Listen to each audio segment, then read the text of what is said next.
Welcome, one and all, to Pika Fiction. Today's enchanting tale is what if Ash became the world monarch and Diantha and Lorelei competed to be his first queen. If you enjoy our storytelling, please like, subscribe, and share. Every bit of support helps us grow. Now, prepare yourself for the journey ahead. Chapter 1, The Weight of Crowns. The light hit him like a freight train. Ash had been punched, thrown, electrocuted, frozen, burned, and once literally turned to stone. None of it compared to the moment the crown sigil made contact with his chest. Golden energy erupted from the ancient platform beneath his feet and drove itself through his sternum like a lance, and for 3 seconds that lasted an eternity, every single legendary Pokemon on the planet turned its gaze toward the crown citadel. He felt them. All of them. Lugia stirring in the deep trenches. Ho-Oh banking through cloud cover over Johto. Rayquaza coiling in the ozone. Arceus, vast and incomprehensible and somehow warm, brushing against his consciousness like a parent checking on a sleeping child. The network of legends that held the world together, the web of divine power that kept the tides moving and the seasons turning, all of it flowed through him in one searing instant. And threaded through it, faint but unmistakable, something wrong. A thread of black in the golden tapestry. A heartbeat that wasn't his own. A sound like chains grinding under impossible strain. Ash's jaw clenched. His hands balled into fists at his sides.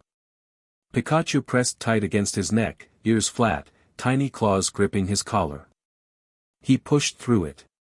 The golden light stabilized. The crown sigil, an intricate pattern of interlocking circles that hadn't glowed in over 1,000 years, burned itself into the stone floor beneath him and then faded to a soft, steady pulse. The energy settled into Ash's bones like it had always been there, like it had been waiting. The roar of the crowd hit him next.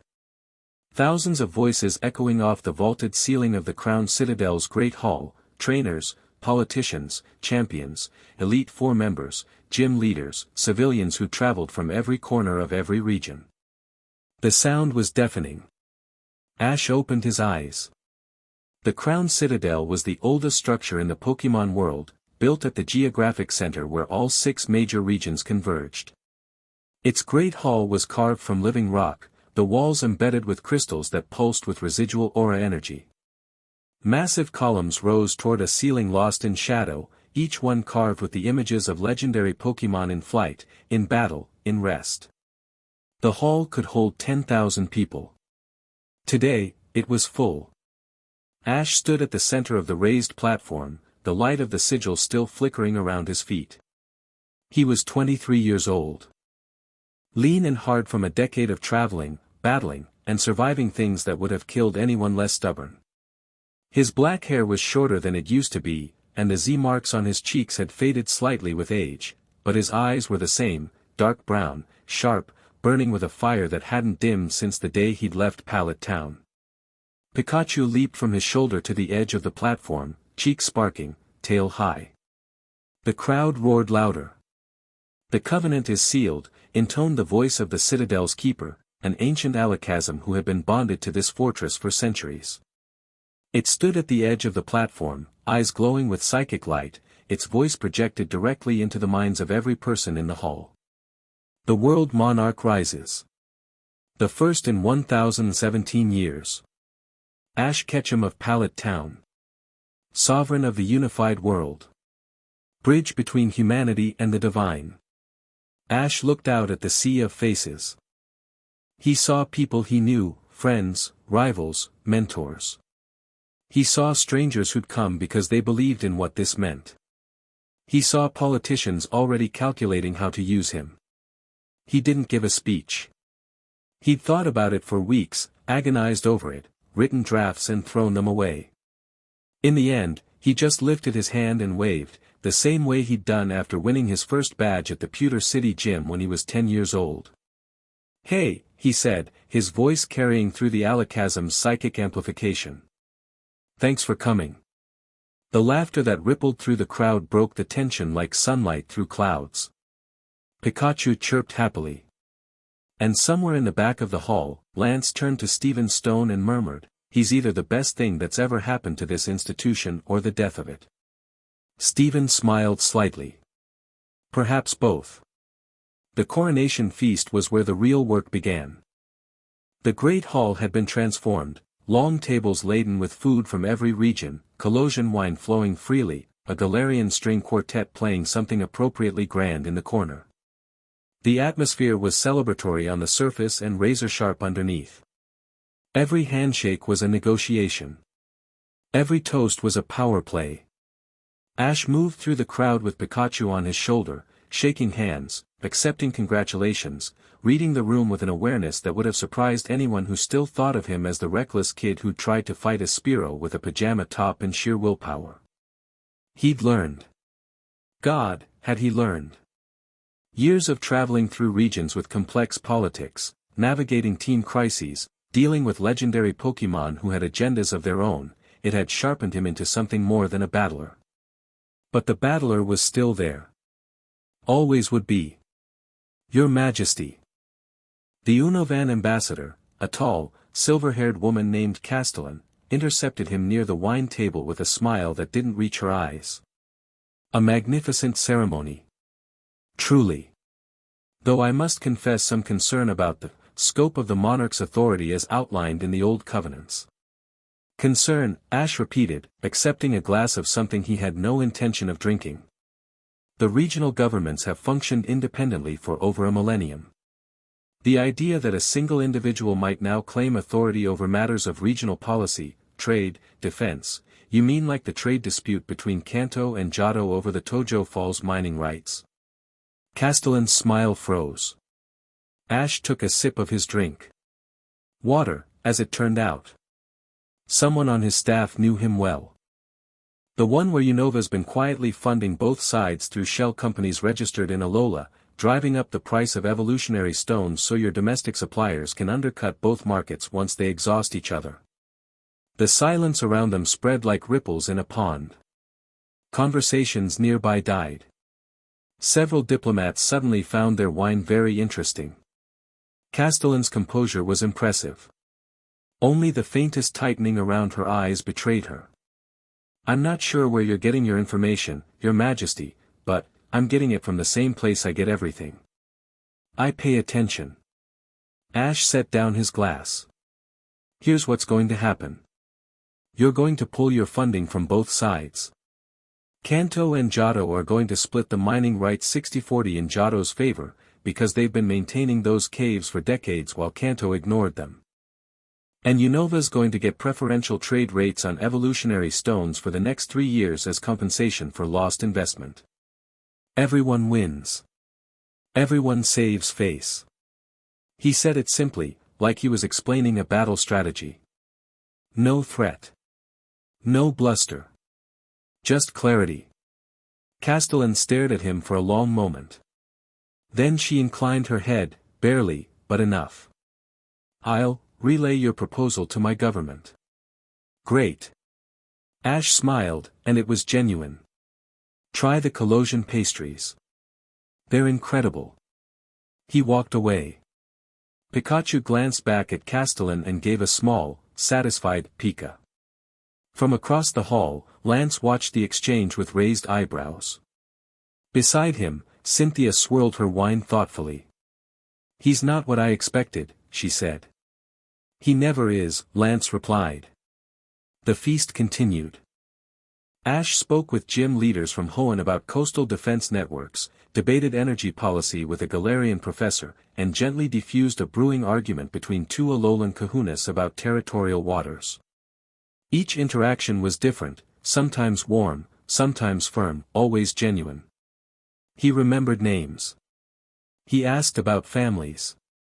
He listened more than he talked, which was something the old Ash would have found physically impossible.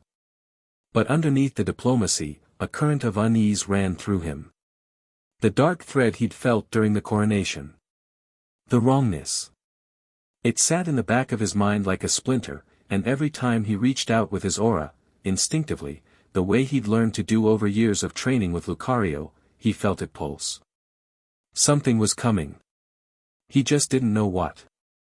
The Citadel's keeper approached him as the feast wound down, the ancient alakazam's footsteps silent on the stone floor.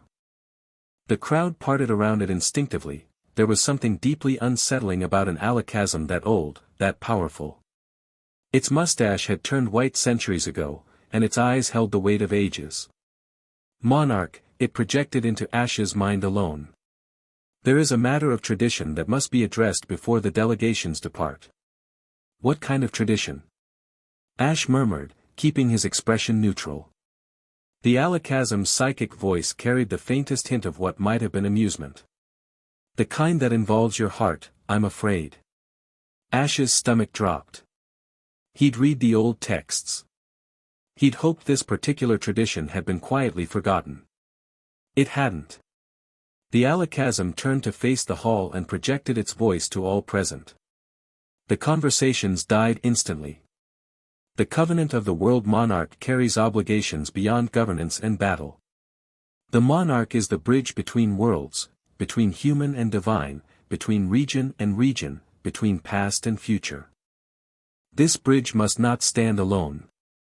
The old law requires that the monarch select a first queen within one cycle of the moon, a partner, co-ruler, and counterbalance to the sovereign's power. Candidates of sufficient standing may present themselves formally. The monarch's choice, once made, is final and binding.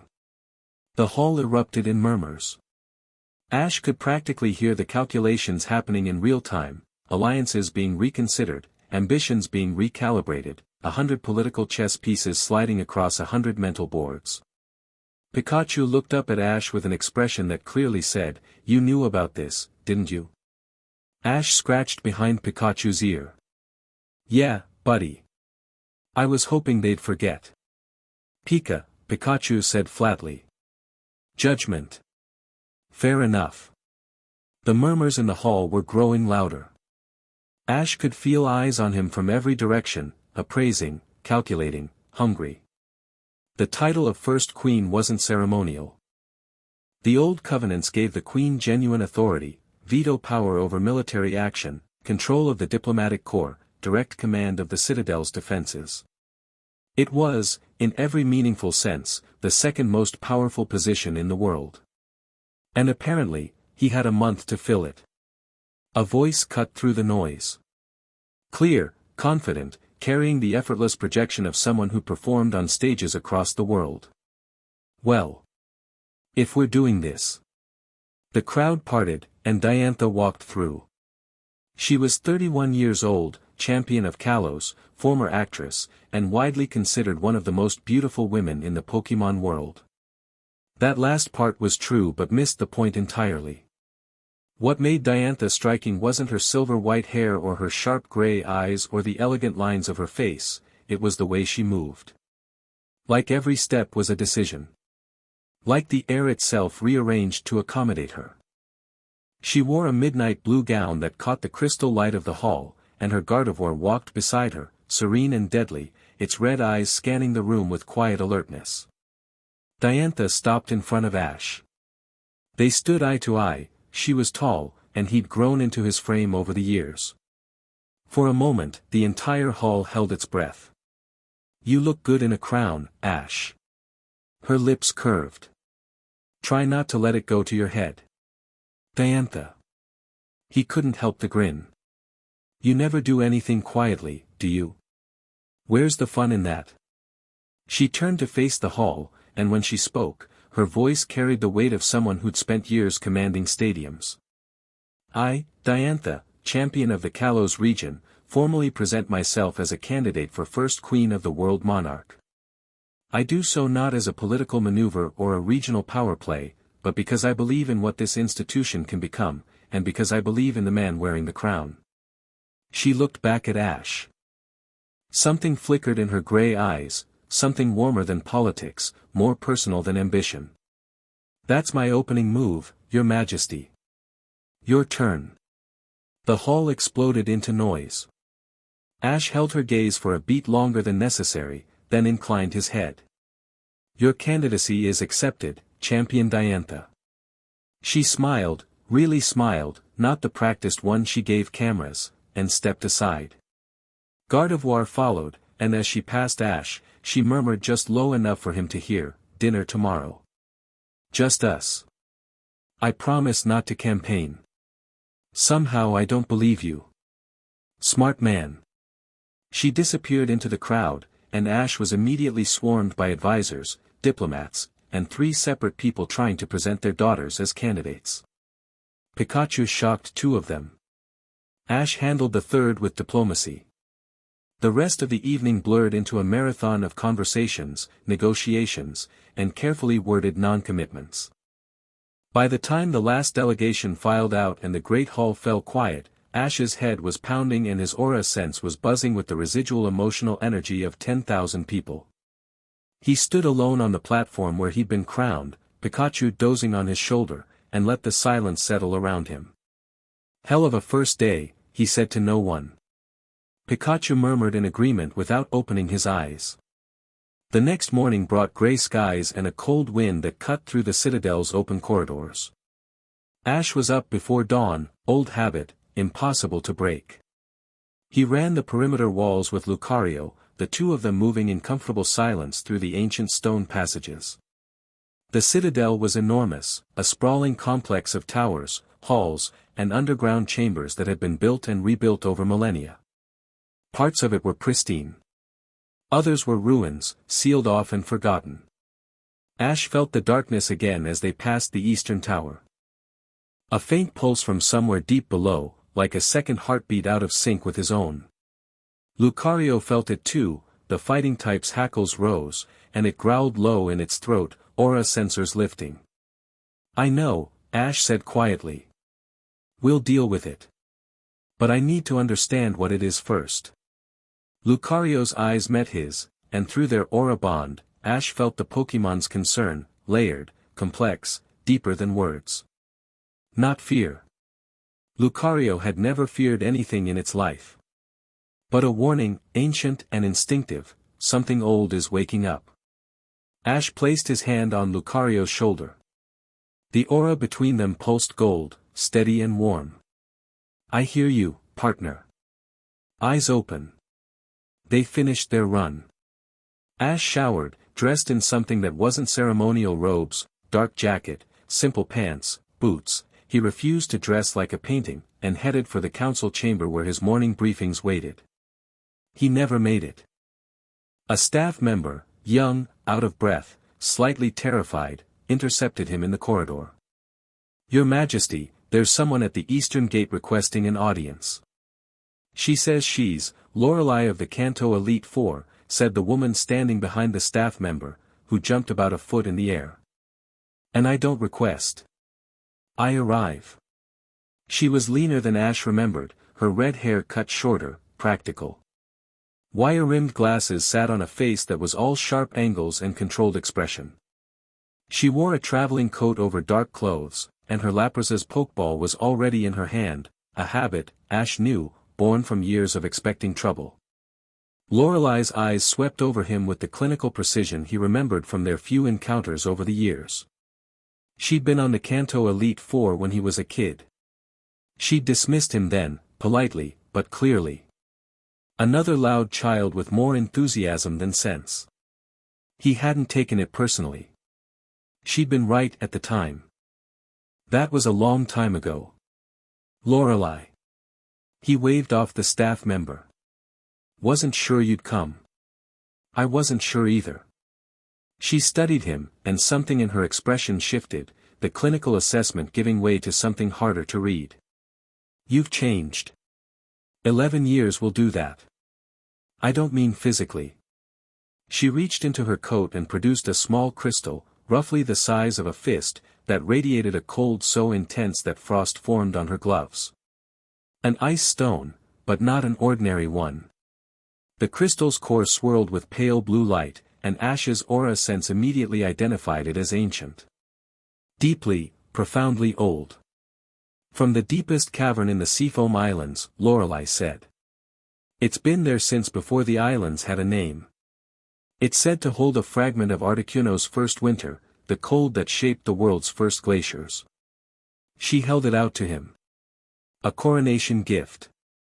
Personal, not political." Ash took it carefully.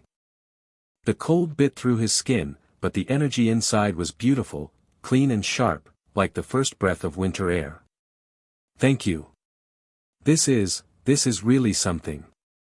It's a reminder. Lorelai's voice was quiet. I told you once that you had a long way to go. I was right. You went further than anyone. A pause. Further than I thought possible. The corridor was empty except for the two of them and Pikachu, who was watching the exchange with ears perked. The morning light filtered through narrow windows, casting long shadows across the stone floor. You're here about more than a gift, Ash said. Lorelei met his eyes. Hers were blue-gray, steady, unflinching. I watched the coronation ceremony via broadcast. I saw the energy readings during the sigil bonding. There were anomalies, fluctuations in the aura spectrum that don't match any recorded coronation data.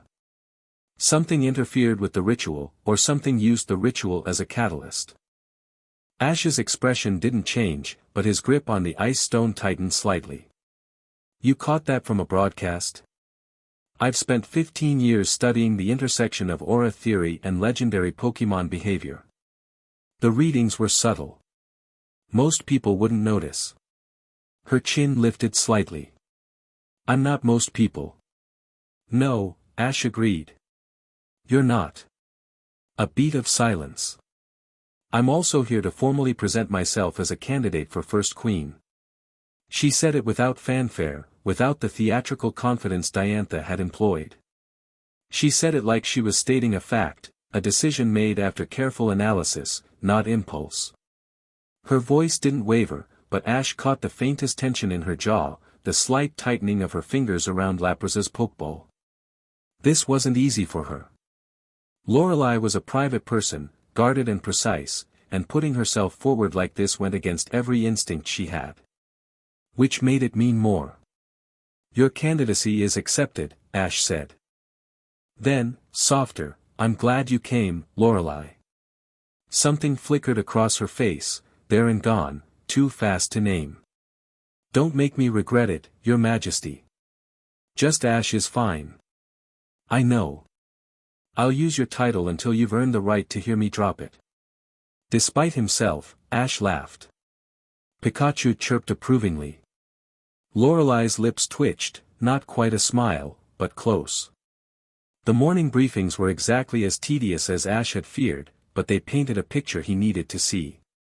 Regional stability reports from all 6 major regions, trade summaries, military readiness assessments, and a deeply concerning update from Professor Oak about unusual legendary Pokémon migration patterns. Pokémon that normally stayed in fixed territories were moving, not randomly, but toward something. Or away from it. Ash filed that away. Added it to the dark thread he'd felt during the coronation. The council chamber itself was a circular room with a massive stone table at its center, carved with the map of the known world. 12 chairs surrounded it, one for each regional representative, and the largest for the monarch. Ash sat in it and felt ridiculous for about 30 seconds before the first argument broke out and he stopped thinking about furniture. By midday, he'd mediated 3 disputes, approved emergency supply shipments to 2 regions affected by unusual weather patterns, and denied a request from the Galarian military to preemptively secure a chain of uninhabited islands that happened to sit on top of a legendary Pokémon nesting site. Those islands are Lugia's territory, Ash said flatly. You want to put a military base on top of a god's nursery, you can explain to Lugia why that's a good idea. I'll watch from a safe distance. The Galarian general sputtered. Lance, sitting 3 seats down, hid a smile behind his hand. The afternoon brought the first real surprise. Ash was crossing the citadel's main courtyard, an open space the size of a stadium, ringed by ancient columns, when he felt a familiar presence. His aura sense flared, and he stopped mid-stride. A man stood near the fountain at the courtyard's center. Tall, dark-haired, dressed in a long coat that looked expensive. His face was handsome in a patrician way, sharp features, dark eyes, a mouth that seemed permanently set in a faint, knowing smile. A dark ray floated behind him, its single visible eye watching everything with predatory stillness. Tobias. Ash hadn't seen him in person since the Sinnoh League, years ago. The battle that had ended Ash's tournament run, Tobias's Darkrai and Latios sweeping through his entire team. It had been one of the most painful losses of his career, and it had taught him more than almost any victory. Tobias turned as Ash approached, and his smile widened. Your Majesty. Congratulations are in order, I believe. Tobias. Ash kept his voice neutral, but his aura sense was working overtime. There was something around Tobias, a shimmer, a distortion, like heat haze over dark water. His aura was strange. Not wrong, exactly, but not right either. Like a chord with one note slightly off-key. Pikachu's cheek sparked. The last time they'd faced Darkrai, it hadn't gone well. But that was a long time ago, and Pikachu held grudges with impressive dedication. Easy, buddy, Ash murmured. Tobias glanced at Pikachu with genuine fondness. Still together. Some bonds truly are unbreakable. He extended his hand. I came to pay my respects, nothing more. The rise of a world monarch is a historic occasion. I wanted to witness it firsthand. Ash shook his hand. The grip was firm, and through the contact, his aura sense screamed, a flash of shadow, of something vast and hungry pressing against the edges of Tobias's consciousness. Then it was gone, sealed away so cleanly that Ash almost doubted he'd felt it. Almost. Thank you for coming, Ash said, releasing the handshake. Staying long? A few days, if you'll have me. The Citadel is a remarkable place. I'd love to explore its history. Tobias's eyes drifted to the ancient columns, and something hungry flickered in his expression. So much has been forgotten. Don't you think? Some things are forgotten for a reason. Tobias met his eyes. For a moment, the pleasant mask slipped, and Ash saw something underneath, cold, calculating, old. Then the smile returned. Wise words, Your Majesty. I look forward to seeing what kind of ruler you become. He inclined his head and walked away, Darkrai gliding silently behind him. Ash watched him go, and the splinter of unease in his mind drove itself a fraction deeper. Pika. Pikachu's voice was low, wary. Yeah, Ash said quietly. Keep an eye on him. The evening brought Diantha. Ash found her waiting on the western balcony of the Citadel's residential wing, leaning against the railing with a glass of wine in her hand and the sunset painting her in shades of gold and copper. Her Gardevoir stood nearby, watching the horizon with ancient, knowing eyes. You're early, Ash said. You're late. She didn't look at him, but the corner of her mouth curved. Busy first day. You have no idea. He joined her at the railing. The view was staggering. The Citadel sat on a plateau, and from this height, you could see the forests and rivers of 3 different regions stretching to the horizon. I think I mediated more arguments today than I've had hot meals this week. Welcome to leadership. The food's terrible and everyone wants something. Is that why you're here? To want something? Now she looked at him, and her gray eyes were sharp with amusement. I told you, I promised not to campaign tonight. And I told you I didn't believe you. She laughed, a real laugh, warm and unguarded. It transformed her face, stripped away the public persona and the champion's armor. For a moment, she was just Diantha, and she was radiant. Fine. You caught me. She sipped her wine. I want to know why you said yes. To the crown. To all of it. The crown, the covenant, the weight of the entire world on your shoulders. She turned to face him fully, leaning her hip against the railing. You could have walked away. You'd already won the World Coronation Series. You were the strongest trainer alive. You had nothing left to prove. So why accept a burden that will consume the rest of your life? Ash was quiet for a moment. Below them, the first stars were appearing over the distant mountains, and somewhere in the forest, a noctowl called. Because someone has to stand in the gap, he said finally. Between the legendaries and the people who'd exploit them. Between the regions that can't stop fighting each other long enough to see the bigger picture. Between what the world is and what it could be. He looked at her. Might as well be someone who gives a damn. Diantha studied him, and something shifted in her expression, a softening, a recognition. You mean that? Every word. I don't say things I don't mean. Haven't got the patience for it. No. Her voice was quieter now. You never did. The silence between them was comfortable, charged with something neither of them named. The wind carried the scent of evening flowers from the citadel gardens below, and Gardevoir hummed softly, a sound like distant music. Can I ask you something? Ash said. You're the monarch. You can do whatever you want. Yeah, but I'm asking. Her smile was softer this time. Go ahead. Why are you here? And I don't mean the political reasons.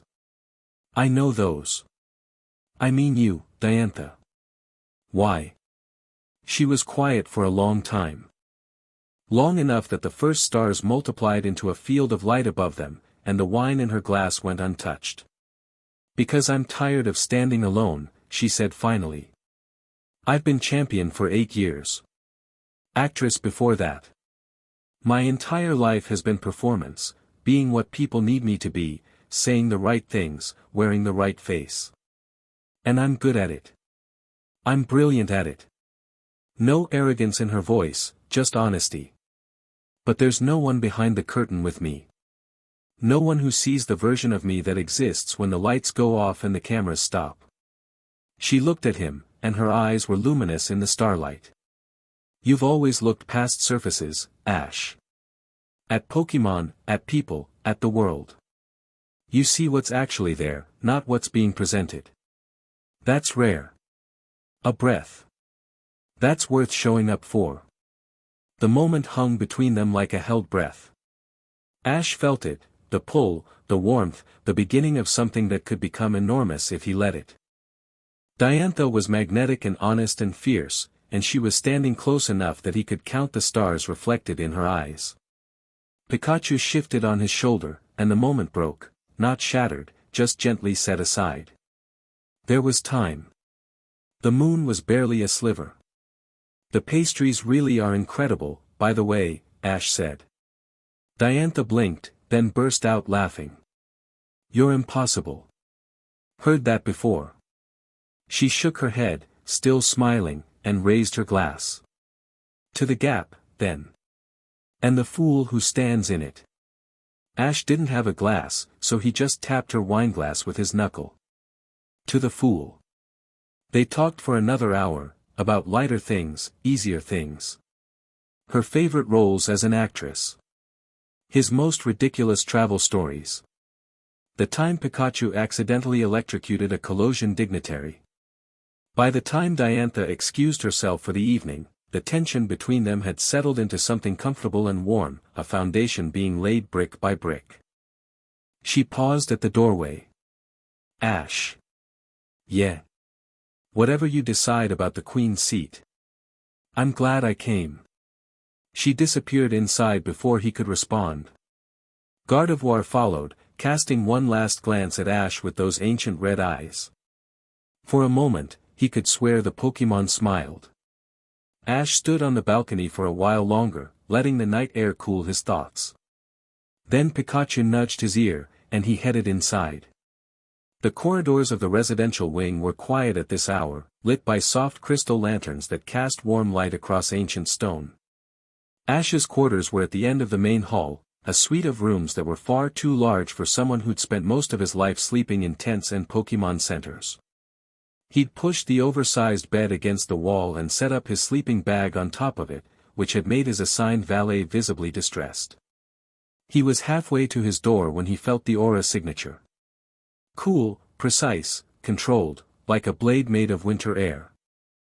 Lorelei was waiting outside his quarters, a leather satchel over her shoulder and a look on her face that was equal parts determination and something she was trying very hard not to call nervousness. "I know it's late," she said before he could speak. "This couldn't wait." "The anomalies from the coronation?" Her eyebrows rose fractionally. "You remember. You told me something important. I pay attention." That almost smile again, there and gone. "May I come in?" Ash led her into his study, the one room in his quarters he'd actually made use of. It was cluttered with regional reports, maps, and the ancient texts the Citadel's keeper had provided about the monarch's duties and history. A single lamp burned on the desk, casting the room in warm amber light. Lorelei set her satchel on the desk and pulled out a compact device, a modified aura spectrometer, heavily customized. She connected it to a screen and pulled up a series of readings that looked like wavelength patterns to the untrained eye. "These are the energy readings from the coronation ceremony," she said, falling into the clipped, precise cadence she used when she was in analytical mode. "Standard aura bonding produces a clean spectrum, gold-white, uniform frequency. Your bonding was textbook perfect, except for this." She highlighted a section of the reading. A thin black line threaded through the golden spectrum, pulsing at irregular intervals. It looked like a crack in a wall of light. "Shadow aura," Lorelei said. "That's the only thing it could be. The energy signature is consistent with corrupted aura that's been twisted, inverted, turned against its own nature. It's theoretically possible but has only been documented in fragments from ancient texts. No one alive should be able to produce this." Ash stared at the reading.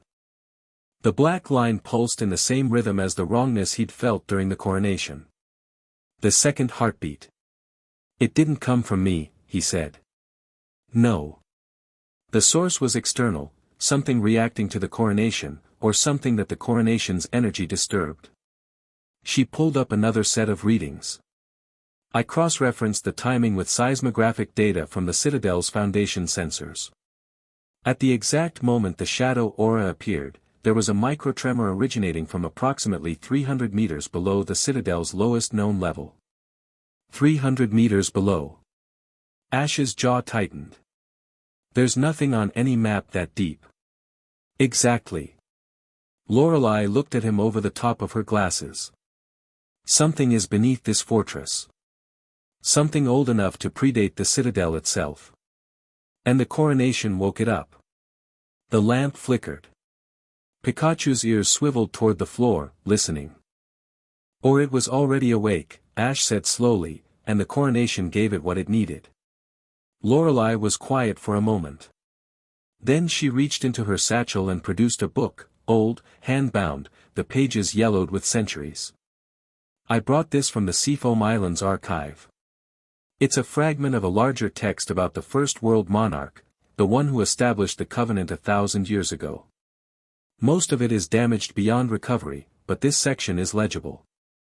She opened it to a marked page and read aloud, her voice measured and careful. "The monarch sealed the hollow beneath chains of living aura, 7 bindings forged from the bonds between human and divine. So long as the monarch's line endures and the bonds hold true, the hollow shall sleep. But should the chains weaken, should shadow corrupt the golden threads, the hollow shall stir, and its hunger shall reach for the world above." The room was very quiet. "The hollow," Ash said. "It's mentioned in several fragmented texts across multiple regional archives, always in the same context, something sealed, something hungry, something that feeds on broken bonds." Lorelei closed the book gently. "If this is real, and based on the energy readings, I believe it is, then whatever is beneath this citadel is actively trying to break free. The shadow aura I detected could be the first chain weakening." Ash leaned against his desk, arms crossed, thinking. Pikachu jumped down to the desk surface, sitting up straight with an expression of fierce concentration that mirrored his trainer's. "You figured all this out in less than 24 hours, Ash said. "I had a head start. The legendary Pokémon migration patterns caught my attention 2 months ago. I've been researching the connection between aura anomalies and legendary behavior ever since." Lorelei paused, then added with a trace of dry humor, I don't sleep much. You and me both. Ash looked at her, really looked at her, past the glasses and the composed exterior. Lorelei had come to the Citadel not with gifts and speeches, but with answers. With the kind of bone-deep competence that didn't need to announce itself. She'd seen a problem no one else had noticed and had already started solving it. Thank you, he said. Seriously, Lorelei. This is exactly what I needed. Something happened to her face that he'd never seen before. The composure cracked, not dramatically, not obviously, but enough. A slight widening of her eyes, a softening of the hard line of her mouth. Color touched her cheeks, barely visible in the lamplight. You're welcome, she said, and her voice was a fraction less steady than before. She cleared her throat and began packing up her equipment with practiced efficiency. I'll continue my analysis tomorrow. With your permission, I'd like access to the Citadel's lower levels, whatever's mapped, at least. And I'll need to coordinate with the Keeper about historical records. You have full access. Whatever you need.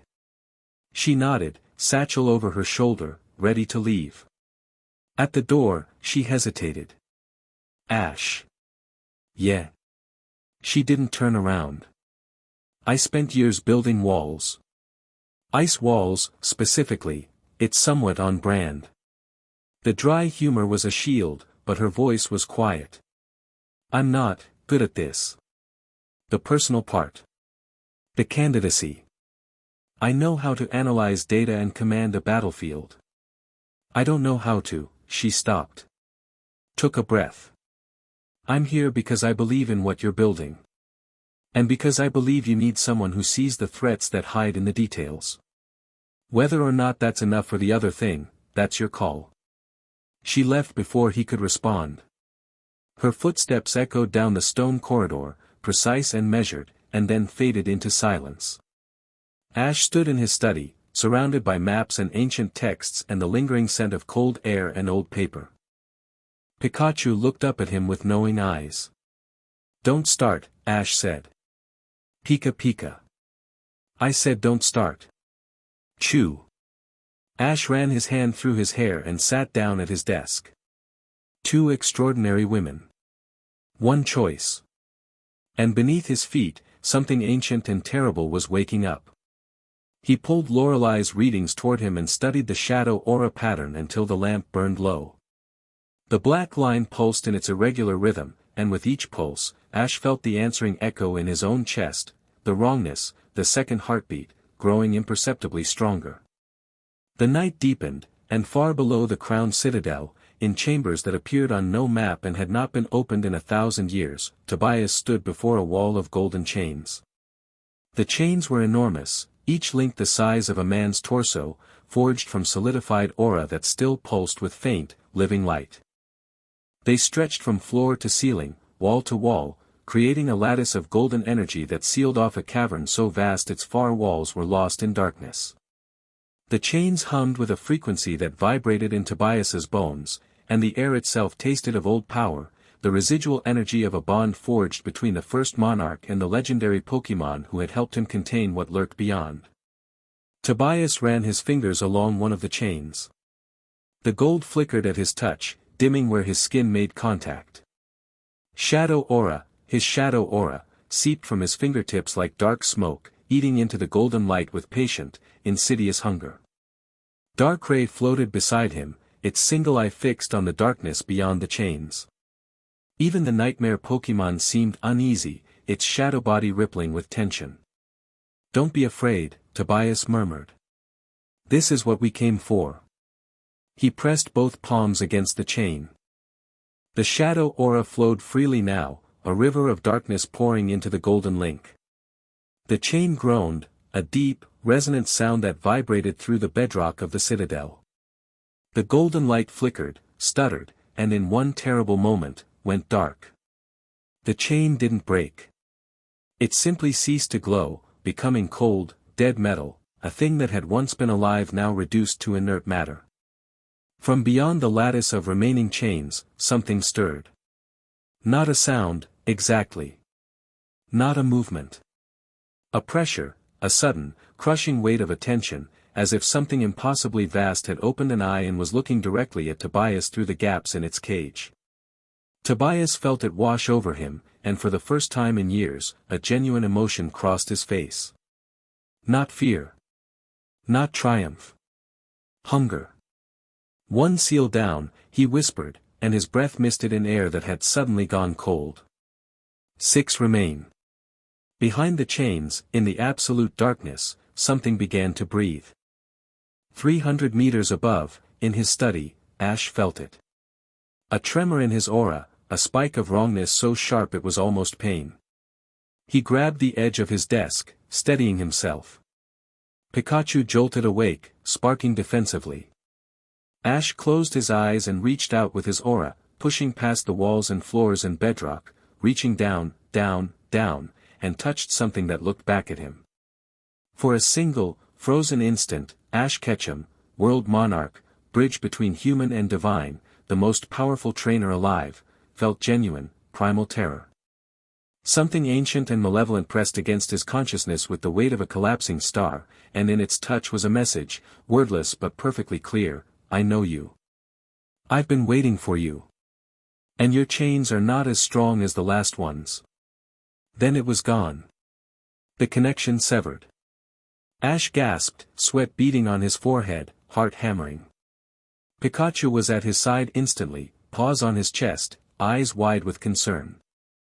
"Pika. Pika Pie. I'm okay." Ash's voice was hoarse. He wiped his forehead and took a steadying breath. "I'm okay, buddy."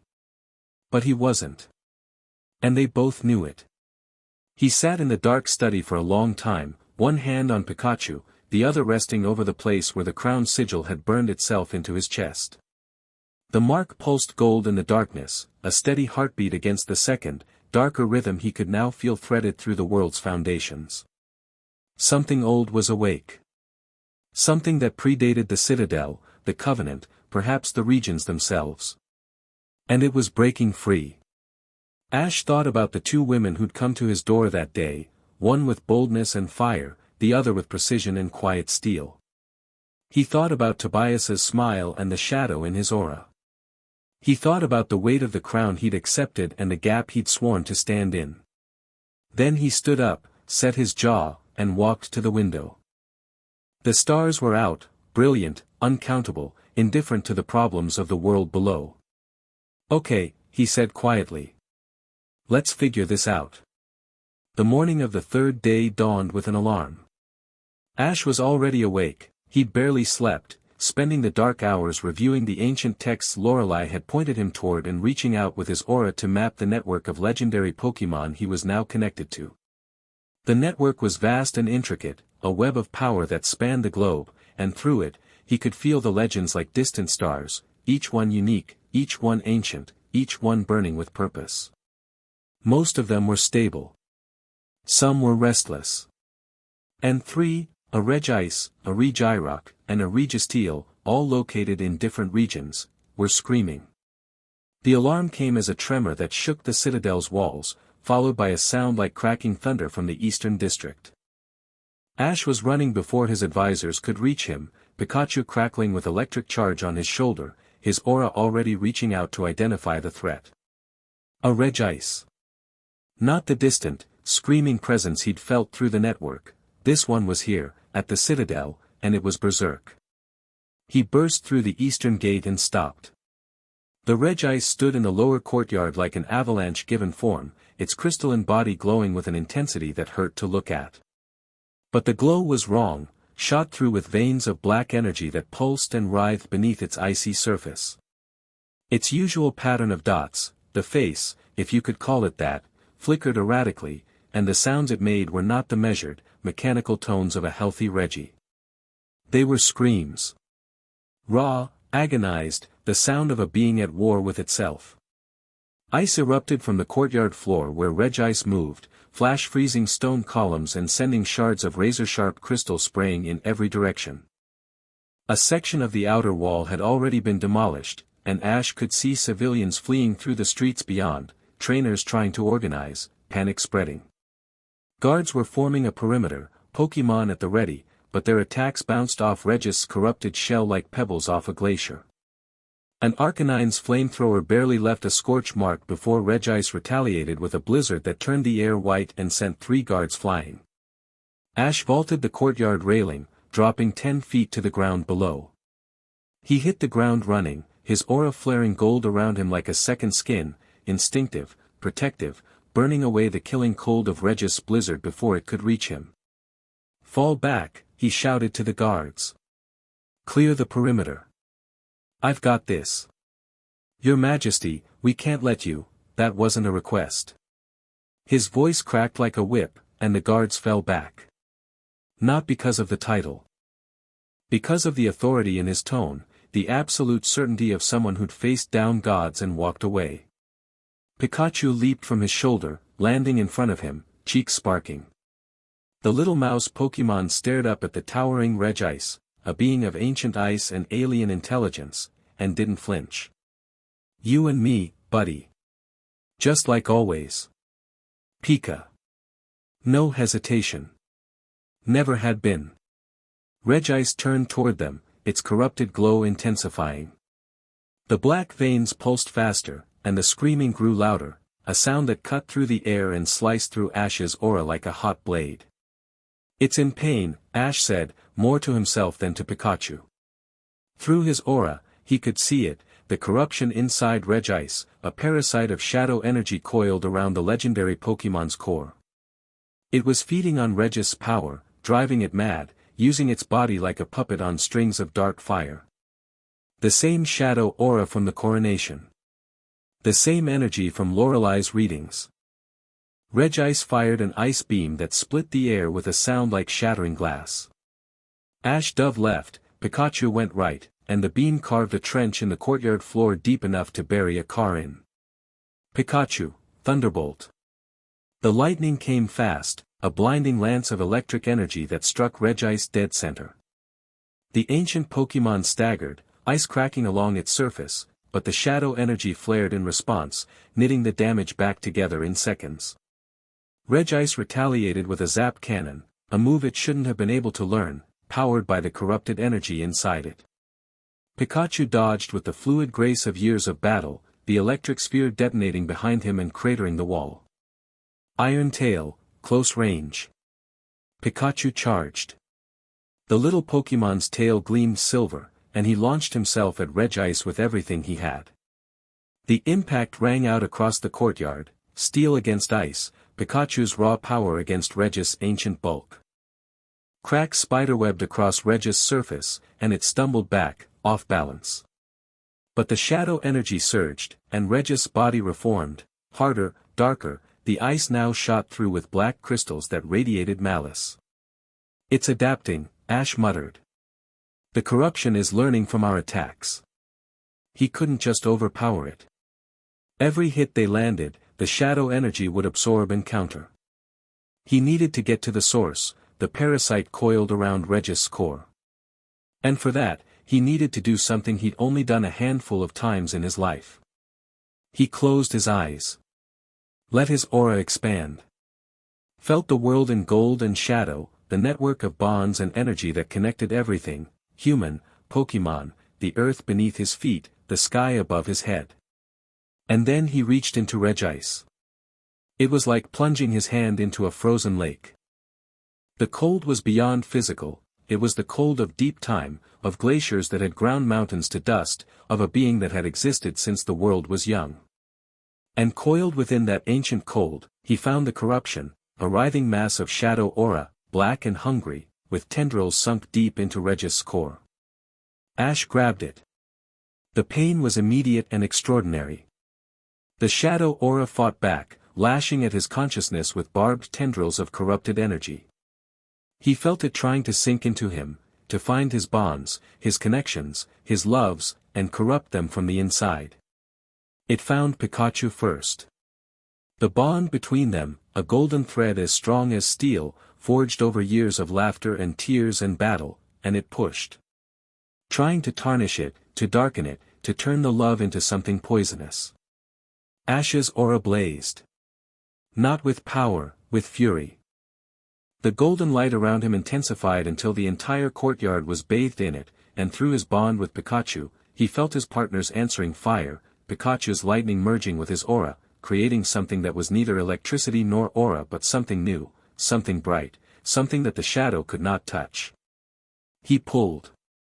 The corruption resisted. Regice screamed. The courtyard shook, and somewhere above them, a tower cracked. Ash pulled harder. His nose was bleeding, he could feel the warm trickle running down his upper lip. His muscles were locked, every fiber of his being straining against the ancient darkness coiled inside a being of pure ice. "Come on," he growled through clenched teeth. "Let it go." With a sound like tearing fabric amplified 1,000-fold, the shadow aura ripped free from Regice's core.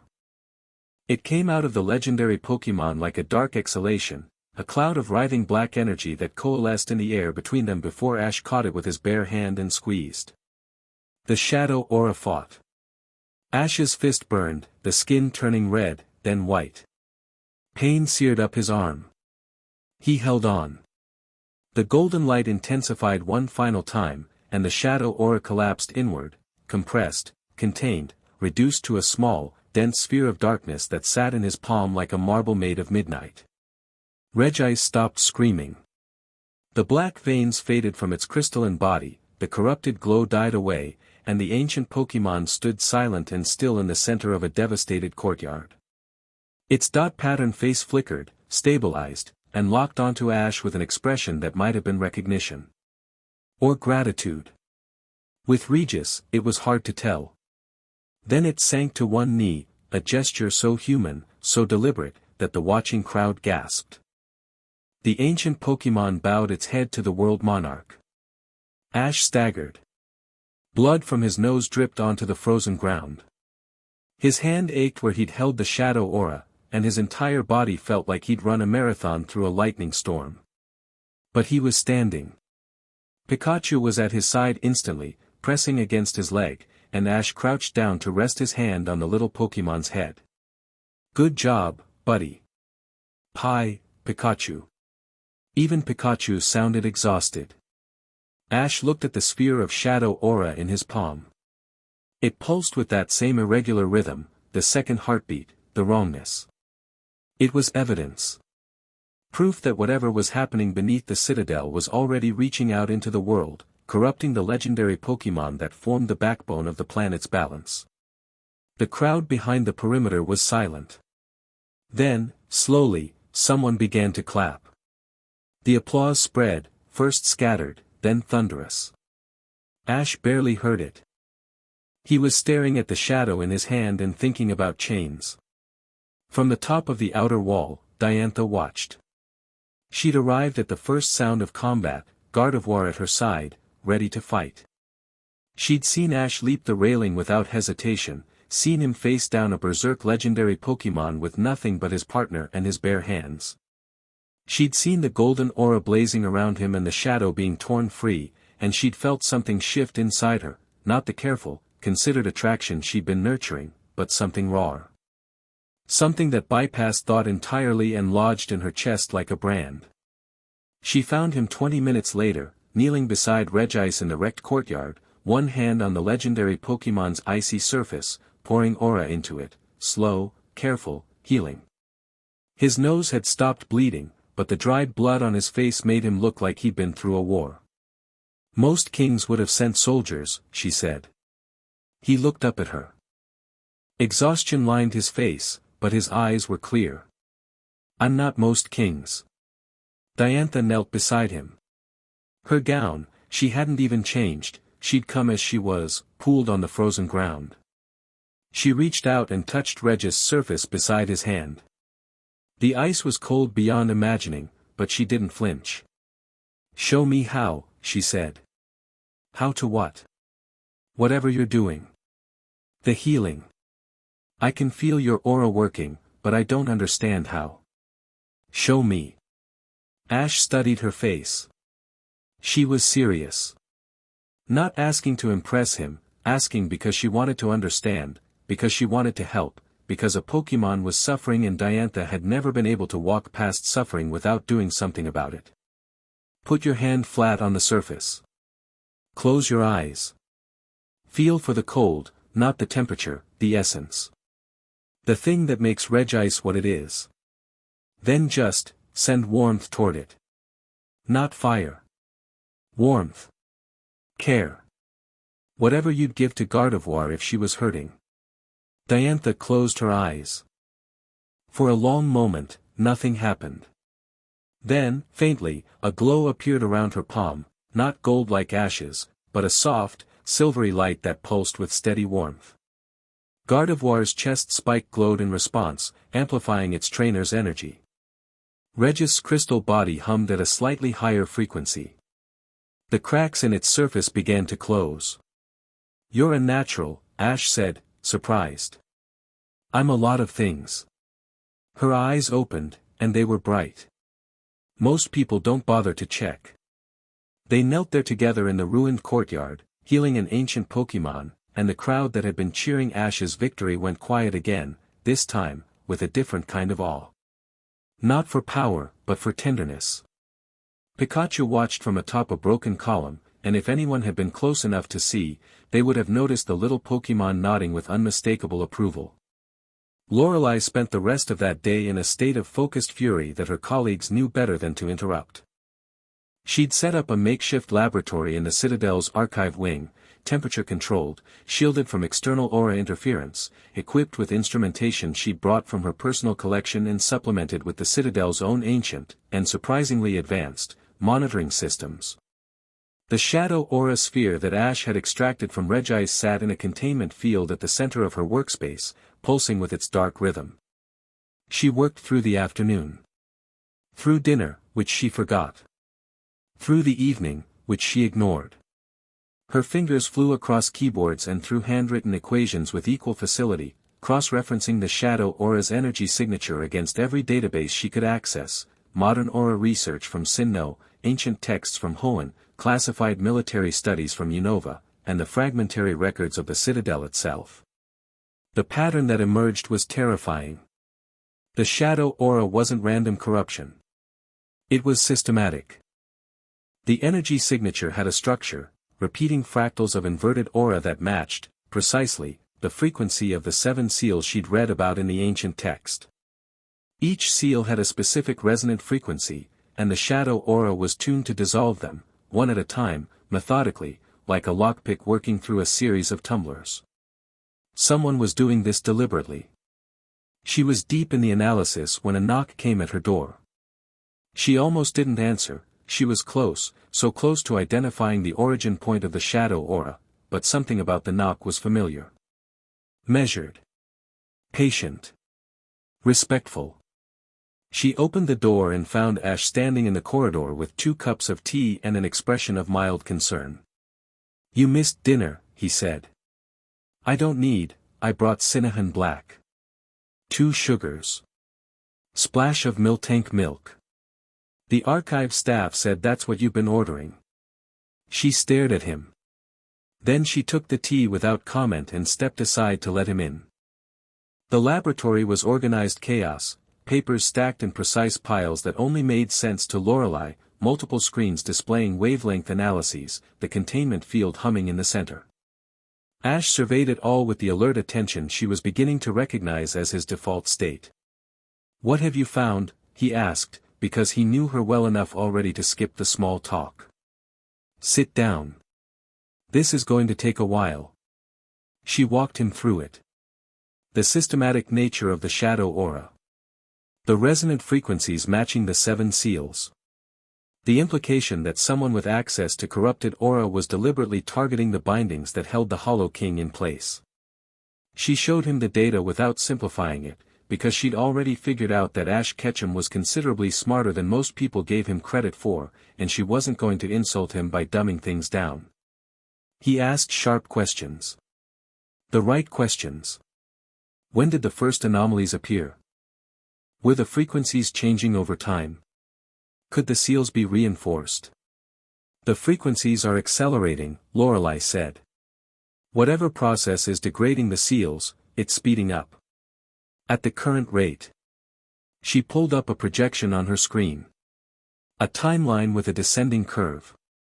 The remaining seals will fail within 3 weeks.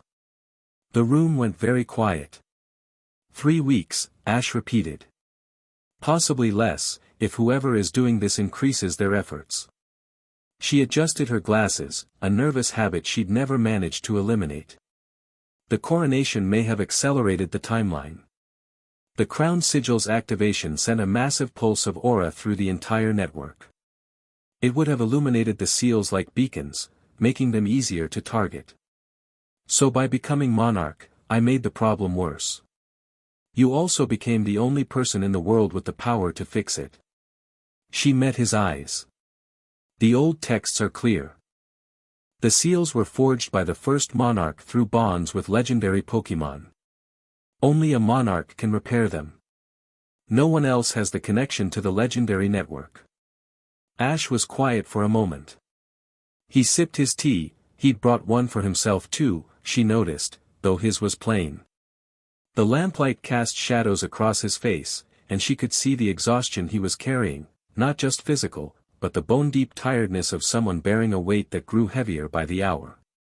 "You're going to fix this," Lorelei said, and she was surprised by how certain her own voice sounded. Not analytical. Not conditional. Certain. Ash looked at her, and something in his expression shifted. "You really believe that?" "I've spent 15 years studying the patterns of the world. The aura networks, the legendary hierarchies, the mathematical beauty of how it all fits together. In all that time, I've never seen a variable like you.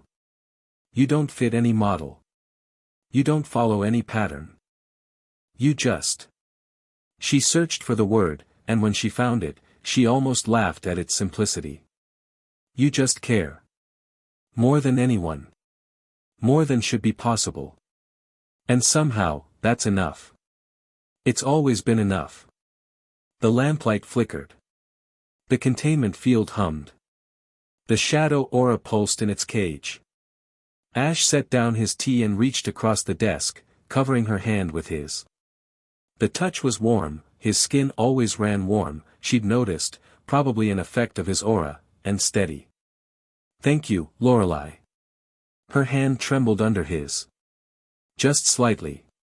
Just enough that she hated herself for it, because she was Lorelei of the Elite Four, Master of Ice, Queen of Composure, and she did not tremble. For what? She managed. For seeing the things no one else sees. For bringing them to me. For being here. She turned her hand over under his, palm up, and for one moment let herself hold on. His fingers laced through hers, and the warmth of him cut through the perpetual cold she carried, not just physical, but the deeper cold she'd built around herself through years of solitary brilliance. The ice walls she'd constructed so carefully, brick by careful brick, to keep the world at a safe analytical distance. They were still there. But there was a crack in them now, and the light getting through was golden. "Don't waste my time, Ash Ketchum," she said, and her voice was rough. "I don't have the patience to care about someone who doesn't deserve it. I'll try to be worth it. See that you do."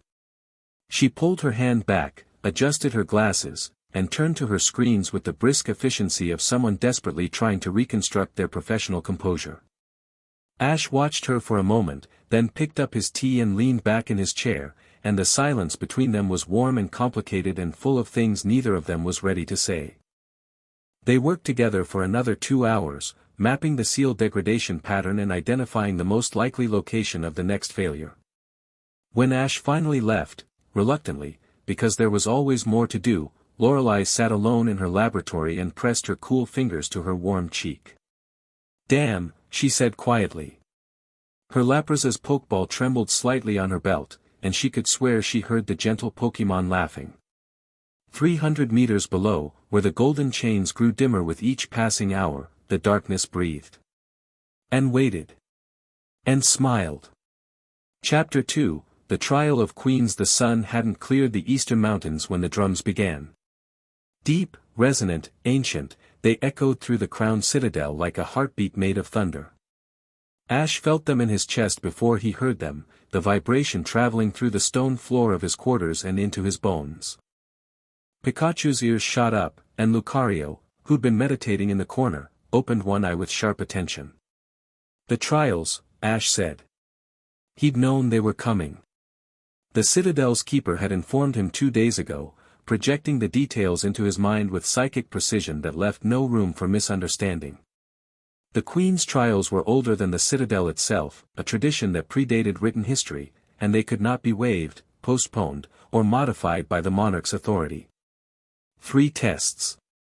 Battle prowess. Diplomatic wisdom. Bond with Pokémon.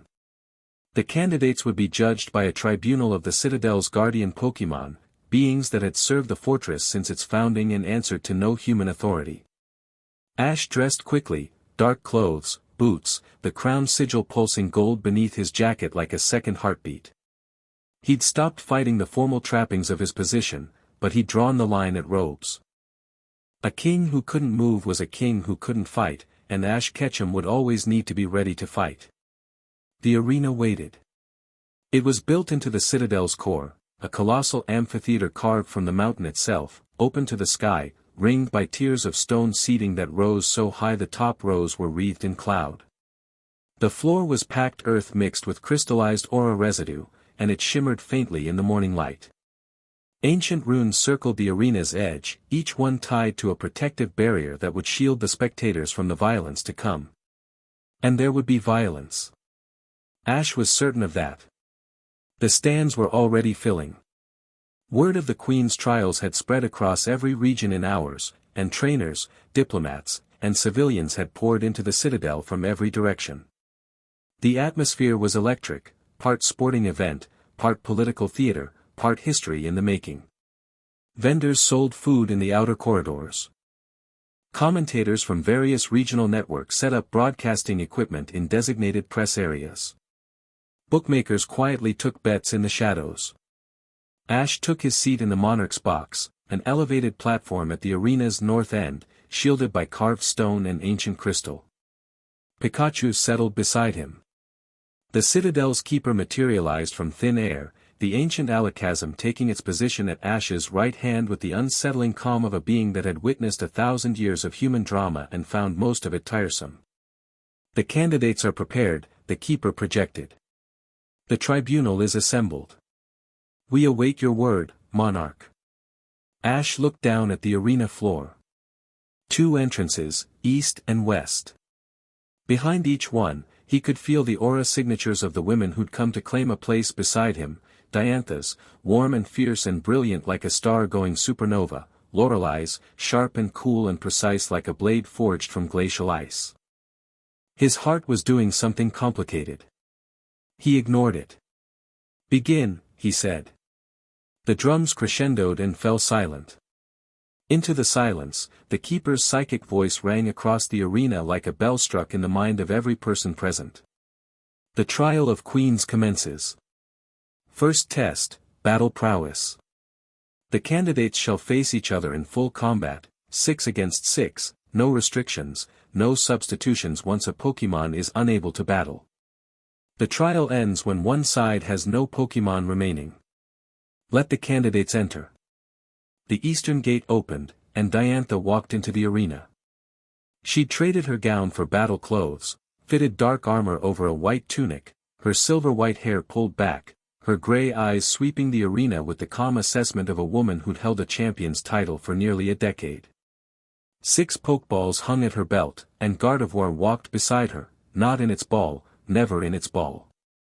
The 2 of them moved in perfect sync, trainer and partner, their bond visible in the way they breathed at the same rhythm.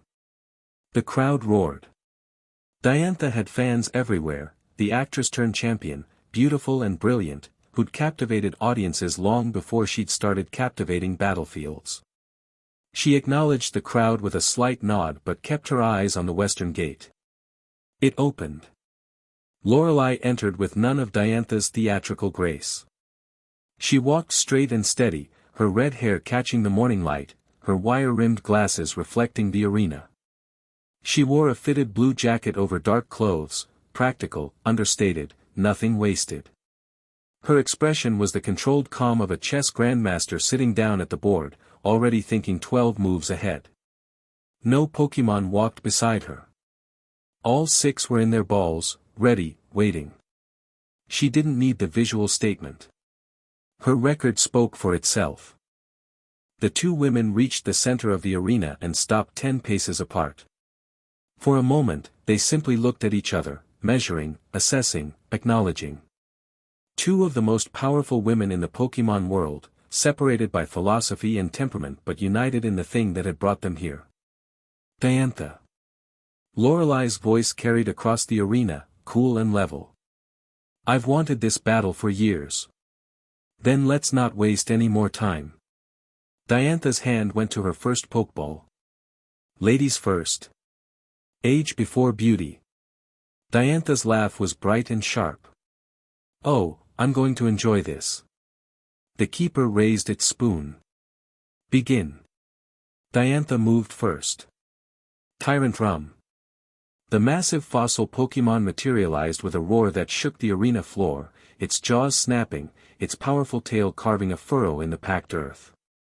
Tyrant Rum was Diantha's answer to anyone who thought she was all elegance and no brutality, a predator from an age when the world was young and mercy hadn't been invented yet. Lorelai's response was immediate. Cloyster. The bivalve Pokémon appeared in a flash of light, its shell gleaming like polished obsidian, its inner face peering out with cold intelligence. A strange choice against a rock-type dragon, but Ash leaned forward slightly. Lorelei didn't make strange choices. She made calculated ones. Dragon Claw.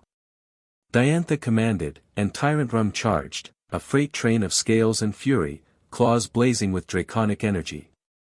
Shell Smash. 2 words. Cloyster's shell cracked open, shedding its defensive layers in a burst of energy, and its speed and power skyrocketed. When Tyrantrum's claw came down, Cloyster was already gone, sliding sideways across the arena floor with impossible speed. Icicle Spear. 5 spears of ice materialized and fired in rapid succession, each one targeting a joint in Tyrantrum's armor. The first 2 glanced off. The third found the gap between shoulder and neck. The fourth hit the same spot. The fifth drove in like a nail, and Tyrant Rum staggered with a bellow of pain. Head Smash. Diantha called, and her voice was steel now, all warmth set aside. Tyrant Rum lowered its massive head and charged with reckless abandon, the arena floor cracking under its footsteps. Hydro Pump. Direct. The blast of water hit Tyrant Rum dead center and stopped its charge cold. The force of it drove the massive Pokémon back 3 feet, then 5, then 10, its claws gouging trenches in the earth. Tyrant Rum fought against it, roaring, but the water pressure was immense, and the cold, Lorelai's Cloyster didn't just use water, it used cold water, near freezing, sapping the dragon's energy with every second of contact. Tyrant Rum collapsed. The arena shook. Tyrant Rum is unable to battle, announced the keeper. The crowd erupted. First blood to Lorelei, and she'd taken it without her Pokémon receiving a single hit. Diantha recalled Tyrant Rum without hesitation, her expression focused and sharp. No frustration. She'd learned what she needed to learn. Hawlucha. The fighting flying type burst onto the field with acrobatic flair, landing in a crouch, wings spread, ready for anything. Hawlucha was fast, brutally fast, and it matched up perfectly against a Cloyster that had just shed its defenses. Flying Press. Hawlucha launched skyward, spinning, and came down on Cloyster like a meteor. The impact was devastating. Shell Smash had cut Cloyster's defense to almost nothing, and the fighting flying combination hit with super effective force. Cloyster crumpled, its shell cracking, and didn't get up. Cloyster is unable to battle. Lorelei recalled without expression. 1 for 1. As planned. You sacrificed Cloyster's defenses knowing I'd counter with a fast attacker, Diantha said, loud enough for the arena to hear. You wanted to take out Tyrant Rum cheaply and learn my adjustment speed. And now I know, Lorelei replied. Your adjustment speed is excellent. I'll have to work harder. She sent out Jinx. The next 30 minutes were some of the most spectacular battling Ash had ever witnessed, and he'd witnessed a lot. Diantha fought like a tempest, bold, aggressive, trusting her Pokémon's power and her own instincts. Her Hawlucha danced around Jinx's psychic attacks with breathtaking agility until Lorelei found the pattern and ended it with a perfectly timed blizzard that caught Hawlucha mid-leap. Diantha's Aurorus answered with ancient power and freeze-dry, creating a field of crystalline pillars that reshaped the arena's geography. Lorelei's Dugong navigated the frozen terrain like it was home, because for an ice specialist, it was home, and dismantled Aurorus with methodical precision. But Diantha adapted. She always adapted. Her Gudra took down Dugong with a rain dance and muddy water combination that turned Lorelei's ice field into a swamp, negating the terrain advantage. Her Gourgeist used Shadow Ball and Trick or Treat to turn Lorelei's Slowbro into a ghost type, then knocked it out with a devastating Phantom Force. Lorelei answered every escalation with another. Her strategies were layered 3 and 4 deep, sacrificing position to gain information, trading damage for tempo, constructing traps that didn't spring until 2 or 3 moves after they'd been set. When Diantha realized that the field of ice shards Dugong had left behind wasn't debris but a minefield that detonated under Gudra's feet, the crowd gasped. 4 down on each side. 2 Pokémon remaining for both trainers. Diantha had Gardevoir and Gourgeist. Lorelei had Lapras and 1 unrevealed. The arena was wrecked, frozen earth, crystalline pillars, trenches carved by hydro pumps and dragon pulses, the air thick with residual energy. Both women were breathing hard, sweat on their faces, eyes burning with the intensity of trainers pushing themselves to the absolute limit. Gourgeist. Diantha called, and the ghost grass type materialized, hovering, its carved face flickering with spectral light. Lapras. Lorelei's Lapras emerged with a haunting cry, a sound that was half melody, half mourning. The transport Pokémon was enormous, its shell gleaming, its eyes ancient and gentle and filled with quiet power. This was Lorelei's oldest partner, the Pokémon she'd had since she was a girl training on the Seafoam Islands, and the bond between them was visible like heat shimmer, a distortion in the air itself. Seed Bomb. Diantha commanded, pressing her type advantage. Gourgeist fired a barrage of explosive seeds that arced through the air and detonated against Lapras's shell. Super effective hits.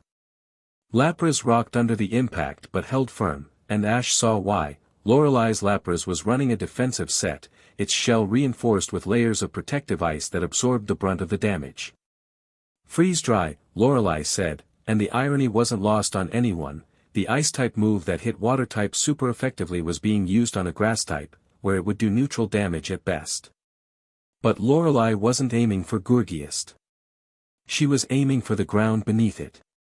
The arena floor flash froze in a perfect circle around Gourgeist, and the ghostgrass type found itself hovering over a mirror of black ice that reflected its own image, and Lapras's. Gourgeist's shadow stretched across the ice, and Lapras fired a second attack, Perish Song. The haunting melody filled the arena. Everyone who heard it felt a chill that had nothing to do with temperature. Perish Song was a doomsday clock, 3 turns, and every Pokémon on the field would faint. Lorelei had turned the battle into a countdown. Diantha's eyes widened, then narrowed. She saw the play. Lorelei was betting that she'd be forced to recall Gourgeist to avoid the Perish Song's effect, giving Lapras a free turn. And if Diantha recalled, her last Pokémon, Gardevoir, would enter the field against a Lapras that still had its defenses intact. Instead of recalling, Diantha smiled. Gourgeist, Destiny Bond. The ghost-type's eyes flared with spectral fire. If Gourgeist fainted, whatever knocked it out would faint too. Combined with Perish Song, it created a mutually assured destruction scenario. Both Pokémon would go down no matter what. Lorelei's jaw tightened. She'd been outmaneuvered. The chess grandmaster had met someone who was willing to flip the board. The Perish Song counted down. Both Pokémon fainted simultaneously, collapsing in a flash of light and cold air. The arena fell silent for a heartbeat, then exploded with noise. One Pokémon each. Gardevoir versus whatever Lorelei had been holding in reserve. Diantha unclasped the pendant at her throat, her Mega Stone, connected to the key stone embedded in her right glove. Gardevoir stepped forward, and the bond between them sang with power. Gardevoir, Diantha said, and her voice carried across the arena with quiet intensity. Let's finish this. Gardevoir nodded once, elegant and fierce, and the Mega Evolution energy blazed to life, a cocoon of light that shattered to reveal Mega Gardevoir, its gown-like form billowing with psychic energy, its power radiating outward in waves that made the arena's protective runes glow. The crowd roared. Lorelei looked at Mega Gardevoir with the calm assessment of someone who'd been preparing for this moment for a very long time. She reached for her last Pokeball, and for the first time in the battle, her composure showed something underneath, not fear, but anticipation. Hunger, even. The hunger of a strategist about to play her best card. Mega Evolution is impressive, Lorelei said. But it's not the only way to transcend limits. She threw her Pokeball. A Frostless materialized in the air above the arena, pale, beautiful, terrifying. Its ice crystal body glowed with an inner light that Ash immediately recognized as aura-enhanced. This wasn't just a well-trained Pokémon. This was a Frostless that had been bonded to its trainer so deeply, for so long, that the line between their energies had blurred. When Lorelei moved, Frostless moved with her, not in response to commands, but in unison. When Lorelei's eyes narrowed, Frostless's power spiked. When Lorelei shifted her weight, Frostless adjusted its position. They were one being operating through two bodies. Ash leaned forward, his aura sense blazing. He could see it, the bond between Lorelei and Frostless wasn't just strong, it was architectural. Lorelei had built it like she built everything, methodically, precisely, with mathematical beauty. The bond functioned like a neural network, allowing Lorelei's strategic mind to operate directly through Frostless without the delay of verbal commands. No Mega Evolution. No gimmick. Just a bond so deep it eliminated the gap between thought and action. Moonblast. Diantha commanded, and Mega Gardevoir's attack lit up the arena, a sphere of fairy energy the size of a car, blazing pink-white, hurtling toward Frostless with devastating force. Frostless didn't dodge. It didn't need to. A wall of ice materialized in front of it, not from any attack, but from the ambient moisture in the air, crystallized in an instant by cold so intense it defied physics. The moonblast struck the ice wall and detonated, spraying light and debris, but when the smoke cleared, Frostless was untouched. Shadow Ball, Lorelei murmured, barely audible, more reflex than command. Frostless fired 3 in rapid succession, each one aimed not at Gardevoir but at the spaces Gardevoir would move to. Predictive targeting, based on Lorelei's analysis of Diantha's battle patterns accumulated over the entire match. The first Shadow Ball missed. The second grazed Gardevoir's shoulder. The third struck dead center. Mega Gardevoir staggered but didn't fall. Its eyes blazed with psychic fire, and Diantha pressed forward, psychic. Full power. The telekinetic force hit Frostless like a wall, lifting the ice type off the ground and slamming it into the arena floor. Cracks spiderwebbed across Frostless's crystalline body, and the crowd surged.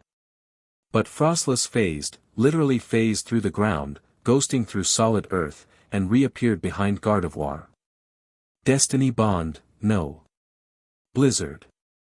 The correction was instantaneous. Lorelei had considered Destiny Bond, rejected it, and pivoted in the space between heartbeats. The blizzard erupted from Frostless with cataclysmic force, not a storm but a glacier compressed into seconds, a wall of killing cold that engulfed Mega Gardevoir in white. Gardevoir's psychic barriers held. Barely. The Mega-evolved Pokémon stood at the center of the blizzard with its arms raised, barriers flickering, ice crystallizing on its gown-like form.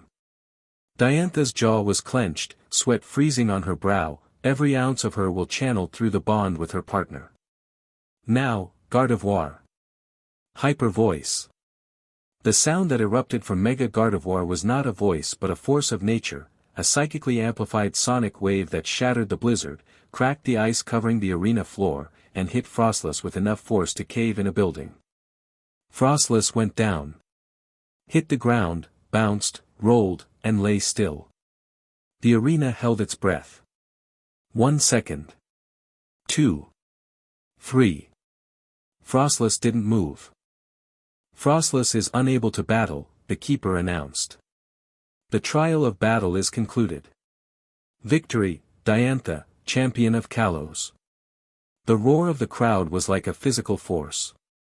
Diantha staggered slightly, exhaustion hitting her now that the adrenaline was fading, and caught herself against Gardevoir, who had de-evolved back to its normal form and was trembling with spent energy. Across the arena, Lorelei recalled Frostless with steady hands and a face that betrayed nothing. She looked at the pokeball for a moment, then tucked it gently into her jacket. The two women met at the center of the ruined arena. The ground between them was a landscape of devastation, ice, craters, crystalline debris, the scars of a battle that would be analyzed and replayed for years. Diantha extended her hand. That was the hardest battle I've fought since I took the championship. Lorelei took it. Her grip was firm. Your Gardevoir's hyper voice was the variable I couldn't account for. The acoustic resonance disrupted my ice structures at a molecular level. Impressive. Your Frostless is terrifying. Thank you. The ghost of a smile. She'll be pleased to hear it. They released hands and turned to face the Monarch's box. Ash was on his feet, he'd stood without realizing it, drawn upright by the sheer quality of the battle he'd just witnessed.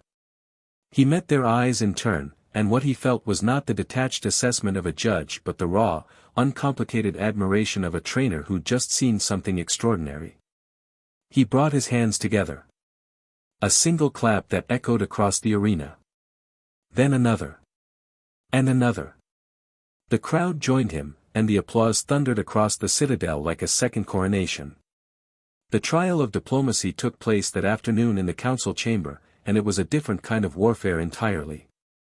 The scenario was constructed by the Keeper, a newly discovered source of mega-evolution energy, a crystalline vein deep beneath the ocean floor between Hoenn and Sinnoh, had been claimed simultaneously by both regions.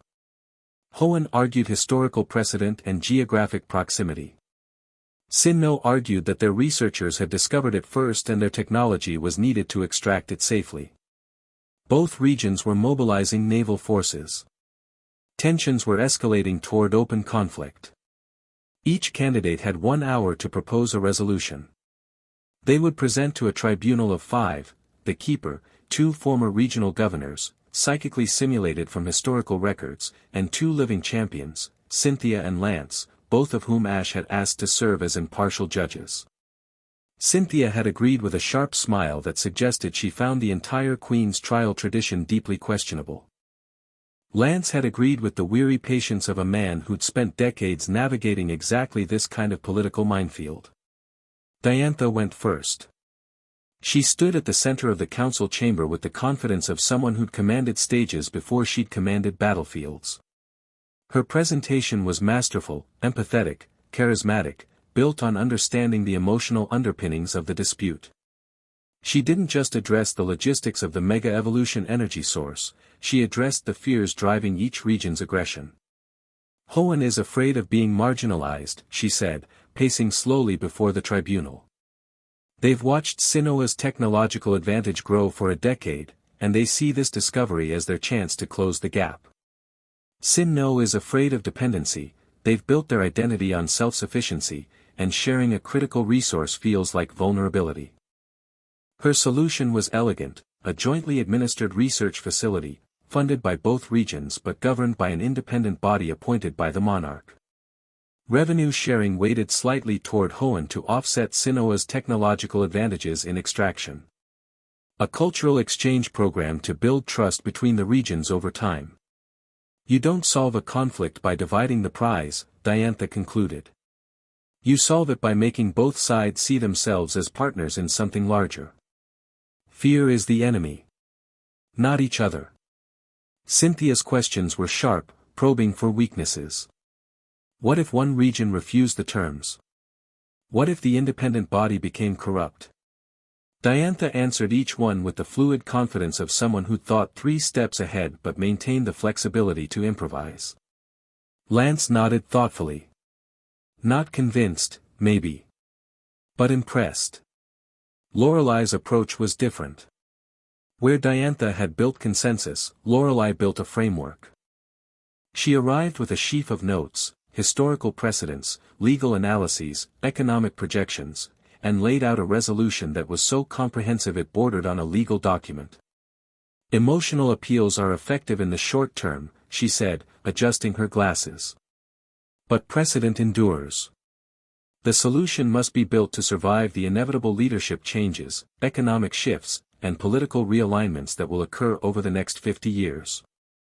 Her proposal was a tiered extraction agreement, phased over 20 years.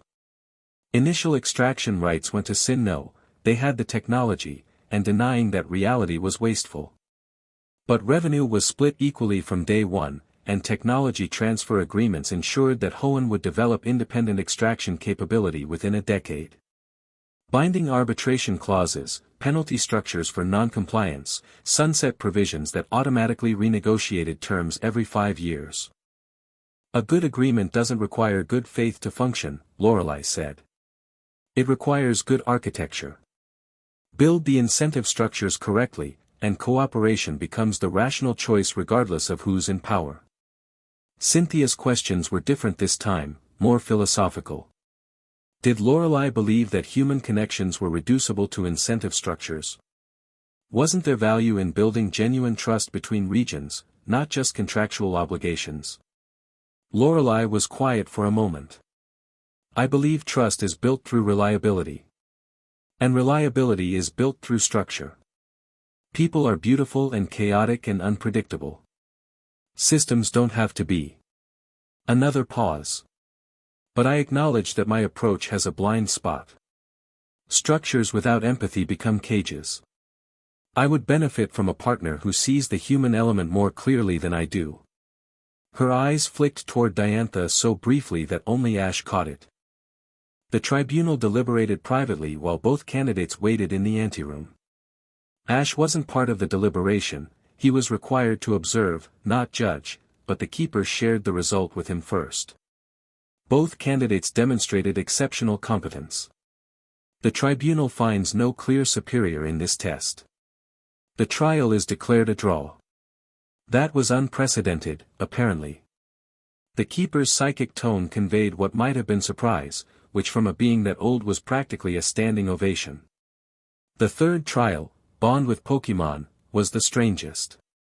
No battle, no debate. The keeper led both candidates into the deepest accessible level of the Citadel, where the fortress's guardian Pokemon dwelt. These were beings that had served the Citadel since its founding, ancient, powerful, bonded to the structure itself. Among them was a Ninetales so old its fur had turned silver, a Metagross whose steel body was etched with runes, and an Absol with a horn that gleamed like polished moonlight. The candidates were left alone with the guardians for 1 hour. No humans observed. No one knew exactly what happened during that time. When Diantha emerged, the silver Ninetales walked beside her. It nuzzled her hand, and Diantha's eyes were suspiciously bright. When Lorelei emerged, the Absol rested its head on her shoulder. She was stroking its horn with a gentleness that transformed her entire bearing. The keeper declared this test, too, a draw. The evening after the trials, the Citadel hummed with gossip and analysis. Every conversation revolved around the same question: who would Ash choose? Diantha had won the battle, but Lorelei had matched her in everything else. The bookmakers were going crazy. Ash wanted none of it. He retreated to the western balcony, the same one where he'd talked with Diantha, and stood alone in the fading light, trying to untangle the knot of his own thoughts. Pikachu sat on the railing beside him, watching the sunset with the philosophical calm of a Pokemon who'd long since learned that his trainer's emotional life was a beautiful disaster best observed from a safe distance. I don't know how to do this, buddy, Ash said. Pika. They're both. I mean, you saw them today. They're incredible. Both of them. In completely different ways. Pikachu. And this isn't just about me. It's about the world. The queen isn't my girlfriend, she's a co-ruler. She's going to have real power. Real responsibility. The fate of millions could depend on this choice. Pika Pie. What do you mean? Stop overthinking it. This is literally the most important decision, Chew. Pikachu's tone was flat. Unimpressed. Ash stopped. Took a breath. You think I already know? Pikachu looked at him with an expression that, on a human face, would have been exasperation. Then the little Pokemon pointed one paw at Ash's chest, at the crown sigil pulsing beneath his jacket, and then pointed at Ash's heart. Not the same thing. Pika. Ash was quiet for a long time. The sunset bled into twilight, and the first stars appeared. You're right, he said finally. But I'm not ready yet. There's too much I don't understand. Pikachu sighed, a full-body, dramatic sigh that involved his entire tail, and went back to watching the stars. The balcony door opened behind them. Ash turned, expecting a servant or an advisor. It was Diantha. She'd changed out of her battle clothes into something simpler, dark dress, hair down, no makeup. She looked tired in a way that made her more real, not less. Gardevoir wasn't with her. Am I interrupting a deep conversation with your Pikachu? He's giving me relationship advice. Pikachu, the mouse confirmed sagely. Diantha laughed and joined him at the railing. For a few minutes, neither of them spoke. The night air was cool, carrying the scent of mountain flowers and distant rain, and the citadel's lights reflected off the clouds in shades of amber and gold. Today was terrifying, Diantha said. You didn't look terrified. Professional training. She leaned on the railing, forearms crossed. Inside, my heart was going so fast during that last exchange with Frostless, I thought I was going to pass out. Lorelei is. She searched for the word. Extraordinary. You won. Barely. And only the battle. She matched me everywhere else. In some ways, she outclassed me. No bitterness in her voice. Genuine respect. If I become queen and she doesn't, the world loses something important. I hope you know that. Ash looked at her. Most candidates wouldn't advocate for their rival. I'm not most candidates. She turned to face him, and the starlight caught the silver in her hair. Ash, I need to tell you something, and I need you to hear it as Diantha, not as a candidate. Okay. She took a breath. Everyone sees the champion. The actress. The face on magazine covers and tournament posters. They see the performance, and I'm good at it. I'm brilliant at it. But there's a version of me that nobody knows. The version that eats cereal at midnight and watches terrible movies with Gardevoir and cries at old photographs of my grandmother. The version that gets lonely. That wonders if anyone will ever see past the glitter to the mess underneath. Her voice was steady, but her hands on the railing weren't. I came here because you're the one person I've met who looks past surfaces. You did it with Pokemon your whole life, seeing the potential in a Caterpie, the heart in a Chimchar that everyone else had given up on. You do it with people too. She met his eyes. You did it with me, the first time we spoke at that exhibition match in Lumio City. I made some clever comment about battle strategy, and you just grinned and said, yeah, but did you feel it? Like feeling was the only thing that mattered. It is the only thing that matters.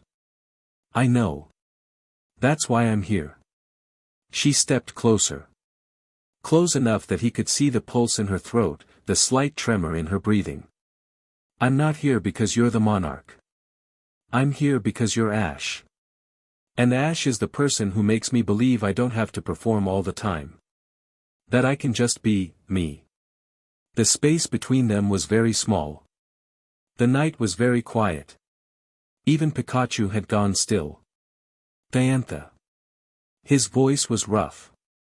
You don't have to say anything. She reached up and touched his face, just her fingertips, barely there, tracing the faded Z mark on his cheek. I just needed you to know. She pulled back. Smiled.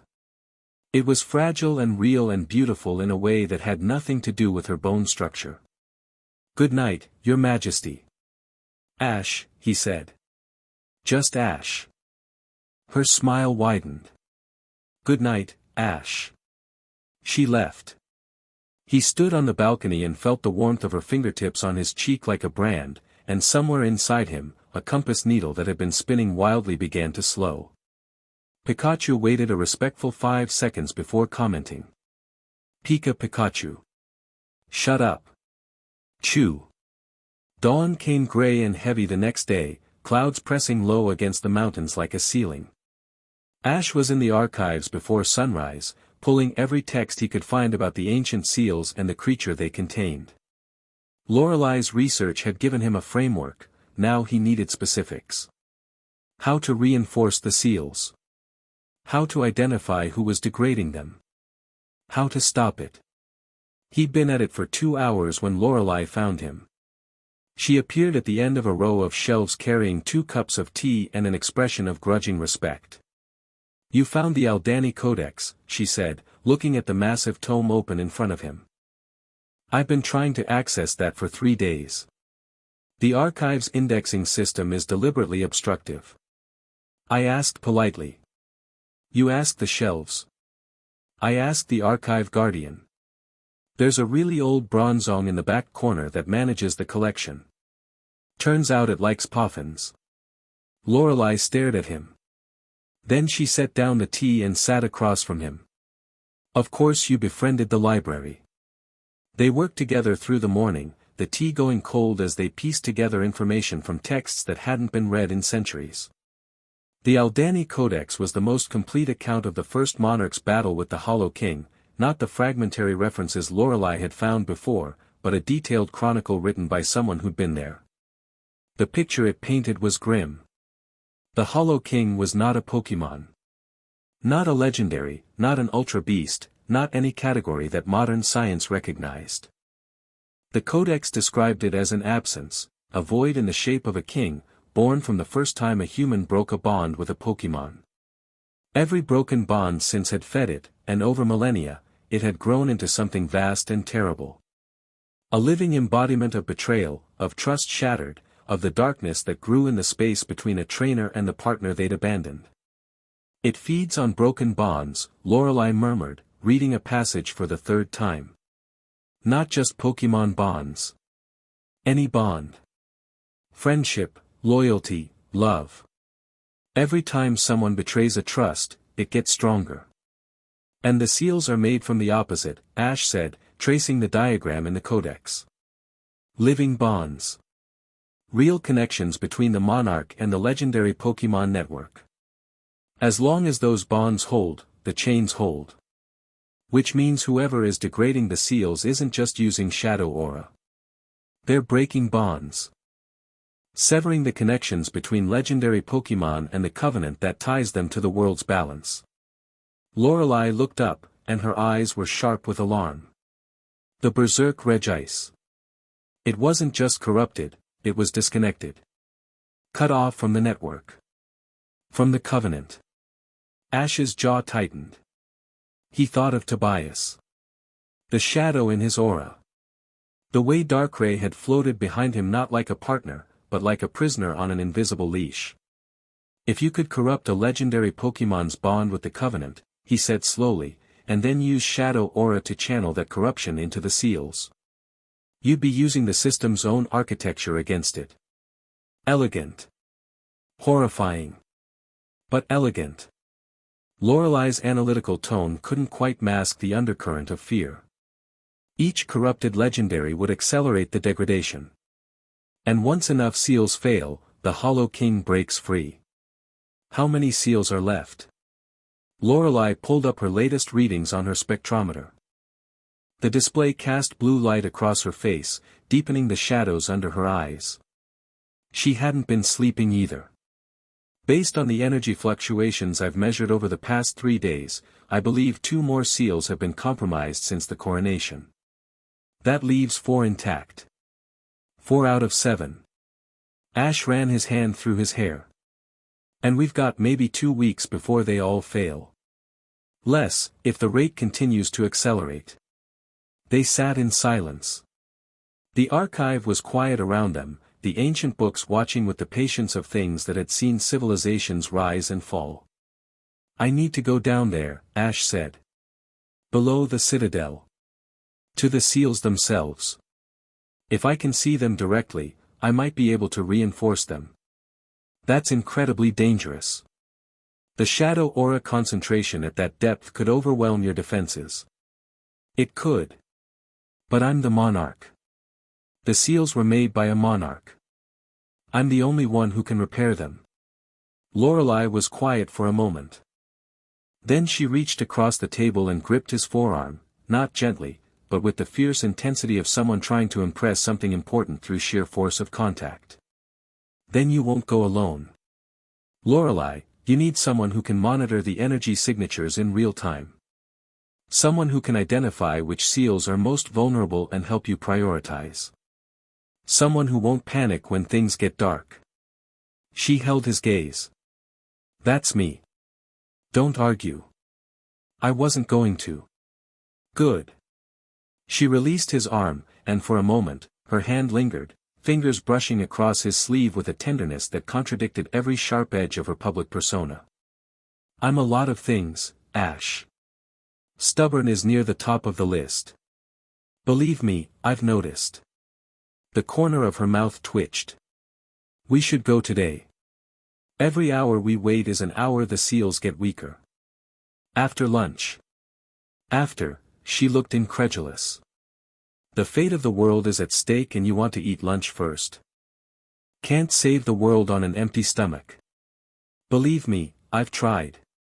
He stood, stretched, and held out his hand to help her up. Come on. The Citadel kitchen does amazing curry. Lorelei took his hand, and when she stood, they were closer than either of them had intended. Close enough that he could see the flecks of darker blue in her gray eyes, the faint freckles across the bridge of her nose that she usually hid behind her glasses. Close enough that the air between them felt charged with something that had nothing to do with aura or shadow energy. You're infuriating, she said quietly. I've heard. I mean it as a compliment. I know. She stepped back, adjusted her glasses, and walked toward the archive exit with the clipped stride of someone aggressively pretending they hadn't just had a moment. Ash watched her go with a feeling in his chest that was warm and complicated and stubbornly refused to simplify itself. Pikachu, perched atop the Aldani Codex, gave him a look of supreme long-suffering patience. I know. Pika. They never made it to the seals. They never even made it to lunch. The challenge came at midday, delivered in the worst possible way, publicly, irrefutably, and with the precision of someone who'd been planning it for a very long time. Ash was in the main courtyard, heading toward the dining hall with Pikachu on his shoulder and Lorelei walking beside him, the two of them still discussing seal reinforcement strategies, when the Citadel's drums began to beat again. Not the ceremonial rhythm of the trials, this was different. Slower. Darker. A death march cadence that Ash felt in his bones. Every person in the courtyard stopped. Tobias walked through the eastern gate. He was dressed differently than before, gone was the elegant guest's attire, replaced by something older. A long coat of black and silver, cut in a style that Ash recognized from the illustrations in the Aldani Codex. The fashion of the shadow lineage, the ancient aura users who'd opposed the first monarch. Who'd believed that legendary Pokemon should be dominated, not partnered with. Who'd been destroyed in the war that had sealed the Hollow King. Or so everyone had thought. Darkrai floated at Tobias's shoulder, and its single eye blazed with violet light. Shadow aura rippled around both of them like a heat mirage, distorting the air, making the courtyard's crystal lanterns flicker and die. Tobias stopped in the center of the courtyard. His dark eyes found Ash, and his smile was the cold, sharp thing of a man who'd been waiting years for this moment. I invoke the right of eclipse, he said, and his voice carried across the courtyard with unnatural clarity, amplified by shadow aura, resonating in every stone. By the old law, carved in the bones of the citadel, I challenge the world monarch for the throne. Single combat. Trainer against trainer. To be fought before sunset of this day, witnessed by all, binding in its result. The courtyard exploded into chaos. Advisors shouted. Diplomats grabbed communicators. Guards moved to surround Tobias and were stopped by the keeper's psychic command. The right of eclipse is ancient law. It cannot be denied. Stand down. Ash stood very still. Beside him, Lorelei had gone rigid, her hand already on Lapra's pokeball. Her eyes were locked on Tobias, and Ash could see her mind working at furious speed, analyzing, calculating, searching for the angle. He timed this, she said, her voice low and tight. The trials weakened our position politically, they focused everyone's attention on the Queen's selection, not on defense. And several council members aren't surprised. Her gaze swept the courtyard, cataloging reactions. Marcus of Unova. Chen from Hoenn. Aldrich from Galar. They knew this was coming. A conspiracy. Tobias hadn't come to the citadel as a guest. He'd come as a conqueror, and he'd been laying groundwork for days, positioning allies, undermining support, waiting for the exact moment when the monarch would be most distracted. Ash looked at Tobias across the courtyard. The shadow aura rippled. Darkrai hovered. The crowd held its breath. Ash smiled. It wasn't a pleasant smile. It was the smile of a man who'd been waiting for the other shoe to drop and was almost relieved that it finally had. Uncertainty was exhausting. A clear enemy was a gift. The right of eclipse, Ash said, and his voice was steady. Full 6-on-6, I'm guessing. As tradition demands. Tobias inclined his head. Monarch's rules, you set the terms of the battlefield. I wouldn't dream of denying you that courtesy.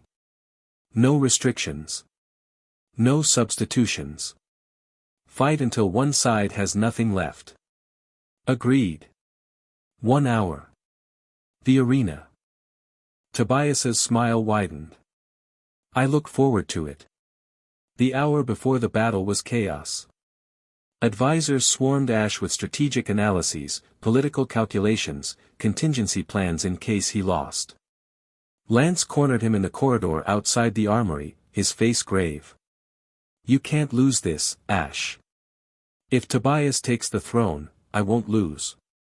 He has legendary Pokémon. Multiple legendaries. We've never gotten a full count, but intelligence suggests at least 5.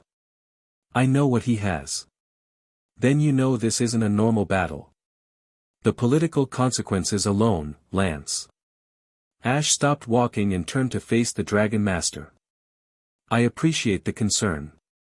But I've been waiting for this fight since the Sinnoh League. I was a kid then. I'm not a kid anymore. Lance studied him for a long moment. Whatever he saw in Ash's eyes made him step back. Give him hell, Your Majesty. Just Ash. Not today. Lance's expression was fierce. Today you're the monarch. Act like it. Ash nodded and kept walking.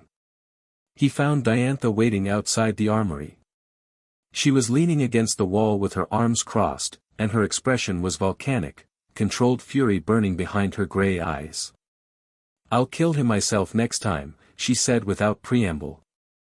Let me have first crack. I'm serious, Ash. This is a coup attempt disguised as tradition. Those council members Lorelei identified, I know. We'll deal with the politics after. Right now, I need to focus. On what? You're the strongest trainer alive. On the fact that Tobias has been planning this for years, and I've been planning it for about 50 minutes. He looked at her. But I've got something he doesn't. Your rugged charm. Despite everything, Ash laughed. Pikachu. Pika. The confirmation from his shoulder was electric, literally. Sparks arced from Pikachu's cheeks, and the air crackled with barely contained power. Diantha's expression softened slightly. She pushed off the wall and stepped close to him, close enough to touch, though she didn't. Come back in one piece. Planning on it. I mean it, Ash. Her voice dropped. You owe me a proper conversation. Don't die before I get it. Wouldn't dream of it. She held his gaze for a heartbeat longer, then stepped aside. As he passed, her hand caught his for just a second, a squeeze, fierce and quick, that said everything her words hadn't. The arena was packed. Every seat filled, every standing area crammed, people lining the walls and crowding the corridors. The energy was different from the trials, darker, heavier, thrumming with the tension of a crowd that sensed they were about to witness something historic and possibly terrible. Ash entered from the north gate. The crown sigil blazed on his chest, visible through his jacket, pulsing gold.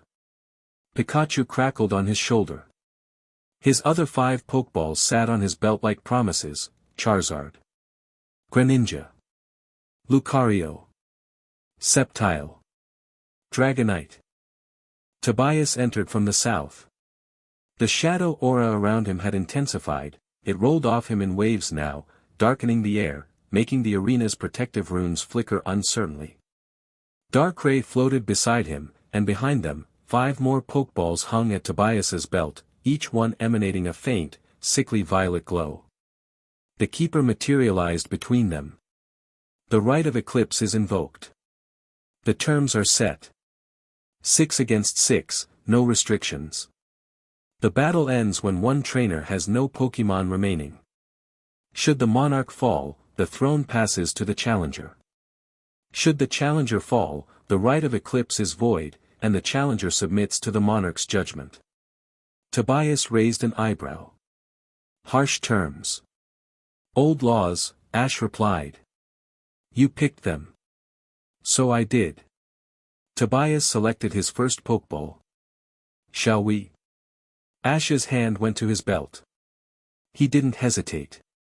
Didn't strategize. Didn't calculate.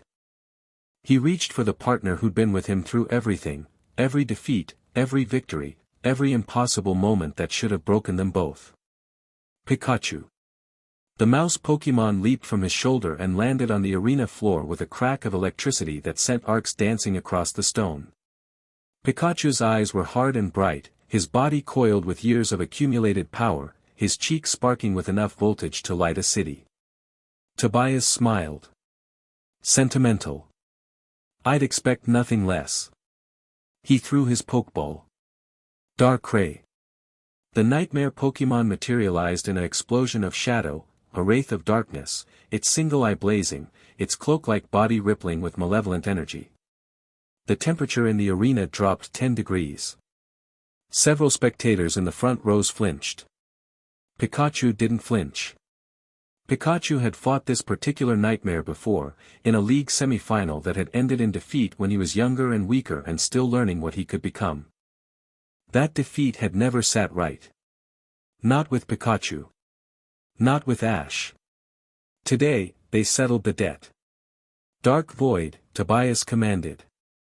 Darkrai's eye flared, and spheres of absolute darkness erupted across the arena floor, each one a gateway to nightmare. They converged on Pikachu from every direction, a technique that had swept Ash's entire team in Sinnoh, putting Pokémon after Pokémon into a sleep they couldn't escape. Electroweb, ground pattern. Pikachu slapped his tail on the ground, and a web of electricity erupted across the arena floor, catching the dark void spheres before they reached him and detonating them. The spheres burst into harmless wisps of shadow, neutralized by the electric field. Tobias's eyes narrowed. That counter shouldn't have worked. Dark Void was a move of pure psychic dark energy, not something that could be disrupted by electricity. But Pikachu's Electroweb wasn't just electricity anymore. It was Pikachu's aura, channeled through his electric sacs, given form and purpose by a bond so deep it had rewritten the rules of what was possible. Interesting, Tobias murmured. You've evolved the technique. We've evolved everything. Ash's voice was calm. Pikachu, quick attack into Iron Tail. Pikachu vanished. Not figuratively, he moved so fast that even trained eyes lost him, a yellow blur crossing the arena in a fraction of a second. He reappeared above Darkrai, tail blazing silver, and brought it down like a hammer. Darkrai phased, ghosting backward through its own shadow, and the Iron Tail cratered the arena floor. But Pikachu was already spinning, redirecting the momentum, chasing Darkrai across the battlefield with a relentlessness that bordered on fury. Dream Eater, Tobias ordered, and Darkrai's eye blazed with psychic power, reaching for Pikachu's mind, Thunderbolt. The lightning was blinding. A column of electric force that split the air with a sound like tearing metal, striking Darkrai dead center. The nightmare Pokémon screamed, a sound that clawed at the minds of everyone in the arena, and was driven backward, its shadow body crackling with residual charge. Darkrai recovered. Fired Shadow Ball, a sphere of condensed darkness the size of a boulder. Pikachu dodged, countered with another Thunderbolt, and the two projectiles collided in the center of the arena with an explosion that rocked the protective barriers. The exchange escalated. Darkrai was powerful, absurdly, terrifyingly powerful, a legendary Pokémon born from the substance of nightmares, backed by Tobias's shadow aura. But Pikachu was Pikachu. The Pokémon who'd stood beside Ash Ketchum through a lifetime of impossible odds and come out the other side stronger every time. The final exchange happened in seconds. Darkrai launched a combined Dark Pulse and Shadow Ball, a double attack that would have obliterated most Pokémon. Pikachu charged through it, the electric field around his body burning away the dark energy on contact, and hit Darkrai with a volt tackle that carried every ounce of power he possessed. The impact shook the arena to its foundations. When the light cleared, Darkrai lay in a crater, its single eye dark. Pikachu stood on top of it, panting, sparking, battered but standing. Darkrai is unable to battle. The silence lasted a full second. Then the arena erupted with a sound so loud it felt physical. Tobias recalled Darkrai. His expression hadn't changed, still that calm, knowing smile, but something in his eyes had shifted. Recalculation. Pikachu had just done what no Pokémon had done before, defeated Darkrai in single combat.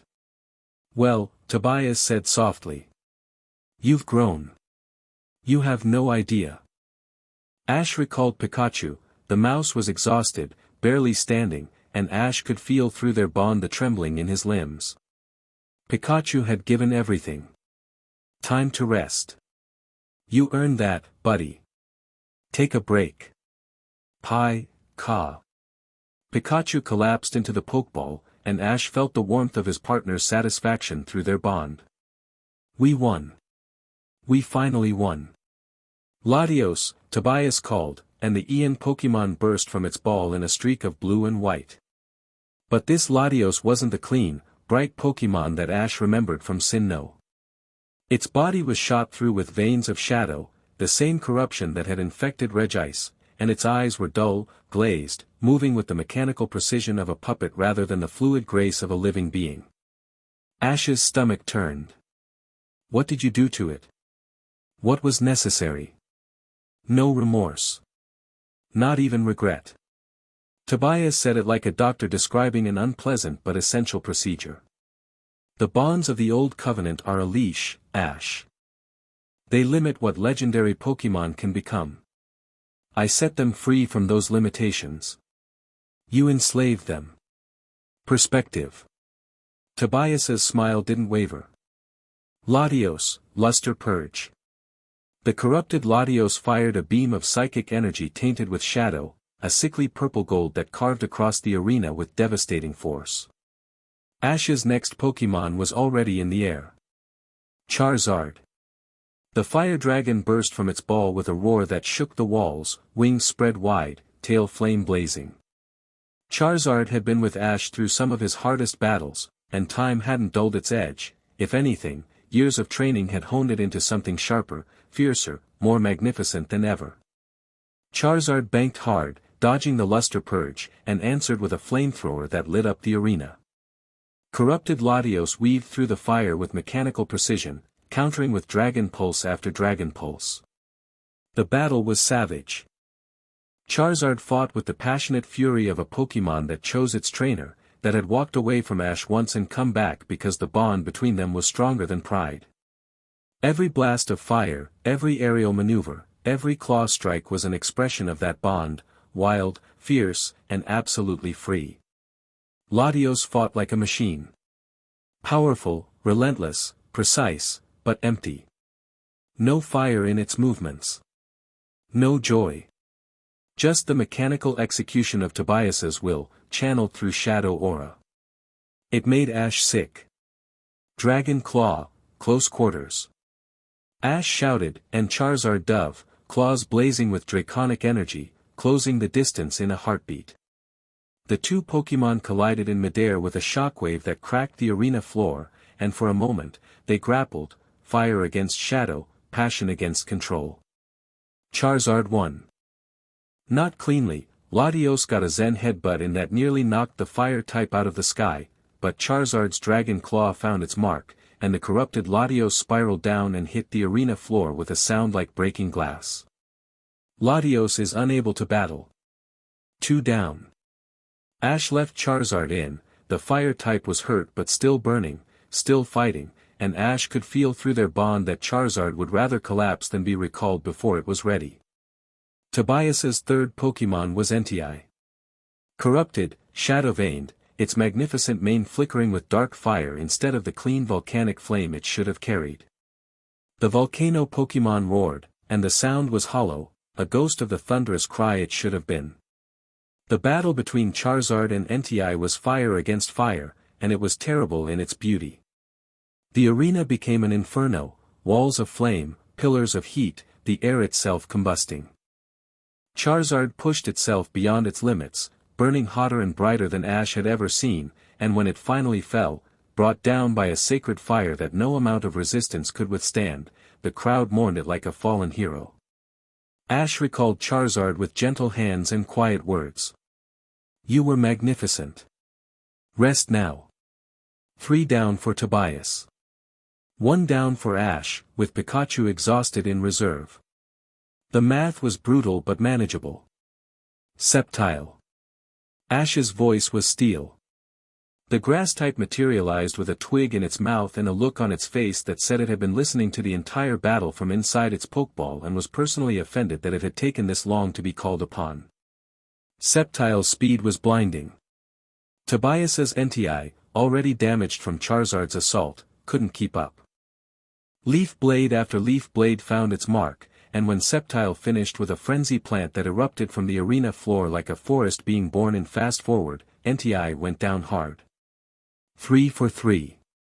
Tobias recalled Entei. His smile had grown thinner, sharper, the pleasant mask eroding to reveal the cold intelligence underneath. He selected his fourth Pokeball with deliberate care. Zapdos. The electric legend burst from its ball in a storm of lightning and shadow, a thunderbird corrupted, its yellow plumage darkened with veins of black, its eyes empty. Thunder cracked across the clear sky, and the arena's protective barrier strained. Sceptile was a grass type. Against an electric flying type, it had an advantage. Against a legendary electric flying type backed by Shadow Aura, it had a death wish. But Sceptile had never cared much about the odds. Leaf Storm. Ash called, and Sceptile unleashed a tornado of razor-sharp leaves that engulfed Zapdos in a green maelstrom. The legendary bird shrieked and fought through it, lightning arcing from its wings, but the leaves cut deep. Zapdos retaliated with thunder, a bolt of lightning so powerful it split the arena floor, and Sceptile dodged by a margin measurable in centimeters. The battle was fast and vicious.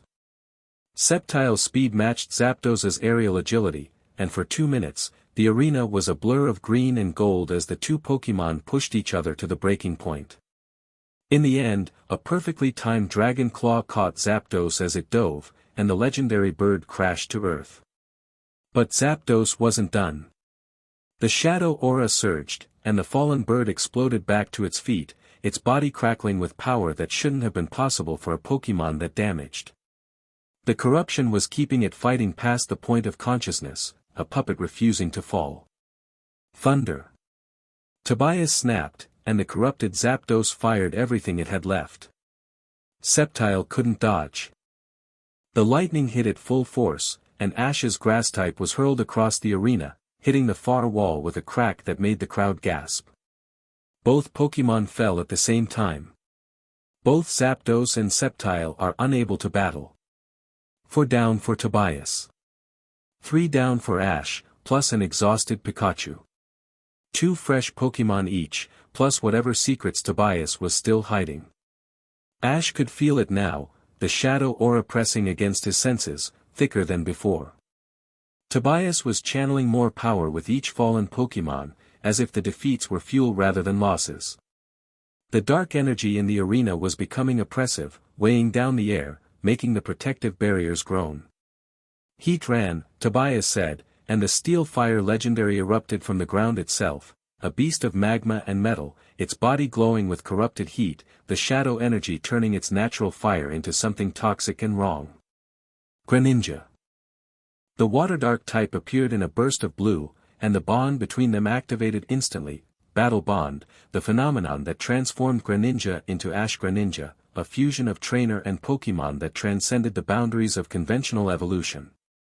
Water erupted around Greninja's body, reshaping, condensing, forming the distinctive shuriken on its back as the Pokemon's appearance shifted to mirror its trainer. Through the battle bond, Ash felt everything Greninja felt, the rush of power, the clarity of purpose, the absolute certainty that came from fighting as one. His vision doubled, he saw through his own eyes and through Greninja's simultaneously, the world rendered in overlapping layers of color and aura. Water Shuriken. The command came from both of them, Ash's voice and Greninja's will, unified. The massive water shuriken blazed from Greninja's back and struck Heatran with enough force to crack its steel shell. The legendary Pokemon screamed, metal on metal, and the shadow aura flared. Heatran fired a magma storm that turned the arena into a lake of fire, but Greninja was already moving, flowing through the flames like water through rock, impossible to pin, impossible to stop. The battle was fast and decisive. Greninja's speed and versatility overwhelmed Heatran's raw power, and within minutes, the Steel Fire legend was down, its corrupted body cooling on the scorched arena floor. 5 down for Tobias. 3 for Ash. 1 Pokemon each remaining. The arena was destroyed. Craters, scorch marks, frozen patches, shattered stone.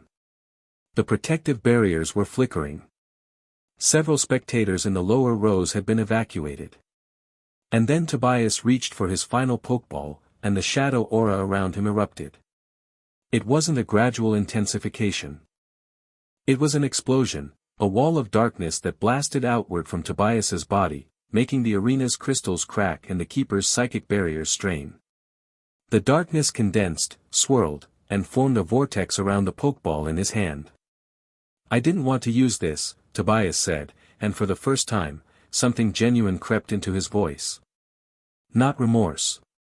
Not hesitation. Something closer to reverence. "But you've forced my hand, Monarch. You've proven stronger than I expected. Stronger than I hoped." He looked at the Pokeball in his hand. "So now I show you what real power looks like." He threw the ball. The light that emerged was wrong. Not the clean white of a standard Pokeball release, but a sickly purple-black that ate the surrounding light like a black hole. The shape that formed within it was massive, 9 feet tall, bipedal, with a long tail and a body of sleek, terrible power. Mutwo. The arena went silent. Absolute, total, terrified silence. The Mutwo that materialized was not the being Ash had encountered years ago, the fierce, independent, ultimately compassionate creature that had chosen to forge its own path. This Mutwo was a prisoner.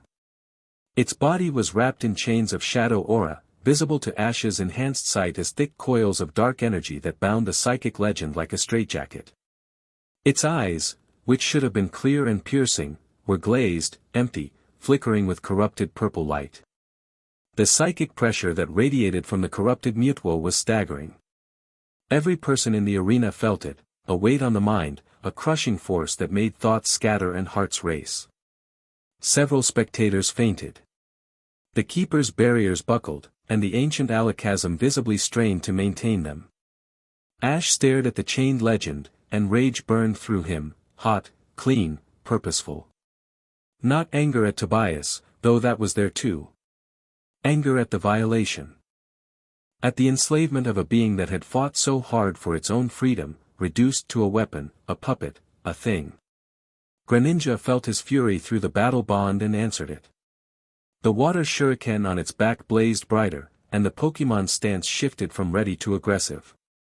"That's a Mutwo," Ash said, his voice carrying across the silent arena. "And you've enslaved it. I've unlocked its potential." Tobias's voice was calm, but his eyes blazed with shadow aura. Mutwo's power was always limited by its conscience. By the bonds it chose, the restraints it put on itself out of empathy and sentiment. I removed those restraints. What you see is Mutwo at its fullest expression. What I see is a prisoner. Perspective. Tobias's smile was gone now. Psystrike. Mutwo's eyes flared, and the attack came not as a single blast but as a psychic shockwave that distorted reality itself. The arena floor cracked in a perfect circle around the impact point, and the air screamed with displaced energy. Greninja dodged, barely. The shockwave grazed it, and Ash felt the impact through their bond, a psychic hammer blow that rattled his thoughts and made his vision blur. Greninja's water armor cracked along one side, and the Pokémon staggered. Water Shuriken.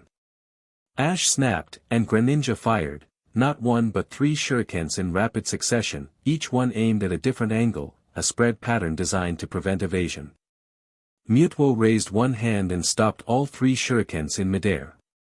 The psychic force was casual, contemptuous, the equivalent of catching thrown pebbles.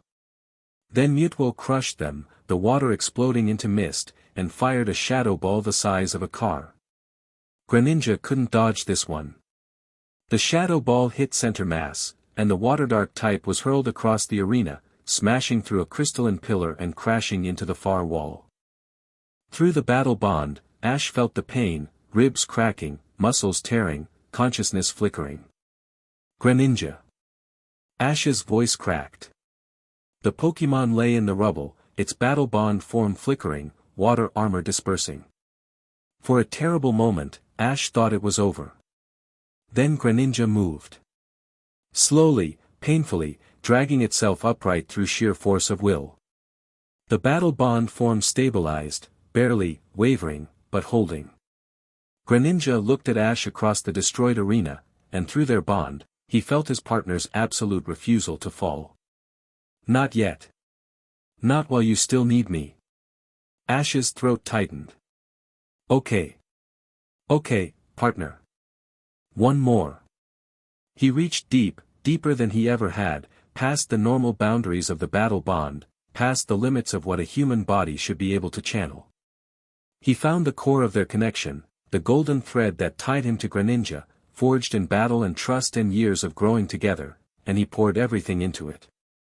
His aura, his will, his love. Greninja blazed. The water armor reformed, not the usual configuration but something new, something that had never existed before. A massive water shuriken formed on its back, bigger than Greninja itself, spinning with enough force to create a vortex of wind and mist. Through the bond, they moved as one. Ash's hand swept forward, and Greninja charged, not at Mutwo, but through the arena floor, the massive shuriken cutting through stone like butter, creating a trench that channeled water from every broken pipe and shattered ice formation in the destroyed battlefield. The water converged. Greninja rode it like a wave, and the massive shuriken left its back and flew, not straight, but curving, arcing through the air with the precision of a guided missile. Mutwo caught it with psychic force. Or tried to. The shuriken spun against the telekinetic barrier, grinding, screaming, water spraying in every direction. Mutwo's empty eyes widened fractionally, the shadow-enslaved mind recognizing, on some deep level, the force of a bond it had lost. The shuriken pushed harder, and the psychic barrier cracked, and Mutwo stopped it. The corrupted legendary's power was simply too vast. The shuriken shattered, water exploding across the arena, and Greninja dropped, the battle bond breaking, the Pokemon's body giving out. Greninja is unable to battle. Ash recalled Greninja. His hands were shaking. Through the severed bond, he felt the echoing silence of a partner pushed past every limit, and the guilt hit him like a physical blow. 4 down. 1 remaining. Mutwo stood in the center of the arena, barely scratched, its shadow chains pulsing with dark power. Tobias watched him across the destroyed field. You fought well, Monarch. Better than anyone I've faced. But this ends here. No Pokemon you have can match what I've made of Mutwo. Pikachu's still standing. Pikachu is exhausted from defeating Darkrai. Be realistic. I've got one more. Tobias's eyebrow rose. You're Lucario. A pause. An aura Pokemon against a psychic legendary. Interesting. But aura is no match for Shadow. Let's find out. Ash's hand found Lucario's Pokeball, and the world narrowed to a single, crystalline point of focus. Everything else fell away, the crowd, the politics, the conspiracy, the Hollow King stirring beneath his feet. There was only this moment, this battle, this bond. Lucario. The fighting steel type burst from its ball and landed in a crouch, aura sensors lifting, blue-gold energy blazing around its body.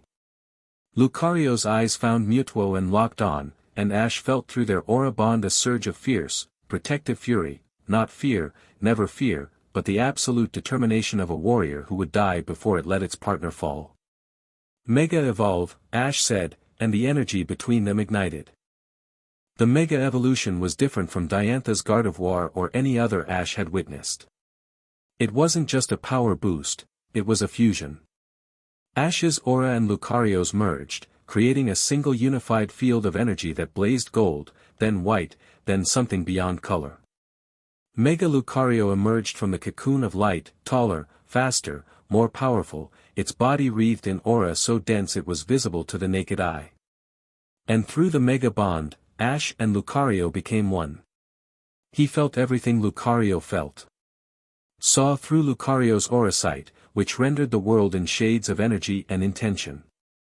Through those eyes, Mutwo was a horror, a being of immense psychic power wrapped in chains of shadow, its true self buried beneath layers of corruption and control. And at the center of it, barely visible, a spark, Mutwo's real consciousness, trapped, screaming, fighting against its prison. It's still in there, Lucario projected through their bond. Mutwo is still fighting. Ash set his jaw. Then we fight too. Tobias didn't wait. Psystrike, maximum power. The psychic shockwave was stronger than before. Tobias was channeling his own shadow aura through Mutwo, amplifying its already staggering power. The attack warped the air itself, creating a visible distortion wave that raced toward Mega Lucario. Aura Sphere. Not a standard aura sphere. Through their Mega Bond, Ash channeled his own aura, the Monarch's aura, connected to the legendary network, burning with the power of 1,000 bonds, into Lucario's attack. The sphere that formed between Lucario's palms was gold, then white, then blazing with a light so intense it cast shadows from things that shouldn't have had them. The attacks collided. The impact shattered every remaining crystal in the arena. The protective barriers exploded, and the keeper had to throw up an emergency psychic shield to protect the crowd. The shockwave flattened everything within 50 meters and carved a crater in the arena floor 10 feet deep. When the dust cleared, both Pokemon were standing. Both damaged. Neither willing to fall. What followed was the most intense battle anyone in the arena had ever witnessed or would ever witness again. Mega Lucario fought with a speed and ferocity that defied its injuries.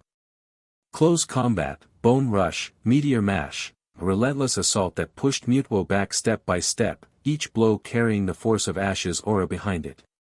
The shadow aura on Mutwo's body cracked and splintered under the assault, patches of clean psychic energy showing through like sunlight through storm clouds.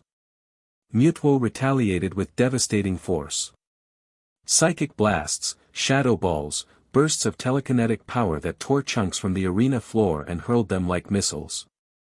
Each hit that landed on Lucario transferred through the mega bond to Ash, and he felt it: pain, pressure, the grinding effort of sustaining the bond under impossible strain. Blood ran from his nose. He didn't notice. Tobias saw the blood. His eyes widened slightly. "Your aura bond is hurting you. Every hit Lucario takes, you feel." "Yeah." Ash wiped his nose. Grinned. So you're killing yourself." "I've been doing that since I was 10. Haven't died yet." He drove forward through the bond, and Lucario matched him, a surge of combined will that produced an aura sphere of staggering power. It hit Mutwo dead center, and the shadow chains around the legendary's body shattered along one side. For a single instant, Mutwo's eyes cleared. The glazed emptiness flickered, and behind it, something real looked out, a mind of vast intelligence and hard-won compassion, trapped and tortured and furious. Mutwo's gaze locked onto Ash, and through his aura sight, Ash felt the legendary's message: "Free me." Then the shadow aura surged back, Tobias's will reasserting control, and Mutwo's eyes went dead again. But the damage was done. The chains were weakening. Each aura-charged hit from Lucario didn't just damage Mutwo's body, it damaged the shadow bonds controlling it. "You're losing control," Ash said. Tobias's composure cracked. "Mutwo, hyper beam." Now. The beam was enormous, a pillar of corrupted energy that could have leveled a city block. Mega Lucario couldn't dodge. Couldn't block. The attack was too powerful, too fast, too vast. Ash closed his eyes. Reached through the mega bond. Found the core of their shared strength, not power, not technique, but the simple, unshakable truth of their partnership. "I trust you," he sent. "And I trust you," Lucario answered. Mega Lucario raised both paws and caught the hyper beam. The impact drove Lucario backward, 10 feet, 20, 30, its feet carving furrows in the stone. The beam's energy was overwhelming, burning through Lucario's aura defenses, searing its steel-plated body. Ash felt every inch of it. The pain was beyond anything he'd experienced, a full-body agony that made his vision white out and his legs buckle. He didn't fall. Mega Lucario didn't fall. Through their bond, they absorbed the beam. Not deflected, absorbed. Ash's Monarch aura acted as a conduit, channeling the corrupted energy through Lucario's body, stripping away the shadow taint, converting it into pure aura. The gold light around Lucario intensified, grew, blazed until the entire arena was bathed in it. And then Lucario pushed the energy back. Not as a hyper beam. As an aura storm, a technique that existed in no textbook, that had never been used before, born in this moment from the fusion of a monarch's power and a warrior's will. A wave of pure, golden energy that erupted from Lucario's body and engulfed Mutwo. The shadow chains shattered. All of them. Every coil of dark energy binding Mutwo's body and mind exploded into fragments that dissolved in the golden light. Mutwo staggered, its eyes clearing, its body released from control for the first time since Tobias had captured it. For one moment, the real Mutwo stood in the arena, powerful, free, and absolutely furious. Its eyes locked onto Tobias. Psychic energy gathered around it like a hurricane forming. Then it collapsed. The damage from the battle, from Lucario's attacks, from the aura storm, from the strain of fighting its own chains, was too much. Mutwo fell, and the arena shook with the impact. Mega Lucario fell too. The Mega Evolution broke, and Lucario hit the ground on its knees, barely conscious, its aura flickering like a dying candle. Both Pokémon were down. The arena held its breath. The keeper's psychic voice was strained, barely audible. Mutuo, is unable to battle. Lucario, is unable. A pause. The ancient Alakazam's eyes widened. Lucario is unable to battle. Both final Pokémon have fallen simultaneously. Silence. Then chaos. The crowd erupted in confusion, shouting, arguing, demanding clarification. A draw? How could a rite of eclipse end in a draw? The old laws didn't account for this. The keeper's protocols didn't cover it. Tobias stood across the destroyed arena, breathing hard, shadow aura flickering weakly around him. His coat was torn, his face streaked with sweat, and his dark eyes were fixed on Ash with an expression that mixed fury with something dangerously close to respect. Then the keeper's voice rang out again, stronger this time, cutting through the noise with the authority of 1,000 years. The rite of eclipse is decided not by the fall of the final Pokémon, but by the standing of the trainers. The law states, the challenger shall prevail only if the monarch falls. The monarch stands. The challenge fails. Ash was standing. Barely. Blood on his face, legs shaking, every muscle screaming, the crown sigil blazing on his chest like a star going supernova. But he was standing. Tobias looked at him for a long, long moment. Then, slowly, the shadow aura around him faded. The cold smile returned, dimmer now, edged with something bitter. You won the battle, Monarch, Tobias said. But the war has already begun. The seals are failing. The Hollow King stirs. And your precious bonds won't hold against what's coming. Shadow aura erupted around him, thick, choking, blinding. When it cleared, Tobias was gone. Darkray's Pokeball lay empty on the arena floor. The crowd roared. Chanted Ash's name. Celebrated a victory they didn't fully understand against a threat they couldn't yet see. Ash sank to one knee beside Lucario's fallen form and gathered the Pokémon in his arms. Through the fading remnants of their bond, he felt Lucario's exhaustion, its pain, its pride. You were incredible, Ash whispered. You were absolutely incredible. Lucario's paw twitched against his arm. A faint pulse of aura, warm, golden, steady. So were you. They found him in the medical wing, sitting between Lucario and Greninja's recovery pods, Pikachu asleep in his lap. He'd refused treatment for his own injuries until every one of his Pokémon had been seen to, which had produced a brief, spectacular argument with the medical staff that Ash had won through sheer stubbornness. Diantha arrived first. She came through the door like a force of nature, her grey eyes sweeping the room, finding him, cataloguing his injuries with a glance that was equal parts concern and fury. Your nose is still bleeding. It stopped an hour ago. It started again. She sat beside him and, without asking permission, pressed a cloth to his face with firm gentleness. Hold still. I'm fine. You're a terrible liar. She held the cloth steady, her other hand resting on his shoulder. You nearly killed yourself in there. Nearly doesn't count. It counts to me. Her voice was quiet, fierce, trembling with something she couldn't quite contain. I watched you take that hyper beam through the Mega Bond. I felt the shockwave from the stands. Your heart could have stopped. But it didn't. But it could have. She pulled the cloth away, checked it, pressed it back. Her hand on his shoulder tightened. Don't you dare do that to me again without warning. I'll try to schedule my near-death experiences in advance. She looked at him, really looked at him, and whatever she saw made her jaw clench and her eyes brighten. You're impossible. You keep saying that. Because it keeps being true. The moment stretched. She was close, her hand warm on his shoulder, her eyes luminous with unshed emotion. Then Lorelei walked in, and the moment shifted without breaking.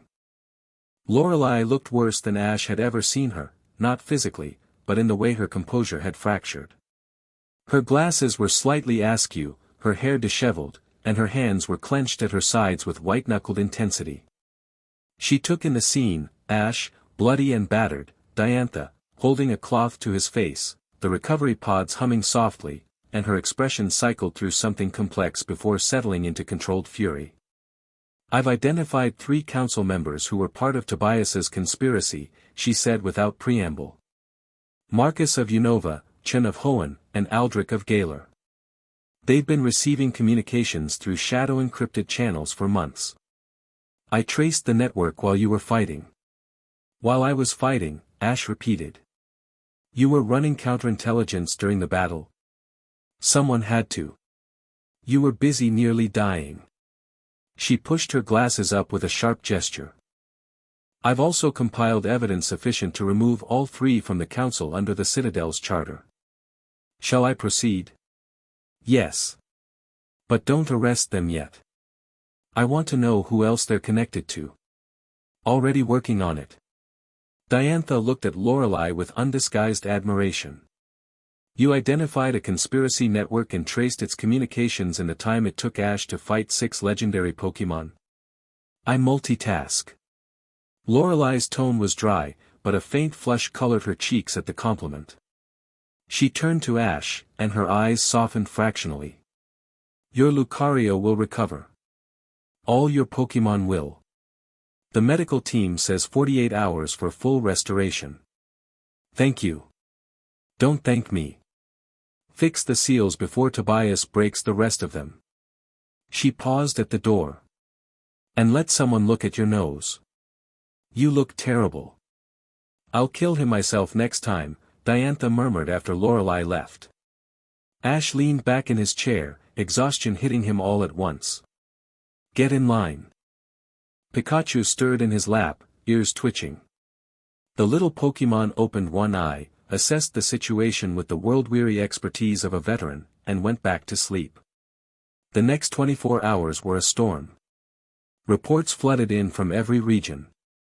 Legendary Pokémon were going berserk across the world, not just Regice, but a Suicune in Johto, an Articuno near the Seafoam Islands, a Groudon stirring in Hoenn's caverns. The seals were failing faster now, and each failure sent shockwaves through the legendary network that disrupted the bonds holding other legends in balance. The Champion Council convened in emergency session. Lance, Cynthia, Stephen Stone, and the remaining regional representatives gathered in the council chamber, the atmosphere brittle with tension and fear. Ash sat at the head of the table. The crown sigil pulsed on his chest, dimmer than usual. The battle with Tobias had drained him more than he wanted to admit. Pikachu sat on the table in front of him, alert and watchful. "The situation is clear," Lance said, standing at the map table, pointing to red markers scattered across every region. "Legendary Pokémon are destabilizing worldwide. We need a coordinated response, and we need it now." "Agreed," said Stephen. "The Hoenn Defense Force is ready to deploy. We can have containment teams at every reported location within 12 hours. Containment." Ash's voice was quiet. "Define containment." Stephen hesitated. "Suppression. Capture if necessary. Our priority has to be civilian safety. By forcing the legendary Pokémon into submission. By protecting people, Ash." Cynthia's voice cut through the room. She stood at the far end of the table, arms crossed, her gray eyes sharp. "I respect your philosophy. I share it, to a point. But we have berserk legendary Pokémon rampaging through populated areas. People are dying. We don't have time for gentle solutions." "Those legendary Pokémon are victims," Ash said. "They're being corrupted by Shadow Aura, the same energy that was controlling Tobias's team. If we suppress them by force, we're doing exactly what Tobias wants. We're breaking the bonds between the Legends and the Covenant. Every forced capture, every violent suppression, weakens the seals further. And every hour we wait, more people are at risk." Cynthia's jaw was set. "Your compassion is admirable, Ash. But compassion that gets people killed isn't compassion. It's negligence." The word hung in the air like a blade. She's not wrong, Lance said quietly. Ash looked around the table. He saw fear, frustration, the desperate need for action, any action, even the wrong one. The political pressure was enormous. If he didn't authorize a military response and people died, the blame would fall on him. The nascent monarch's authority, barely established, would crumble. If he authorized a military response and it accelerated the seal failures, everyone would die. No good options. Only bad ones and worse ones. Here's what we're going to do, Ash said, and his voice carried the calm authority that had silenced the Unovan ambassador on his first night. Every region deploys emergency response teams, not military response. Evacuation, civilian protection, damage control. Priority 1 is getting people out of harm's way. And the Berserk legends? Stephen pressed. I'll handle them personally. Silence. All of them. Cynthia's eyebrow rose. I'm the monarch. The seals were forged by a monarch's bonds. I'm the only one who can reach the corrupted legends without breaking those bonds further. He met her eyes. You're right that compassion without action is worthless. So I'm acting. I'll go to every location, reach every corrupted legend, and pull the shadow aura out the same way I did with Regice. That nearly killed you with one, Lance said. Then I'll nearly die several more times. I'm getting good at it. Nobody laughed. The room was heavy with the weight of what he was proposing, a one-man campaign across 6 regions, facing corrupted legendary Pokémon, burning through his own aura reserves to heal them one by one. You can't do it alone, Cynthia said, and the combative edge was gone from her voice. In its place was something closer to concern. I won't be alone. Ash looked at the door, where 2 figures stood, having arrived during the debate. I'll have the best strategist and the best battler in the world with me. Diantha and Lorelei stood in the doorway.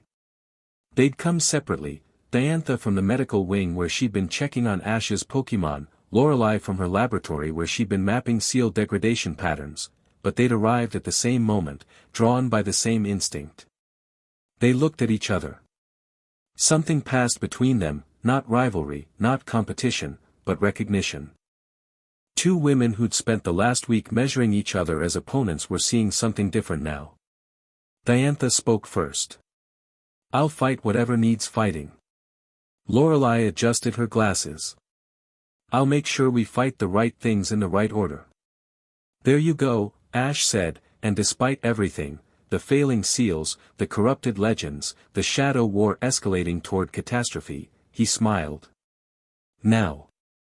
Let's get to work. The council session ended with grudging consensus. Emergency response teams would deploy. Ash, with Diantha and Lorelei, would address the corrupted legendaries directly. Cynthia and Lance would coordinate regional defenses. Stephen would handle communications. As the council members filed out, Cynthia paused beside Ash. Her expression was unreadable. For what it's worth, she said quietly, I hope you're right. Me too. And if you're not? Ash met her eyes. Then I'll deal with the consequences. That's what the crown is for.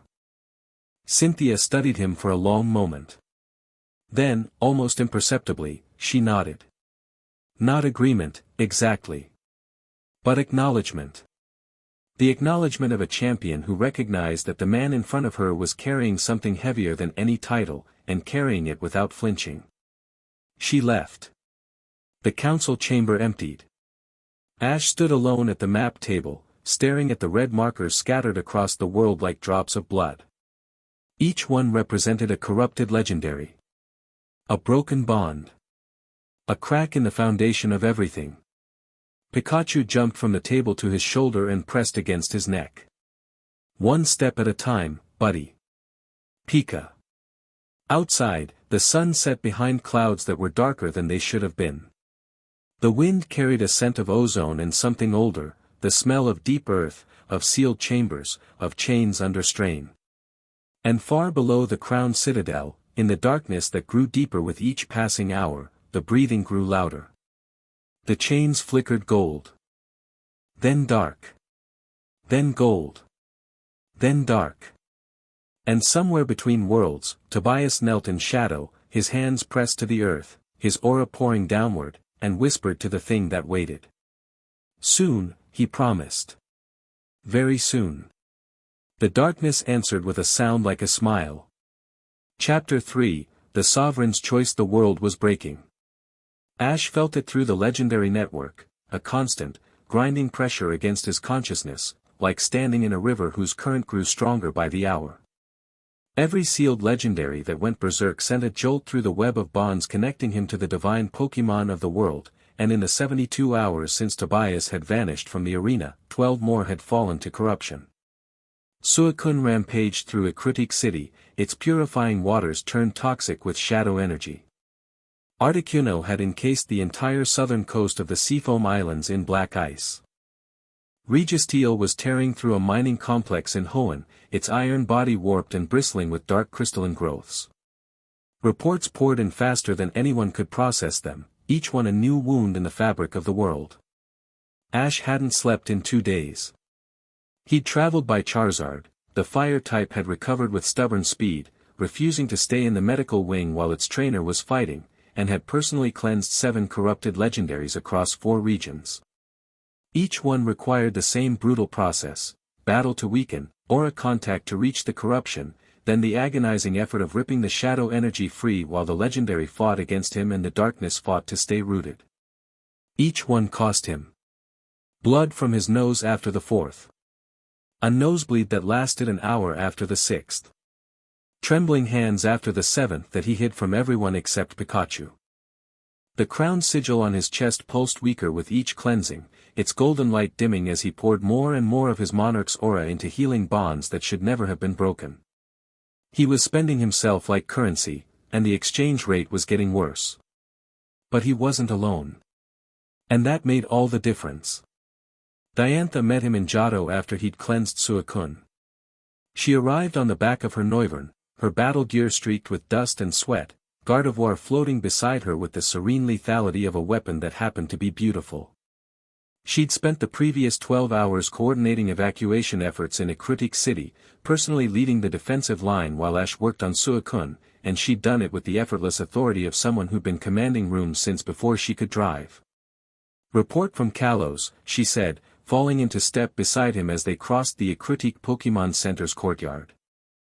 No greeting, no pleasantries, they'd moved past that days ago, into the shorthand of people who trusted each other completely. 2 more legendaries destabilizing.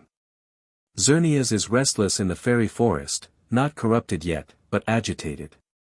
And there's a report of shadow energy signatures near the Terminus Cave. Zygarde. If Zygarde falls, Kalos is done. Its role in the regional ecosystem is too central. Then we don't let it fall. Ash pulled up the communication device Lorelei had configured for him, a modified Pokédex linked to her sensor network, displaying real-time seal degradation data. The numbers were grim. 3 seals remaining, and they were degrading faster than his calculations had predicted. Lorelei's voice crackled through the device, crisp and precise despite the fact that Ash knew she'd slept even less than he had. Ash, the degradation pattern has shifted. The remaining seals aren't failing uniformly, someone is targeting the weakest point specifically. Seal 5, beneath the crown citadel. Based on the energy readings, it'll fail within 18 hours. Can you reinforce it remotely? Negative. The seals require direct aura contact from the Monarch. But if you return to the citadel now, you'll lose ground on the corrupted legendaries in the field. The impossible calculus. Every choice cost something. Save the legends in the field, and the seals failed. Save the seals, and the legends fell further into corruption. A trap with no exit, the kind of strategic vice that Tobias would construct, patient and precise. Where is Tobias? Ash asked. Unknown. His shadow aura signature vanished after the arena battle. Either he's masking himself, or he's gone deep, beneath the citadel, near the Hollow King's prison. A pause. Ash, if he's at the seals directly, the degradation rate would explain the acceleration. Ash closed his eyes. The network pulsed around him, 1,000 bonds, each one a thread of golden light connecting him to the legendary Pokémon of the world. Most were strong. Some were fraying. And 3, deep below the citadel, were almost gone. He made his decision in the space between heartbeats. Diantha, take Kalos. Protect Sigurd. Use whatever resources you need, champions, Elite Four, gym leaders. You're in command of the Kalos front. Ash, you know the region better than anyone alive. You know the legendaries. You know the land. He met her eyes. I trust you. Something fierce and bright moved across her face. She didn't argue. Didn't hesitate. She nodded once, sharp and sure, and said, "You'll have Kalos when this is over." All of it. Standing. She turned to go, then stopped. Looked back at him over her shoulder. Come back alive, Ash. That's not a request. She was gone before he could respond, Gardevoir gliding after her, the two of them disappearing into the evening light like a lance thrown at the gathering dark. Ash watched her go with a feeling in his chest that he was running out of reasons to ignore. Lorelei. I'm here. Kanto. The Seafoam Islands, the Indigo Plateau, every major population center. If the Hollow King breaks free, Kanto will be hit first, it's closest to the Citadel's geographic center. I've already begun preparations. Of course she had. I've coordinated with Bruno, Agatha, and the Kanto Gym Leader Network. Defense grids are being established at every critical point. My Lapras has mapped the ocean currents around the Seafoam Islands. If the corrupted Articuno moves toward the mainland, we can channel it into a defensive corridor. You've been planning this for days. I plan for everything. It's a character flaw. The dryness in her voice was undercut by something warmer. Ash, the Citadel seals, I'm heading back now.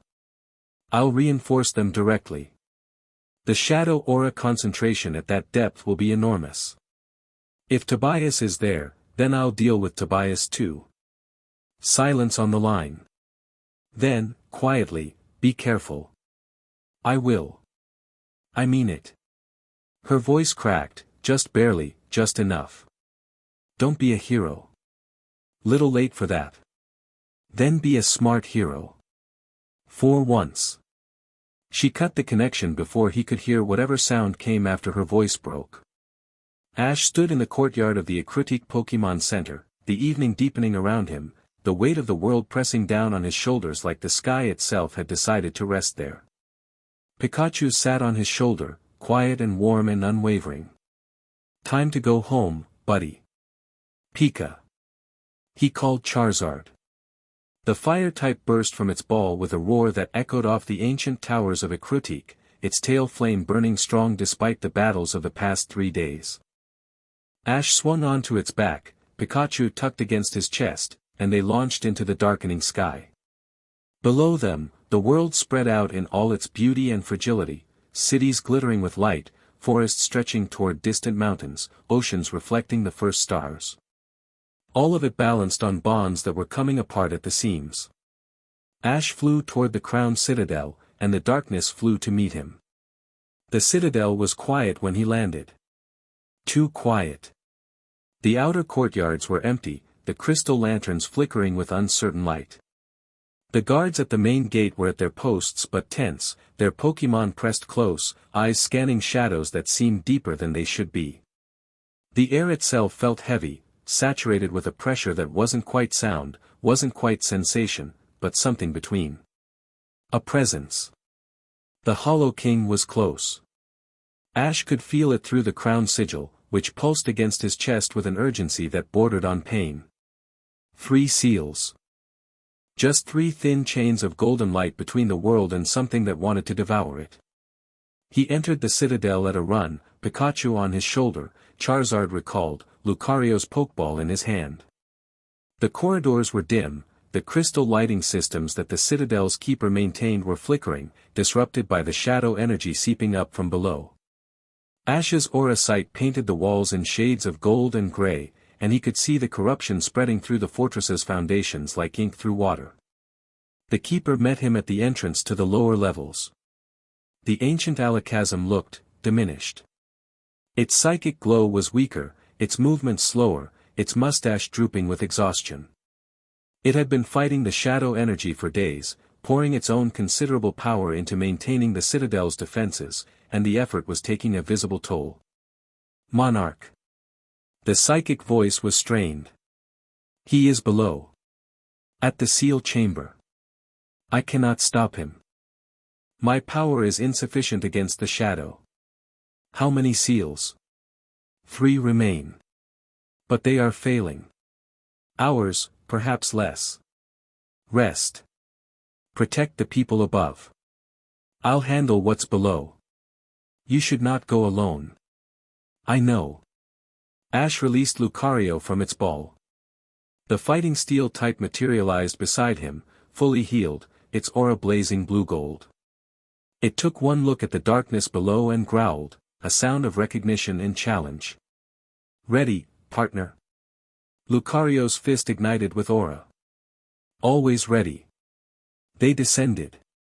The lower levels of the crowned citadel were ancient beyond reckoning. Stone gave way to natural rock, carved passages to caverns that had existed since the world was young.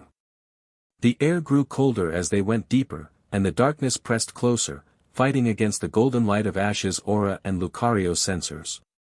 At 300 meters below the citadel's foundation, the passage opened into the seal chamber. It was vast. A cavern the size of a cathedral, its ceiling lost in darkness, its walls studded with crystals that had once glowed with pure aura light. Most of them were dark now, corrupted or drained, their surfaces blackened with shadow residue. The golden chain stretched across the cavern's far wall, creating a lattice that sealed off the deeper darkness beyond, but where 7 chains had once burned with living light, only 3 remained active. The other 4 were dead metal, cold, inert, stripped of the aura bonds that had given them power. And standing before the remaining chains, his hands pressed against the central link, his shadow aura pouring into the golden light like poison into a well, was Tobias. He looked different. The elegant, controlled man from the courtyard was gone. His coat was torn, his hair disheveled, and the shadow aura that rippled around him was no longer a subtle distortion, it was a maelstrom. Dark energy cascaded off his body in waves, pooling on the cavern floor like liquid night, and where it touched the golden chains, the light dimmed and died. But the most disturbing change was his face.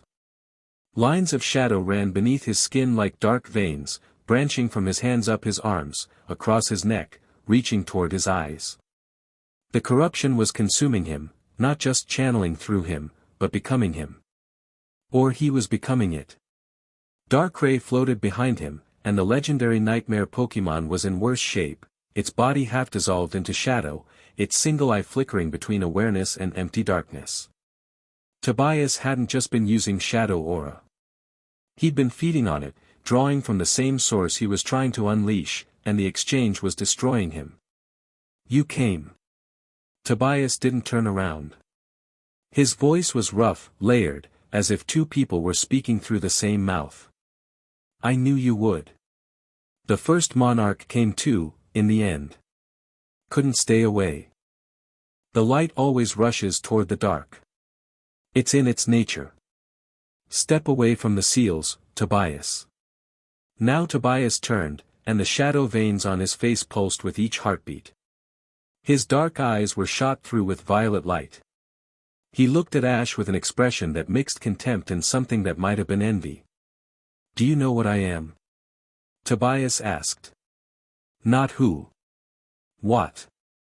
Shadow lineage. The ancient aura users who opposed the first monarch. Who believed legendary Pokémon should be conquered, not partnered with. Close. But incomplete. Tobias released the chain and stepped forward. The shadow aura surged around him, forming shapes, fragments of memory, echoes of a history written in darkness. The shadow lineage wasn't just a faction. It was a bloodline. Aura users whose gift was inverted, who drew power not from bonds, but from their absence. Every broken bond, every betrayed trust, every abandoned partner fed us. Made us stronger. His hands clenched. And the first monarch killed us. Hunted us to extinction. Sealed the Hollow King and broke the shadow lineage's power. All except one line. One family that survived, passing the inverted gift down through generations, hiding, waiting. Waiting for what? For the covenant to weaken. For a new monarch to rise and pour aura into seals that were already failing. Tobias's smile was a wound.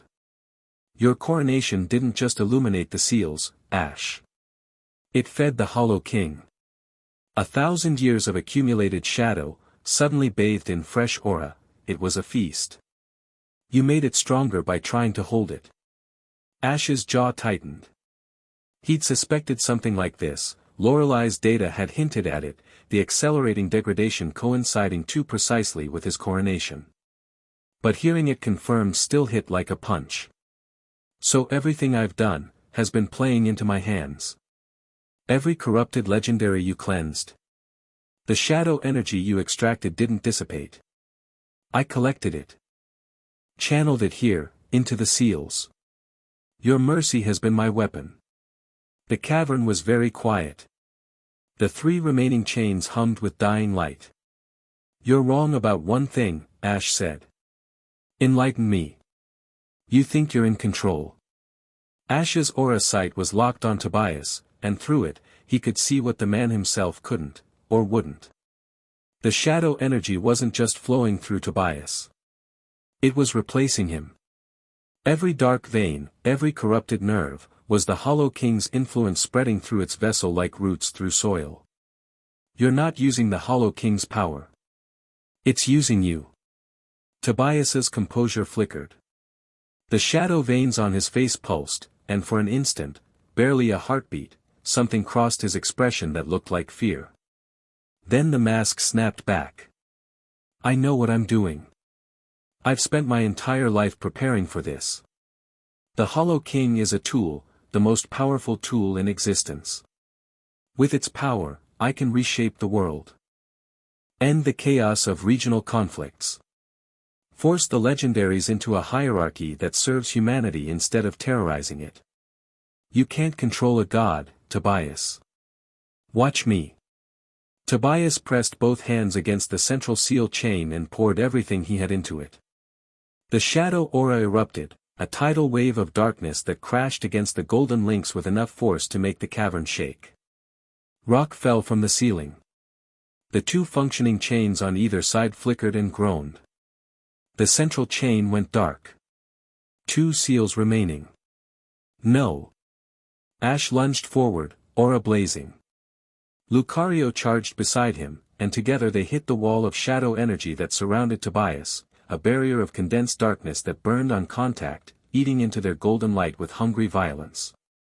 Ash pushed through it. The pain was extraordinary, shadow aura crawling across his skin, seeking his bonds, trying to corrupt them the way it had corrupted the legendaries. It found his connection to Pikachu and pulled. Found his bond with Lucario and twisted. Found the thread that connected him to the legendary network and tried to sever it entirely. He held. Through sheer force of will, he held, his aura blazing gold against the dark, his bonds burning bright in defiance of everything that tried to dim them. But he couldn't reach Tobias. The barrier was too strong, fed by the Hollow King's growing power, reinforced by the sheer volume of shadow energy pouring up from below. It was like trying to swim against a current of pure malice. Lucario, Aura Sphere. The attack hit the barrier and was absorbed. Swallowed whole, its energy converted to shadow and added to the wall's strength. Tobias laughed. Not cruelty, there was something broken in the sound, something desperate. You can't stop this, Ash. It's already done. The Hollow King rises, and nothing you have, no bond, no friendship, no love, is strong enough to hold it. The second-to-last chain groaned. flickered. Ash fell back, gasping, the shadow burns on his arms already healing under his aura's golden light. His mind raced, calculating options, discarding them. He couldn't break through the barrier. Couldn't reinforce the seals from outside. Couldn't, his communicator crackled. Ash. Lorelai's voice, tight with urgency. The legendary network is destabilizing globally. I'm reading massive energy displacements across every region. Whatever's happening down there, it's affecting everything. The seals are failing. 2 left. Then you need to, static. Then her voice came back, sharp with alarm. Ash, I'm reading a shadow energy surge in the Kanto region. Multiple corrupted legendaries converging on the Indigo Plateau. This isn't random, they're being directed. Someone is using the Hollow King's influence to coordinate an attack. From the background, Ash heard alarms. Explosions. The unmistakable sound of combat. Lorelei, I have it under control. Her voice was steel. Focus on the seals. I'll hold Kanto. The line went dead. Simultaneously, his second communicator, the one linked to Diantha, burst to life. Ash, Kalos is under assault. Diantha's voice was breathless, backed by the sounds of battle, Gardevoir's psychic cries, the crash of attacks, the rumble of something massive moving through Earth. Zygarde has fully destabilized. It's in 50% form and heading toward Lumio City. I've got every available trainer on the defensive line, but, a detonation. Diantha's voice cut out for a terrifying second, then returned. We're holding. Barely. How long do you need? I don't know. Then figure it out fast. Diantha out. Silence. Ash stood in the seal chamber, 2 chains dying, Tobias pouring darkness into the world, and the people he cared about fighting for their lives above him. He looked at the chains. At Tobias. At the darkness beyond the lattice, where something vast and hungry pressed against its failing prison. He looked at Pikachu on his shoulder. At Lucario beside him. Okay, he said quietly. New plan. He couldn't break through the barrier by force. Couldn't match the Hollow King's shadow energy with his own aura, the math didn't work, the darkness was simply too vast. Every direct assault was absorbed and turned against him. But Ash had never been good at math. He'd always been better at the impossible. He sat down. Cross-legged, on the cold stone floor of the seal chamber, 300 meters below the surface, with the end of the world happening around him. Pikachu jumped from his shoulder and sat in front of him, nose to nose. Pika. Trust me, buddy. Pi. Always. Lucario stood guard, aura sensors extended, ready to fight anything that came close. But nothing came. Tobias was focused on the seals, pouring everything into breaking them, and the Hollow King's attention was directed upward, at the world it was about to devour. For this one moment, Ash was invisible. He closed his eyes and reached into the legendary network. Not gently, the way he usually did, a careful touch, a respectful request. This time he opened himself completely, dropping every barrier, every shield, every wall he built to manage the overwhelming flood of sensory input from 1,000 divine beings. He threw the doors wide and let the network pour through him. The sensation was indescribable. A million voices, a million heartbeats, a million bonds, every legendary Pokemon on the planet, connected through the covenant, speaking in a language older than words. He felt Lugia in the deep ocean, its song a bass note that held the tides together. Felt Hoen's fire burning in the upper atmosphere, a phoenix of regeneration and hope. Felt the Regice standing sentinel across 3 continents, the birds of legend riding their respective elements, the beasts of Johto running the wild lands. And he felt the corrupted ones. The ones in pain, their bonds blackened, their consciousness drowning in shadow. He felt them screaming, and through the network, he felt every uncorrupted legendary hearing those screams and being unable to help. Ash reached further. Past the legendaries, past the network, into the fabric of the covenant itself, the ancient agreement between the first monarch and the divine Pokemon, the pact that said, we protect each other. We stand together. No matter what. He found it. The core of the covenant, buried at the base of the golden chains, a knot of living light that was the foundation of everything. And he fed it. Not with aura. Not with power. With memory. Every bond he'd ever formed. Every Pokemon he'd ever loved. The caterpie he'd caught in Viridian Forest, trembling in his hands. The Charmander shivering in the rain, its tail flame nearly out. The Chimchar that had been abandoned and abused and had found in Ash a reason to trust again. Pidgeot, Butterfree, Lapras, Goodra, every Pokemon he'd released, every tearful goodbye, every bond that had stretched across distance and time and never, ever broken. He poured them all into the covenant. Not as abstract energy, but as living truth, the proof that bonds endured, that trust was real, that the connection between human and Pokemon was the strongest force in the world. The golden chains blazed. Not just the remaining two, all seven. The dead chains reignited, golden light erupting along their lengths, burning away the shadow corruption with a ferocity that made the entire cavern shake. The lattice of light reformed, stronger than before, and the darkness beyond it recoiled. Tobias screamed. The golden light hit his shadow barrier and burned through it like sunfire through fog, and the backlash hurled him across the cavern. He hit the far wall, cracked stone, and slid to the ground, gasping. The shadow veins on his body pulsed wildly, and the Hollow King's presence surged through them, not subtly, not gradually, but all at once. Tobias's body arched, his eyes went completely black, and when he opened his mouth, the voice that came out was not his own. Insufficient. The word hit Ash's mind like a psychic sledgehammer. He staggered, the network connection wavering, blood pouring from his nose. Pikachu cried out, a sound of fear and fury, and Lucario moved to stand between Ash and the thing that was wearing Tobias's body. You reforge chains that have already failed once. They will fail again. In 100 years, 1,000, 10,000, time is nothing to me. I have waited a millennium. I will wait another. The Hollow King spoke through Tobias, and with each word, the shadow energy in the cavern intensified.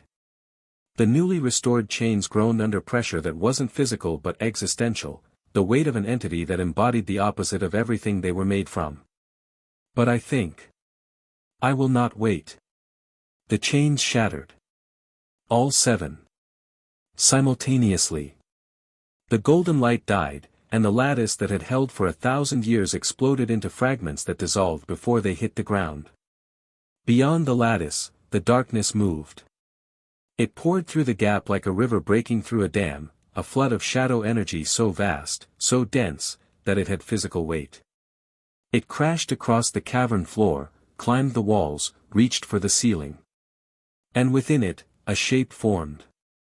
Not a body, an absence of everything.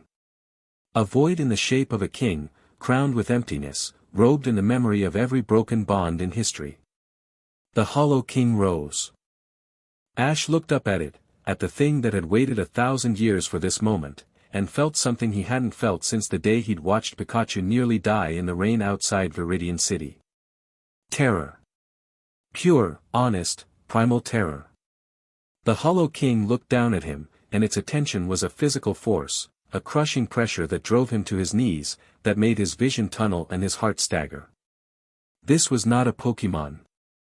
Not a legendary, not a god in the way Arceus was a god. This was something else entirely. Something born from the worst of what humanity could do, given form and will and hunger. And it was free. Pikachu stood on Ash's shoulder, cheek sparking, refusing to back down despite being in the presence of something that dwarfed every legendary they'd ever faced. Lucario's aura blazed beside him, the fighting type growling with defiance that bordered on insanity. Tobias, or what was left of Tobias, rose from the ground. The shadow veins had consumed half his face now, and his eyes were pits of darkness, but somewhere behind them, a human consciousness was still present. Still aware. Still, impossibly, fighting. You were right, Tobias rasped, and his voice was his own again, thin, strained, terrified. I can't control it. It's taking everything. I can feel it eating through me. Fight it. I am fighting it. It's not enough. His body convulsed, the shadow surging, and when his eyes opened again, one was still his, dark, human, afraid, and the other was the Hollow King's void. His resistance is admirable. And meaningless. The Hollow King moved. Not walked, expanded. Its shadow form poured upward through the rock, through 300 meters of stone and earth, reaching for the surface. For the world. For the bonds it would devour. Ash could feel it happening through the legendary network, the shockwave of the Hollow King's emergence rippling across the planet. Every legendary Pokémon felt it. Every bond trembled. The world itself seemed to hold its breath. And then, from above, came the sound of battle. The Hollow King's emergence was not subtle. Its shadow form erupted from the ground around the crown citadel like a geyser of darkness, and the corrupted legendaries it had been directing converged on the epicenter from every direction. Kanto, Johto, Hoenn, Sinnoh, Kalos, Alola, from every region, corrupted Pokémon turned and moved toward the citadel with single-minded purpose.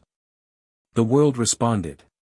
In Kalos, Diantha stood on the shattered rooftop of a building on the outskirts of Lumio City, Mega Gardevoir blazing beside her, and watched the corrupted Zygarde turn away from the city it had been approaching. The massive earth serpent shifted direction, moving east, drawn toward the crown citadel by the Hollow King's call. It's leaving, said the gym leader beside her, Corona, bruised and panting, her Lucario battered but standing.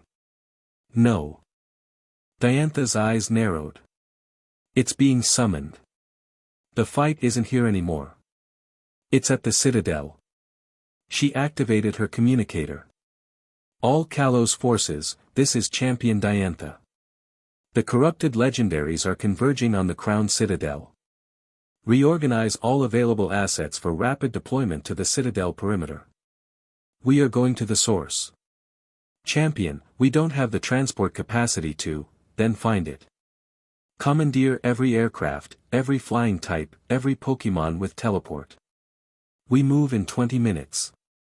She cut the channel and looked at the sky. The darkness was visible even from here, a pillar of shadow rising from the center of the world, blotting out the stars. Hang on, Ash, she murmured. I'm coming. In Kanto, Lorelei stood at the center of her command post on the Indigo Plateau, screens surrounding her, data streaming in from every sensor in her network. The corrupted legendaries that had been assaulting the plateau's defenses were pulling back, disengaging, turning, racing toward the citadel with unnatural speed. She processed the implications in seconds. The Hollow King was consolidating its forces. Drawing every corrupted legendary to the citadel as fuel, as armor, as an army. All defensive units, maintain positions, she commanded, her voice carrying through the comm system with clipped authority. The corrupted legendaries are retreating, but this is not a victory. This is a convergence. They're heading for the crown citadel. Should we pursue, ma'am? Bruno's voice, rough and eager. Negative. Hold Kanto. Protect the civilians. A pause. I'm going to the citadel personally. Lorelei, that wasn't a request, Bruno. She grabbed her coat, checked her pokeballs, and headed for the door. Her Lapras was already out of its ball, waiting, as if it had read her mind. She paused at the door of the command post. Turned to the bank of screens, the sensor data, the strategic overview of a region she'd just spent 3 days defending with everything she had. Agatha. The ancient ghost-type specialist materialized from the shadows, she had a habit of doing that. What? You have command of Kanto's defenses. Agatha's wrinkled face split into a grim smile. About time you let go of the reins. Go save your king. He's not my, Lorelei started, then stopped. Adjusted her glasses. Hold the line. Child, I was holding lines before your mother was born. Go. Lorelei went. The crowned citadel had become a war zone. The Hollow King's shadow form towered above the fortress, a pillar of darkness that reached into the sky like a corrupted world tree. At its base, where shadow met stone, the citadel's walls were crumbling, ancient stone dissolved by the entity's mere presence, aura crystals shattering, defensive runes going dark. Corrupted legendaries converged from every direction. A black-veined entity charged through the northern approach. A shadow-wrapped Zapdos screamed across the sky. The three Regice marched in formation from the east, their bodies warped and bristling with dark crystal. More came. Dozens, from every region, drawn by their master's call, each one a tragedy, a divine being enslaved, its will stripped, its power turned against the world it was meant to protect. The champions met them. Lance arrived first, his Dragonite cutting through the sky like a golden missile, answering the shadow Zapdos as lightning with dragon pulses that lit up the night.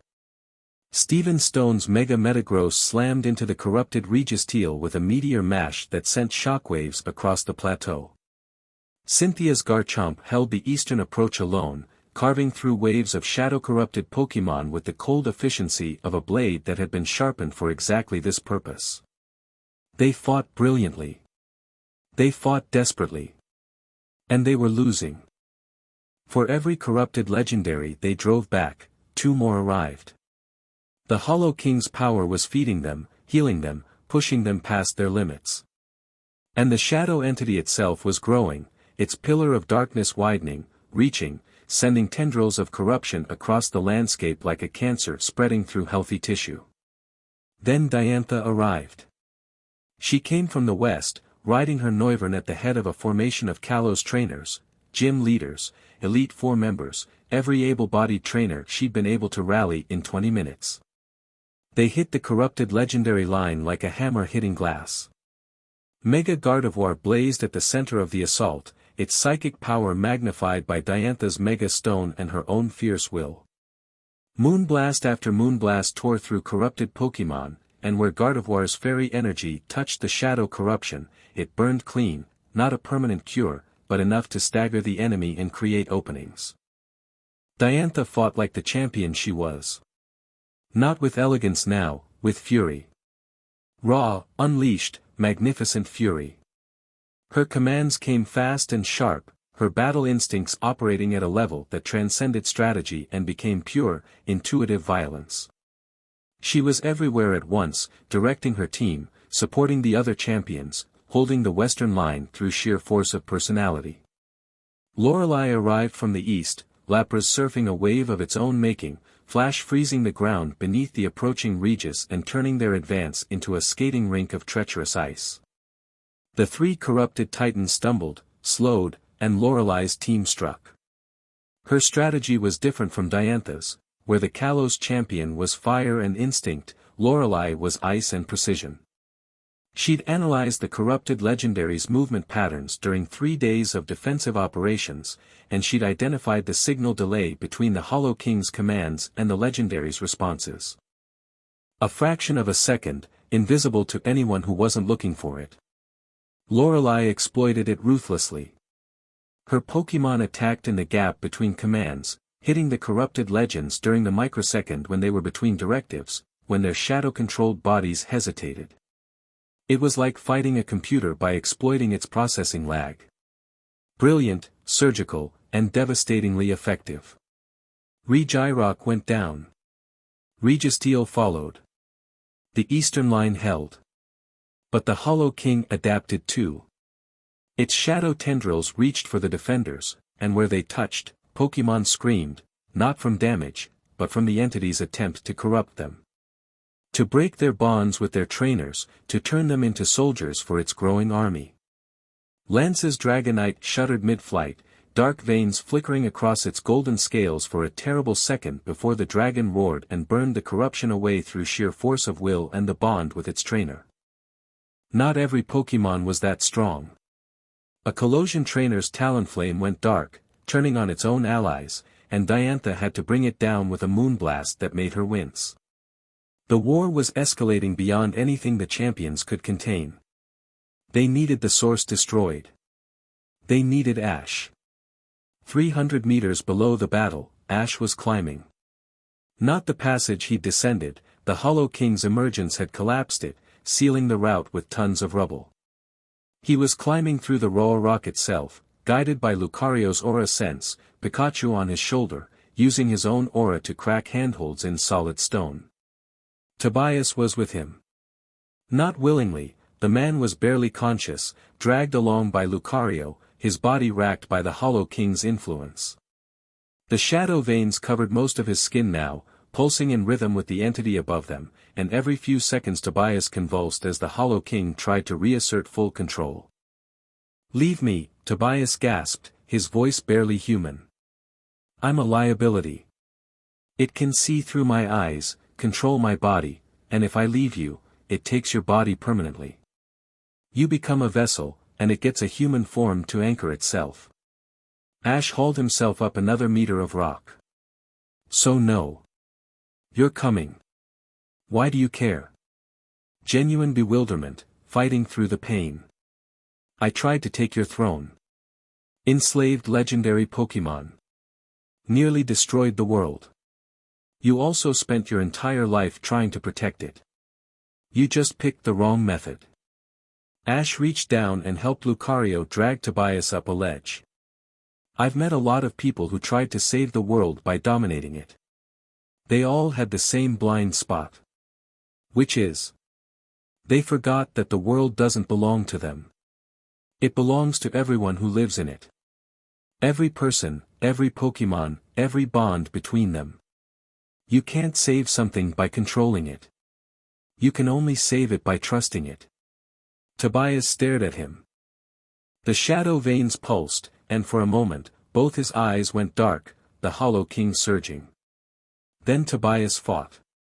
Ash could see it through his aura sight, the man's will, battered and diminished but not broken, pushing back against the entity trying to consume him. Both eyes cleared. Tobias panted, shaking. "You're insane," he said. "Heard that before too." They broke through to the surface 10 minutes later, emerging from a crack in the citadel's eastern wall into a world transformed by war. The sky above the citadel was no longer sky, it was a dome of shadow, the Hollow King's form spread across the heavens like a ceiling of living darkness. Lightning arced through the shadow clouds, and the entity's presence pressed down on everything below with the weight of a world-ending despair. The battle raged across the citadel's plateau. Champions and their teams fought corrupted legendaries in a dozen separate engagements, the flashes of attacks lighting up the darkness like strobes. The ground shook with impacts. The air screamed with displaced energy. And at the center of it all, the pillar of shadow, the Hollow King's anchor to the physical world, pulsed with a heartbeat that Ash could feel in his bones.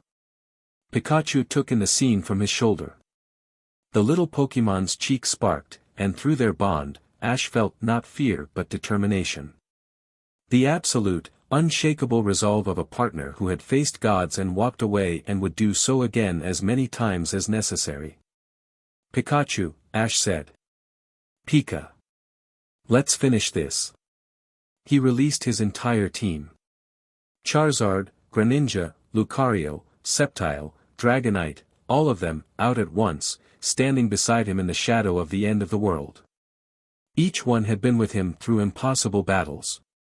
Each one had been pushed past their limits and come back stronger. Each one looked at the Hollow King's pillar of darkness and bared their teeth. Ash's aura blazed. The crown sigil on his chest ignited, not the steady pulse of normal operation, but a blinding flare that cut through the shadow like a lighthouse beam. Through the legendary network, every uncorrupted legendary Pokémon on the planet felt it, a call, a rally, a beacon of golden light in a world going dark. "All units," Ash said into his communicator, his voice carrying the calm, absolute authority of the world monarch. "Push toward the center. Clear me a path to the pillar. I'm ending this." The champions answered. Diantha's forces hit the corrupted legendary line from the west, Mega Gardevoir leading a charge that cracked the enemy formation like a wedge through ice. Lorelai's eastern defense pivoted to offense, her strategic precision creating gaps in the shadow army that the other champions poured through. Lance and his Dragonite carved a corridor through the sky, and Cynthia's Garchomp held the ground beneath it. Ash ran. Charizard flew cover above him, incinerating corrupted Pokémon that got too close. Greninja cleared the path ahead, its speed and water attacks cutting through shadow energy like a knife through silk. Lucario fought at his side, aura blazing, shielding its trainer from the ambient corruption that saturated the air. They reached the base of the pillar. Up close, the Hollow King's anchor was terrifying, a column of condensed shadow energy 20 meters wide, reaching from the ground to the false sky above, pulsing with that terrible heartbeat.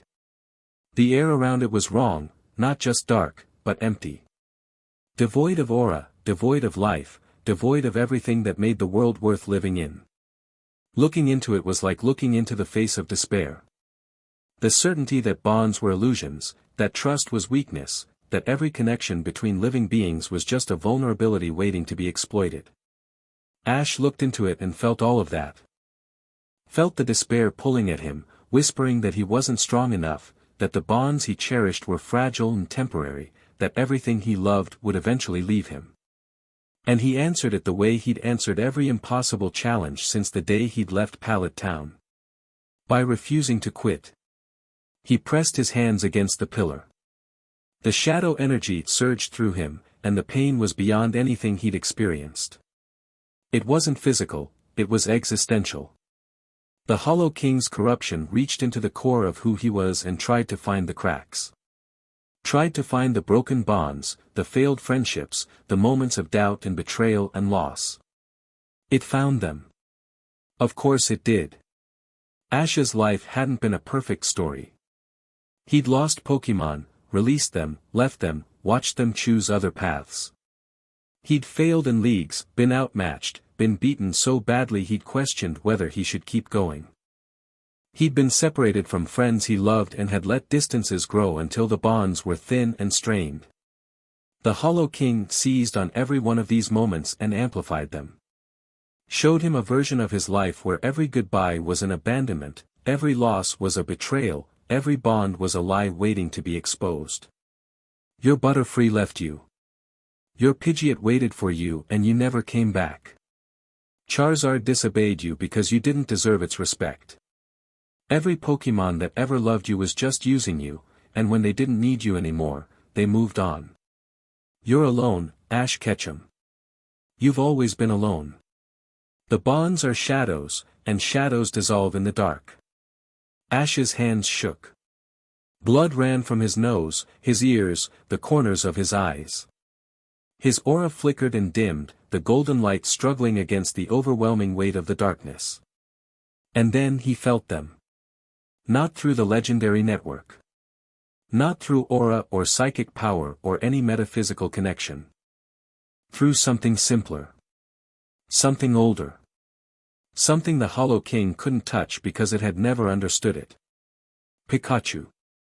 On his shoulder. Warm, electric, alive. Pressing against his neck with the stubborn devotion of 13 years of partnership. Not leaving. Never leaving. Not because of a bond or a covenant or a cosmic obligation, but because Pikachu chose to be there. Every single day, Pikachu chose Ash, and Ash chose Pikachu, and that choice, freely made, freely sustained, renewed with every sunrise, was the most powerful force in the universe. Behind him, his team. Charizard, roaring defiance at the darkness. Greninja, standing guard with quiet intensity. Lucario, aura blazing, connected to Ash through a bond that transcended Mega Evolution. Sceptile and Dragonite, shoulder to shoulder, refusing to give ground. Beyond them, the champions. Fighting, bleeding, holding the line. Not because Ash had ordered them to, but because they believed in what he was trying to do. Because they'd chosen to stand with him. And somewhere in the chaos, two voices. Ash. Diantha's voice, cutting through the darkness like a blade of light. She was close, closer than she should have been, having fought through the corrupted line to reach him. Mega Gardevoir blazed beside her, and together they struck the base of the pillar with a combined moonblast that made the shadow energy shudder. I'm here. Whatever you need, I'm here. The base of the pillar, there's a feedback loop in the shadow energy structure. Lorelai's voice, from the eastern approach, her lappers creating a corridor of ice that channeled the darkness away from Ash's position. If you can disrupt it from inside, the pillar will destabilize. I'll guide you, follow my voice. Two extraordinary women. One with fire in her heart and the will to fight gods. The other with ice in her mind and the precision to find their weaknesses. Ash opened his eyes. The golden light of his aura blazed, not dimmed, not diminished, but transformed. Fed by every bond, every friendship, every moment of genuine connection in his life, the light erupted from the crown sigil with a radiance that pushed the darkness back. He plunged his hands deeper into the pillar. The Hollow King screamed. A sound that shook the world, that cracked mountains and split the sky, that every person on the planet felt in the marrow of their bones. Its shadow form convulsed, and the pillar of darkness flickered. Ash reached into it, not with force, but with connection. Through the legendary network, he found the corrupted bonds that fed the Hollow King. One by one, he touched them. One by one, he healed them. The corrupted entity. Ash found the shadow energy coiled around its volcanic core and poured warmth into it, not fire, but the warmth of companionship, of trust, of the bond between the first monarch and the legendary beasts. The shadow dissolved. Enti's eyes cleared, and the beast roared, really roared, with the clean thunder of a volcano's heart, and turned against its former master. The Zapdos. The Articuno. The Regice. One by one, Ash reached them through the network, found the corruption, and burned it away with the golden light of bonds restored. Each freed legendary turned against the Hollow King, their divine power now flowing through the monarch's network instead of the shadows. The Hollow King thrashed. Its form destabilized, shadow bleeding from cracks in its manifested body. It tried to reassert control, but Lorelei was there, her analysis guiding Ash's aura to the exact resonance points where the entity's hold was weakest, her voice in his ear a constant stream of precise, vital information. Frequency shift at 12 o'clock, the connection to the Hoenn legends is weakest there. Now shift left, the Sinnoh bonds are almost clear. Ash, there's a massive knot at the core, that's where it's anchored to Tobias. You need to, I see it. The core of the Hollow King's physical manifestation was a mass of shadow energy wrapped around a human form, Tobias, suspended inside the pillar, his body almost entirely consumed by darkness. Only his face was still human, and his eyes, both human again, for now, were wide with terror and pain. I can't hold it, Tobias gasped. It's too strong, you don't have to hold it. Ash's voice was strained, his body shaking with the effort of maintaining the aura connection. You just have to let go. If I let go, it takes me completely, no. If you let go of control. Of the shadow. Of the power. Of everything you've been holding onto since you first discovered your bloodline. Ash pushed deeper, his aura brushing against Tobias's trapped consciousness. The shadow lineage draws power from broken bonds. But you know what a broken bond looks like because you've felt them yourself. You know the pain of disconnection because it's been your whole life. Tobias's eyes widened. You collected legendary Pokemon because you couldn't form real bonds, Ash said. You controlled them because you didn't know how to connect with them. The Hollow King chose you as a vessel because you were already full of the thing it feeds on, loneliness. Isolation. The belief that bonds are just another word for chains. You're wrong. But Tobias's voice cracked. I'm not. And neither are you. You're not evil, Tobias. You're just alone.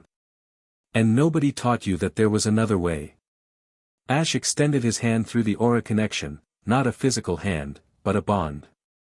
An offer. A golden thread reaching into the darkness, offered freely to a man who had spent his entire life breaking exactly these kinds of threads. Take it, Ash said. Let go of the shadow. Let go of control. And I'll show you what it feels like to be connected instead of consumed. The Hollow King roared. Its shadow surged, trying to drown the golden thread, trying to cut the connection before it formed. The weight of it was staggering, 1,000,000 broken bonds, 1,000,000 betrayals, a millennium of accumulated darkness pressing down on one fragile offer of trust. Tobias stared at the golden thread. His face contorted, agony, terror, and something else. Something he hadn't felt in so long he almost didn't recognize it. Hope. He reached out. And took Ash's hand. The connection formed, and the golden light exploded outward. It wasn't just Ash's aura anymore. It was every bond he'd ever formed, amplified by the legendary network, channeled through the covenant, and now, with Tobias's willing surrender, flowing through the shadow lineage's conduit as well. Light poured through the darkness like dawn breaking through a storm, illuminating every shadow, dissolving every thread of corruption, burning through the Hollow King's manifested form from the inside out. The entity screamed again, but weaker this time. Its shadow body was coming apart, unraveling like a tapestry with its threads pulled loose. The corrupted bonds that had sustained it were being healed faster than it could corrupt new ones, and the legendary Pokémon, freed, furious, and empowered by their restored connection to the Covenant, were pouring their own energy into the Monarch's golden network. Diantha struck from the outside. Mega Gardevoir channeled every ounce of fairy energy it possessed into the Hollow King's crumbling form, and the psychic fairy power combined with Ash's aura in a resonance that neither could have achieved alone. The two energies wove together, gold and silver, aura and fairy, human and divine, and the combination was devastatingly, impossibly beautiful. Lorelai's final contribution was the most precise. She identified the Hollow King's last anchor point, the exact quantum of shadow energy that held its consciousness together, the final thread connecting it to the physical world, and guided Ash's aura to it with laser-like specificity. There, she said, her voice barely a whisper through the communicator, hoarse with exhaustion and emotion. That's the heart. Sever it. Ash poured everything he had into one final, blazing pulse of golden light. The Hollow King shattered. Not dissolved, not faded, not sealed, shattered. The entity's manifested form exploded outward in a wave of dissipating shadow that rolled across the plateau and dissolved in the morning light. Because it was morning, Ash realized. The battle had lasted all night, and the sun was rising over the eastern mountains, painting the world in shades of gold and rose. The shadow sky disappeared. The corrupted legendaries, those that hadn't already been freed, collapsed, the shadow energy draining from their bodies as its source was destroyed. Across the Citadel's plateau, the champions and their teams stopped fighting, looking up at a sky that was suddenly, beautifully clear. Tobias fell from the dissipating pillar and hit the ground hard. The shadow veins were fading from his skin, slowly, painfully, but fading. His eyes were human. His breathing was ragged. He was alive. Ash fell too. The effort of channeling the entire legendary network through his body, of healing 1,000 bonds simultaneously, of destroying an ancient entity of primordial darkness, the cost was beyond anything a human body was designed to sustain. His aura reserves were empty. The crown sigil on his chest flickered, dimmed, and went dark. He hit the ground and didn't get up. Pikachu was there instantly, pawing at his face, crying out with increasing panic. Pika. Pika Pie. Pikachu.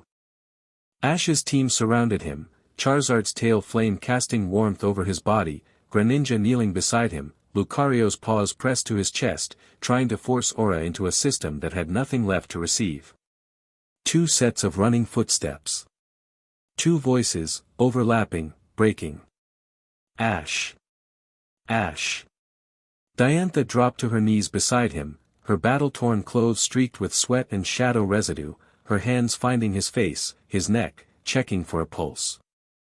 He's not breathing, he's not, his aura is flatlined.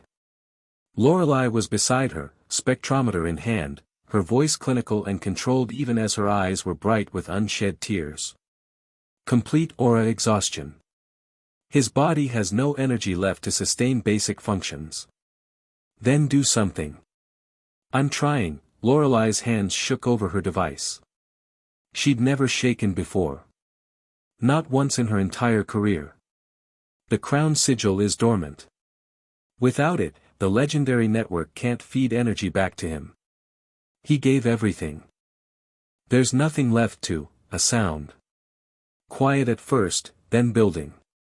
Every legendary Pokemon on the plateau, the ones Ash had freed, the ones who'd fought beside the champions, the ones who'd been watching from their territories across the world, raised their voices.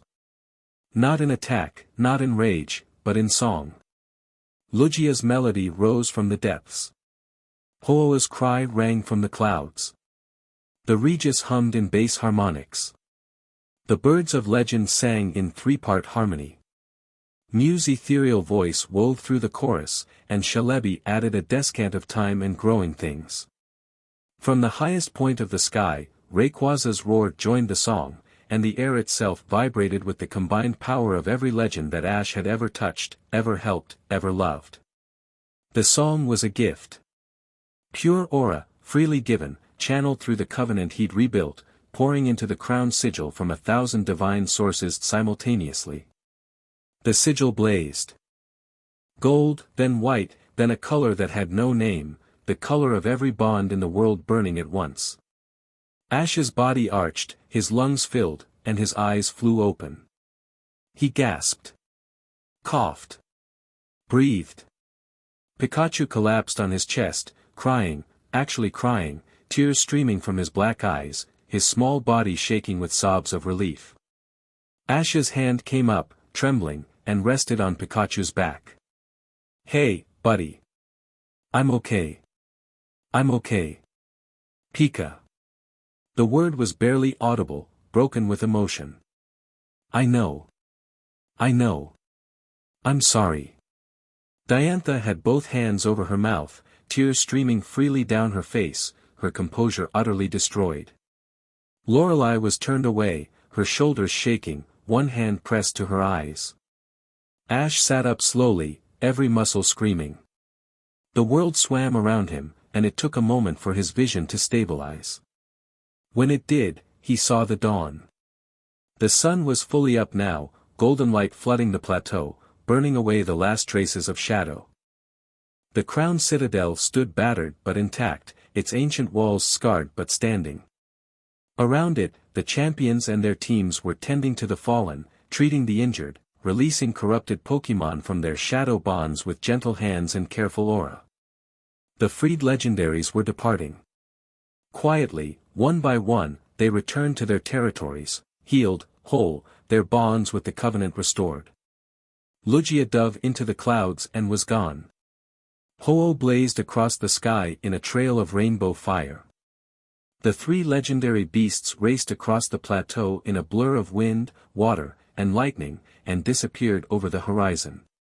Each one paused, for just a moment, to look back at Ash. Not in subservience or obligation. In gratitude. In recognition of a bond that was real and enduring and freely given. Ash watched them go with burning eyes that had nothing to do with the battle. Tobias lay nearby, conscious but unmoving. The shadow veins had almost fully receded, leaving his skin pale and drawn, his body diminished. He looked 10 years older than he had a week ago.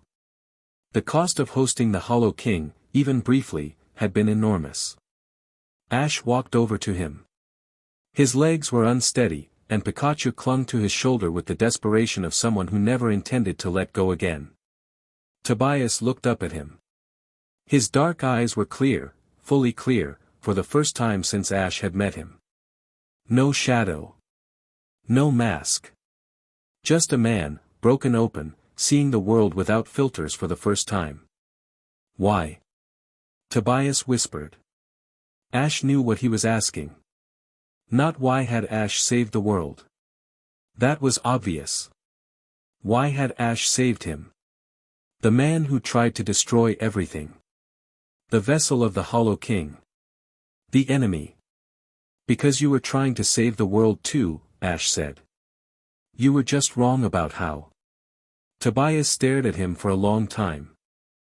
Then something happened to his face, a crumbling, a dissolution of the walls he'd built over a lifetime of isolation and inverted power. His eyes filled, and he turned away, and his shoulders shook with silent, ugly, healing sobs. Ash put his hand on Tobias's shoulder and stayed there until the sobbing stopped. The days after the battle were a blur of exhaustion, logistics, and a deep, bone-level relief that settled over the world like a warm blanket. The Hollow King was gone, not sealed, but destroyed. The bonds that had fed it were restored, and without a source of broken connections to sustain it, the entity had dissolved permanently. The ancient seals were no longer necessary, and the seal chamber beneath the citadel stood empty and clean, filled with nothing but stone and silence. Tobias was placed under supervision, but not in a cell. Ash assigned him to a team of aura researchers tasked with studying the shadow lineage's abilities and finding ways to channel inverted aura constructively. It was a chance at redemption, not forgiveness, which would take time and work, but the opportunity to use what he knew for something other than destruction. Tobias accepted with a nod that carried the weight of a man who'd lost everything and been given something he didn't deserve. I won't waste it, he said. I know, Ash replied. And meant it. The corrupted council members, Marcus, Chen, and Aldrich, were removed from their positions and placed under investigation. Lorelai's evidence was airtight, her documentation thorough enough to build cases that would hold up in any legal system in the world. She presented the findings with her usual clinical precision, and if she took a moment of quiet satisfaction when Marcus of Unova realized exactly how thoroughly he'd been outmaneuvered by a woman he'd once dismissed as that ice specialist from Kanto, well. Nobody blamed her. The Champion Council reconvened. Cynthia, who'd fought on the Eastern Front and held her line with Garchomp and sheer stubbornness, approached Ash privately afterward. I owe you an apology, she said. For what? For calling your compassion negligent. She met his eyes. You were right. About the legendaries, about the bonds, about all of it. If we'd followed my recommendation and used force on the corrupted legends, we would have strengthened the Hollow King. Your approach saved the world. Your approach saved lives in the short term. We needed both. Cynthia studied him. Then she did something Ash had never seen her do, she smiled without reservation. You really are the Monarch, aren't you? Most days I'm just Ash. That's the same thing. She walked away, and behind her, Garchomp rumbled in agreement. The moon was nearly full. Ash stood on the western balcony of his quarters, the same balcony where he'd talked with Diantha on his first night as Monarch, where the stars had reflected in her eyes and something had begun between them that had grown through crisis and fire and the end of the world. The crown sigil pulsed on his chest, but differently than before. Weaker. The massive expenditure of aura he'd channeled through the legendary network had cost him. The Citadel's keeper had examined him with psychic precision and delivered its assessment with characteristic bluntness. Your aura reserves have been permanently diminished. The crown sigil will sustain itself, and your bond with the legendary network will endure. But the level of power you wielded during the battle, the ability to heal bonds across an entire planet, to channel divine energy through your body, that is gone. The capacity has been burned out. So I'm weaker, Ash had said. You are more human, the keeper had corrected. Some would say that is not the same as weaker. Standing on the balcony now, Ash flexed his hand and felt the diminished hum of his aura. He could still sense the legendary network, a faint, warm presence at the edges of his consciousness. He could still use his basic aura abilities. But the god-level power, the ability to reshape reality through sheer force of bond and will, that was gone. He waited for the grief. The loss. The sense of diminishment. It didn't come. Instead, he felt lighter. Like he'd been carrying a weight he hadn't fully recognized, and setting it down revealed muscles he'd forgotten he had. He was still the monarch. Still the strongest trainer alive. Still Ash Ketchum of Pallet Town, who'd walked out his front door at 10 years old with nothing but a stubborn heart and an electric mouse and had never, ever stopped walking. Just, more human now. And somehow, standing in the evening light with the scars of a world-saving battle still healing on his skin, that felt exactly right. Pikachu sat on the railing, watching the sunset. His ears were perked, his tail swayed gently, and his expression was the deep contentment of a Pokémon who'd fought the end of the world and won and was now thoroughly enjoying the fact that the world was still here to have sunsets in. "The moon's almost full," Ash said. "Pika. I have to choose." "Pikachu." The tone was patient. Exasperated. Fondly annoyed. "I know you think I already know." "Pika Pie. I do know. I've known for a while." He leaned on the railing. "But it's going to hurt someone either way, and I don't want to do that." Pikachu looked at him with an expression of such gentle, world-weary wisdom that Ash had to smile. His partner had always understood people better than most people understood themselves. Pikachu had watched Ash fall in and out of crushes since Misty, and through it all, the little Pokémon had maintained a steady, unflappable assessment of his trainer's heart. "Pika Pikachu. You're not hurting them by choosing. You're honoring them by being honest. When did you get so wise?" "Chew. Always was. You're slow." Ash laughed, soft and real, and the sound carried on the evening wind.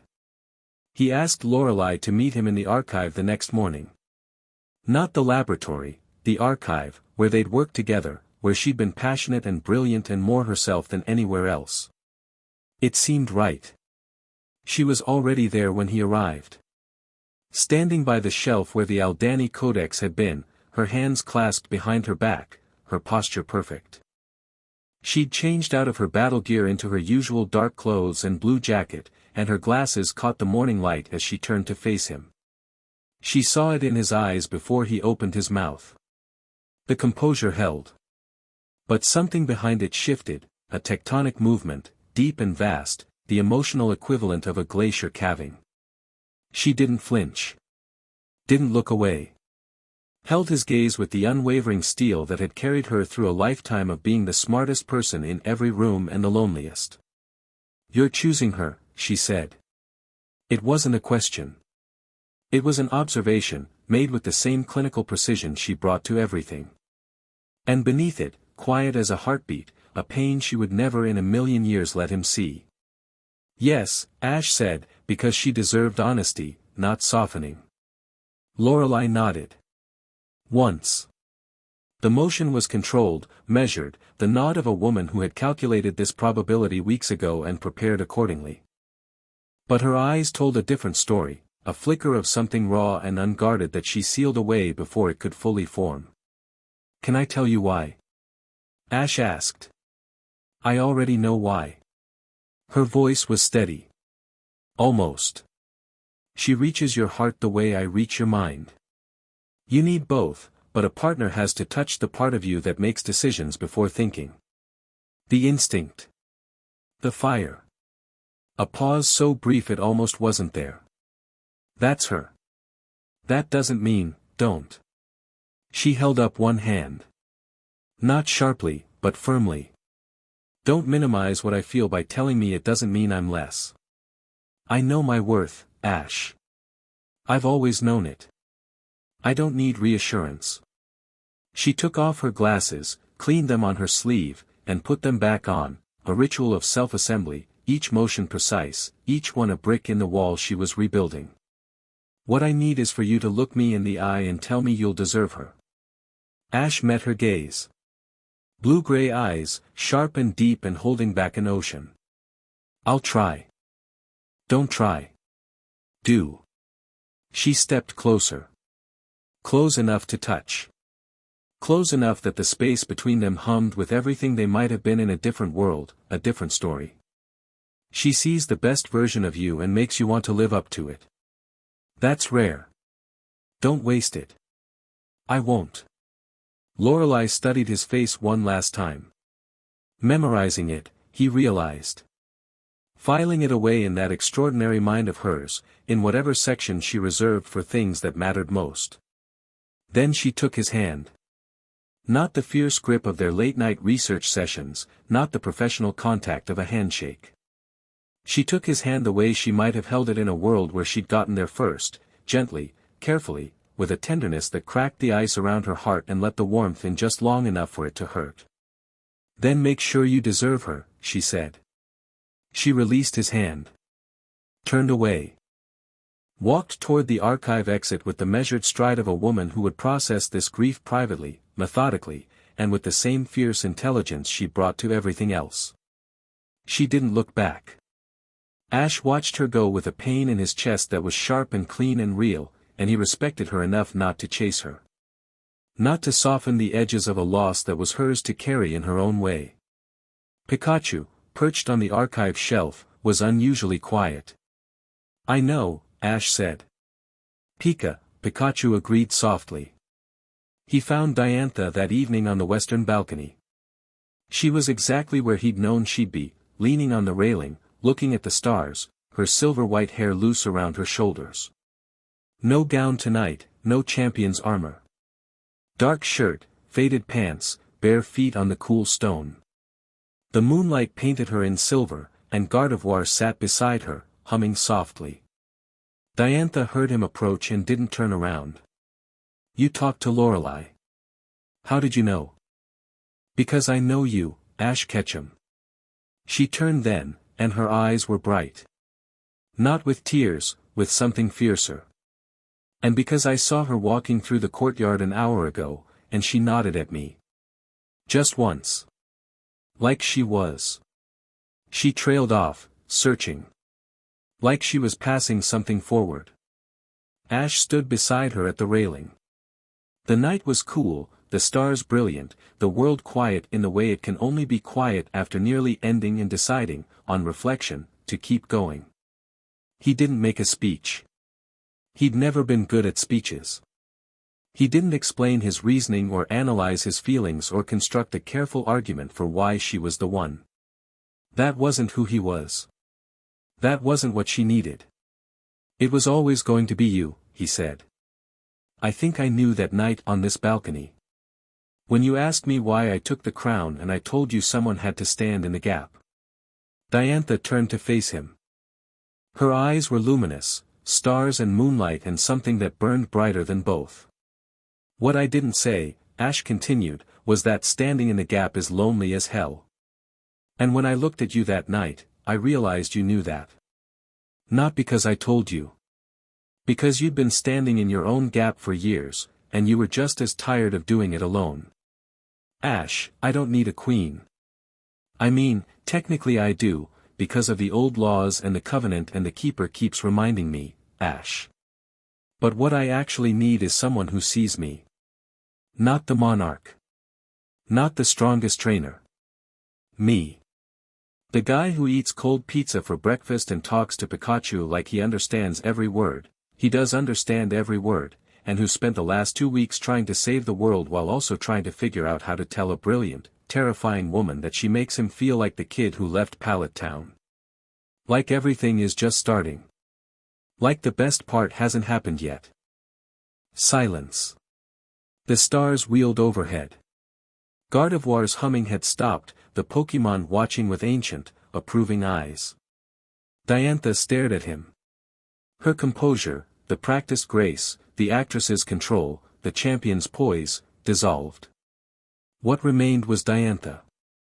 Just Diantha.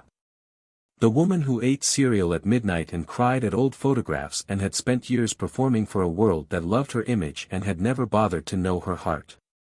Took you long enough, Your Majesty, she whispered. Just Ash. Ash. She said his name like it was the only word that mattered. She kissed him. It wasn't theatrical. Wasn't grand or performative or the kind of kiss that belonged in a movie.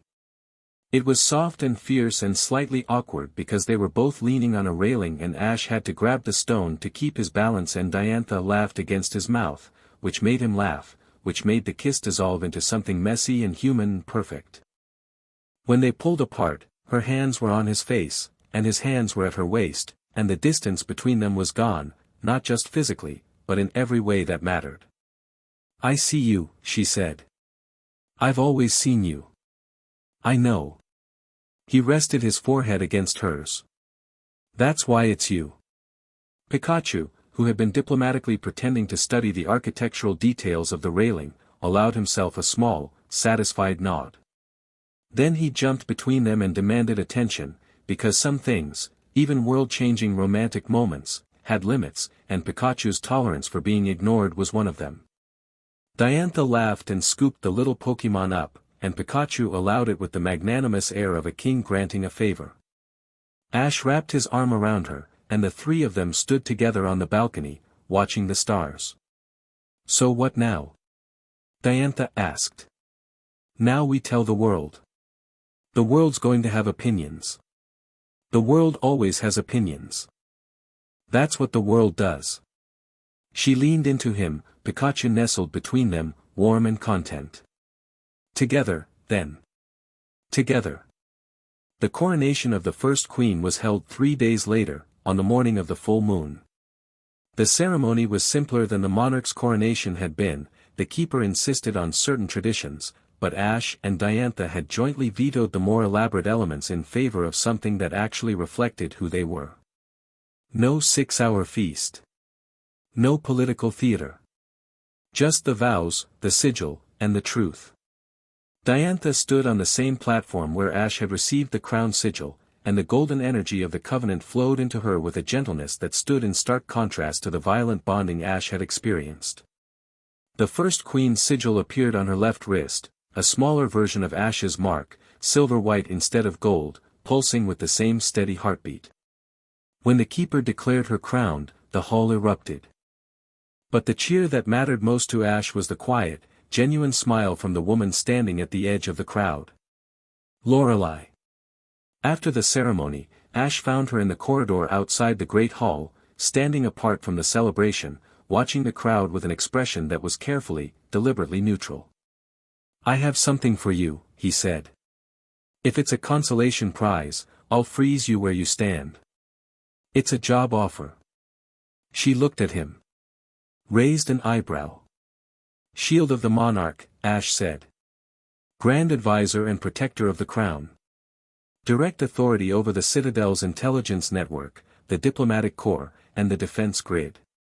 Second most powerful position in the realm. Answers to the Monarch and the Queen, but operates with independent authority in matters of security and strategy."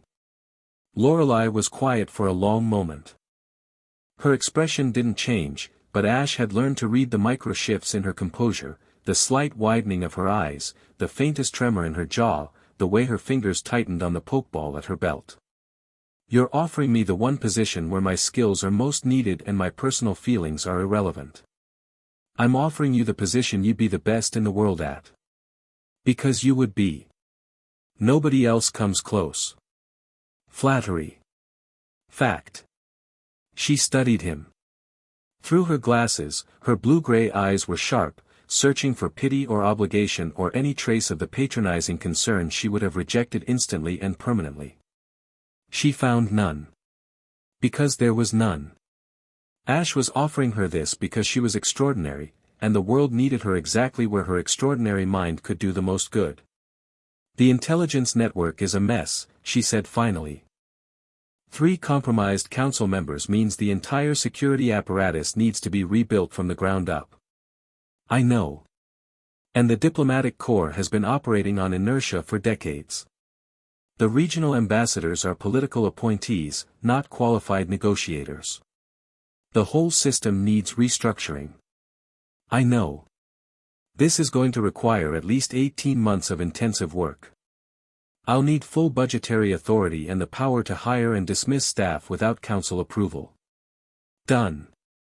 And I'll need an office with a north-facing window. South light interferes with my spectrometer calibrations. Lorelei. She stopped. Met his eyes. Yes or no, he asked. The pause was 2 seconds. In those 2 seconds, Ash saw everything she was processing, the grief she was compartmentalizing, the pride she was managing, the future she was rebuilding from the ruins of the one she'd imagined. Lorelei was brilliant and resilient and stronger than almost anyone he'd ever met, and she was going to be fine. Not immediately. Not easily. But eventually, completely. Yes, she said. Ash extended his hand. She took it, a firm shake, professional, but her thumb brushed across his knuckles once, quickly, and the contact carried everything she would never say aloud. Don't make me regret this, she said. Wouldn't dream of it, shield. The ghost of a smile. There and gone. Then she released his hand, straightened her glasses, and walked toward the corridor that led to the intelligence wing. I'll have a preliminary restructuring proposal on your desk by morning, she called over her shoulder. It's my coronation day.